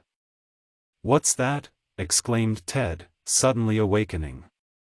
"A wildcat? Have we got a gun to shoot it?" "Now don't get excited," laughed his father. "This is a tame cat, I guess. I'll go out and get it." Slipping on his rubber coat, for it was still raining, Mr. Martin went out on deck. Near the porthole, which was open a little way, but not far enough to allow the cat to enter, was a crying, wet pussy, mewing pitifully. "You poor little thing," exclaimed Mr. Martin, who was as fond of animals as were his children. "We'll take care of you. But I wonder how you got here." The pine tree was anchored some distance out from shore, and there was no plank laid out on which the little cat might have crossed. "I guess she fell into the lake and drifted down until she caught hold of our anchor rope," said Mr. Martin, as he brought the drenched pussy down into the cabin. "She climbed up on the rope and so reached the deck." "The poor little creature," murmured Mrs. Martin. "Let me have her, she's my pussy," demanded Trouble. He wanted her in the bunk with him, but his mother said the wet fur of the pussy would make the sheets damp. "I'll dry her off and give her some milk, and then you may have her, William," she said. The little cat, warm and almost dry, was soon purring contentedly in William's arms and going to sleep with him, after lapping up some warm milk, for Mrs. Martin, now that the boat was not pitching and tossing, had lighted the gasoline stove. Ted and Jan looked in at the sight of the stray pussy that had come to their little brother out of the storm. "Isn't he cute?" murmured Jan. "Who?" asked Ted, for she was looking at her little brother and the cat, both asleep now. "They're both cute," whispered Jan. The remainder of the night passed quietly, and when morning came the storm had passed and the river and lake gleamed in the sunshine. "Now for another tour," laughed Mr. Martin, as he and Ted hauled up the anchor. "Back to the lumber camp." "And I hope we get the right box," said Mrs. Martin. They were going down the river the second day, and expected to reach the lumber camp that afternoon when, as they turned a bend in the stream, Ted and his father, who were out on deck, saw a small boat just ahead of them. There were two little boys in the boat, and as the pine tree came into view the boys stood up and cried, "Help! Help!" "What's the matter?" called Ted. "Sit down, boys. Sit down," ordered Mr. Martin. "You'll upset." The little lad sat down, but they continued to cry for aid, and Mrs. Martin and Jan came out to see what the trouble was. "I guess they don't know how to row, or else they've lost their oars and don't know how to get back where they came from," said Mr. Martin, as he slowed the pine tree and guided her close to the small, drifting craft. His last guess proved correct. The boys were from a summer camp on the river. They had set out in a boat, thinking they could manage to row, but they knew little of how to do it. First one oar slipped overboard and drifted away, and then the other. The little fellows were helpless on the river, the current of which was carrying them away. So they shouted for help when they saw the pine tree. "I'll tow them back to camp," said Mr. Martin. This he did, and received the thanks of the parents who had begun to spread an alarm through the camp concerning the missing boys. This turning back made the Curlytop family a trifle late, and it was after dark when they reached the dock in the river alongside the lumber camp. "Hello, what brings you back so soon?" asked Mr. Teeter, as he came down with a lantern to see who was tying up at his dock. "I thought you'd be gone for a week longer." "We got the wrong box," explained Mr. Martin. "Are the movie people still here?" "No, they've gone," was the answer. "Left this morning." "Dear me," exclaimed Mrs. Martin. "How unfortunate. Shall we ever get those albums back?" "When I say the movie people have gone, I mean all those have gone who were here when you were," went on Mr. Teeter. "But the head man is here, Harry Portney, the leading man I believe they call him. He's here with a couple of camera men. They're going to make some pictures of him alone." "Oh, if Mr. Portney is here, he's the very one I want to see," stated Mr. Martin. "I hope he has the right box." "He's right over in that cabin," said the lumberman who owned the tame bears. "I guess he hasn't gone to bed yet, there's a light going." Mr. Martin, carrying the wrong box, hastened over to the cabin of the movie actor. Mr. Portney greeted the visitor, looked at the box the Curlytop's father held out, and exclaimed, "That's mine." "And I guess that's mine," exclaimed Mr. Martin, pointing to a box just like it on the table. "Has that 2 old photograph albums in it?" "Yes, it has," answered the movie actor. "And has the box you have there some wigs in?" "It has," answered Mr. Martin. "Thank goodness. Now I can go on with my picture. I really need certain wigs and false whiskers, because I used them earlier in the film, and it would look strange to see me go into a room with one sort of beard on and come out with quite another, which might happen. I am glad to get my own box back again. And I am glad to get back my right box, the one with the albums in it," said Mr. Martin, opening the second package and making sure the Cardwell albums were within. Then the actor explained how, in the hurry and bustle of getting to New York and looking after matters there, one of his men had packed and shipped the wrong box. "I did not find it out until yesterday when I wanted to get ready to finish making this picture," said Mr. Portney. "And I did not open the box you shipped me by express, for of course I thought it was the right one," said Mr. Martin. "It was a series of mistakes all around." "Well, I'm glad it has ended now," said the actor.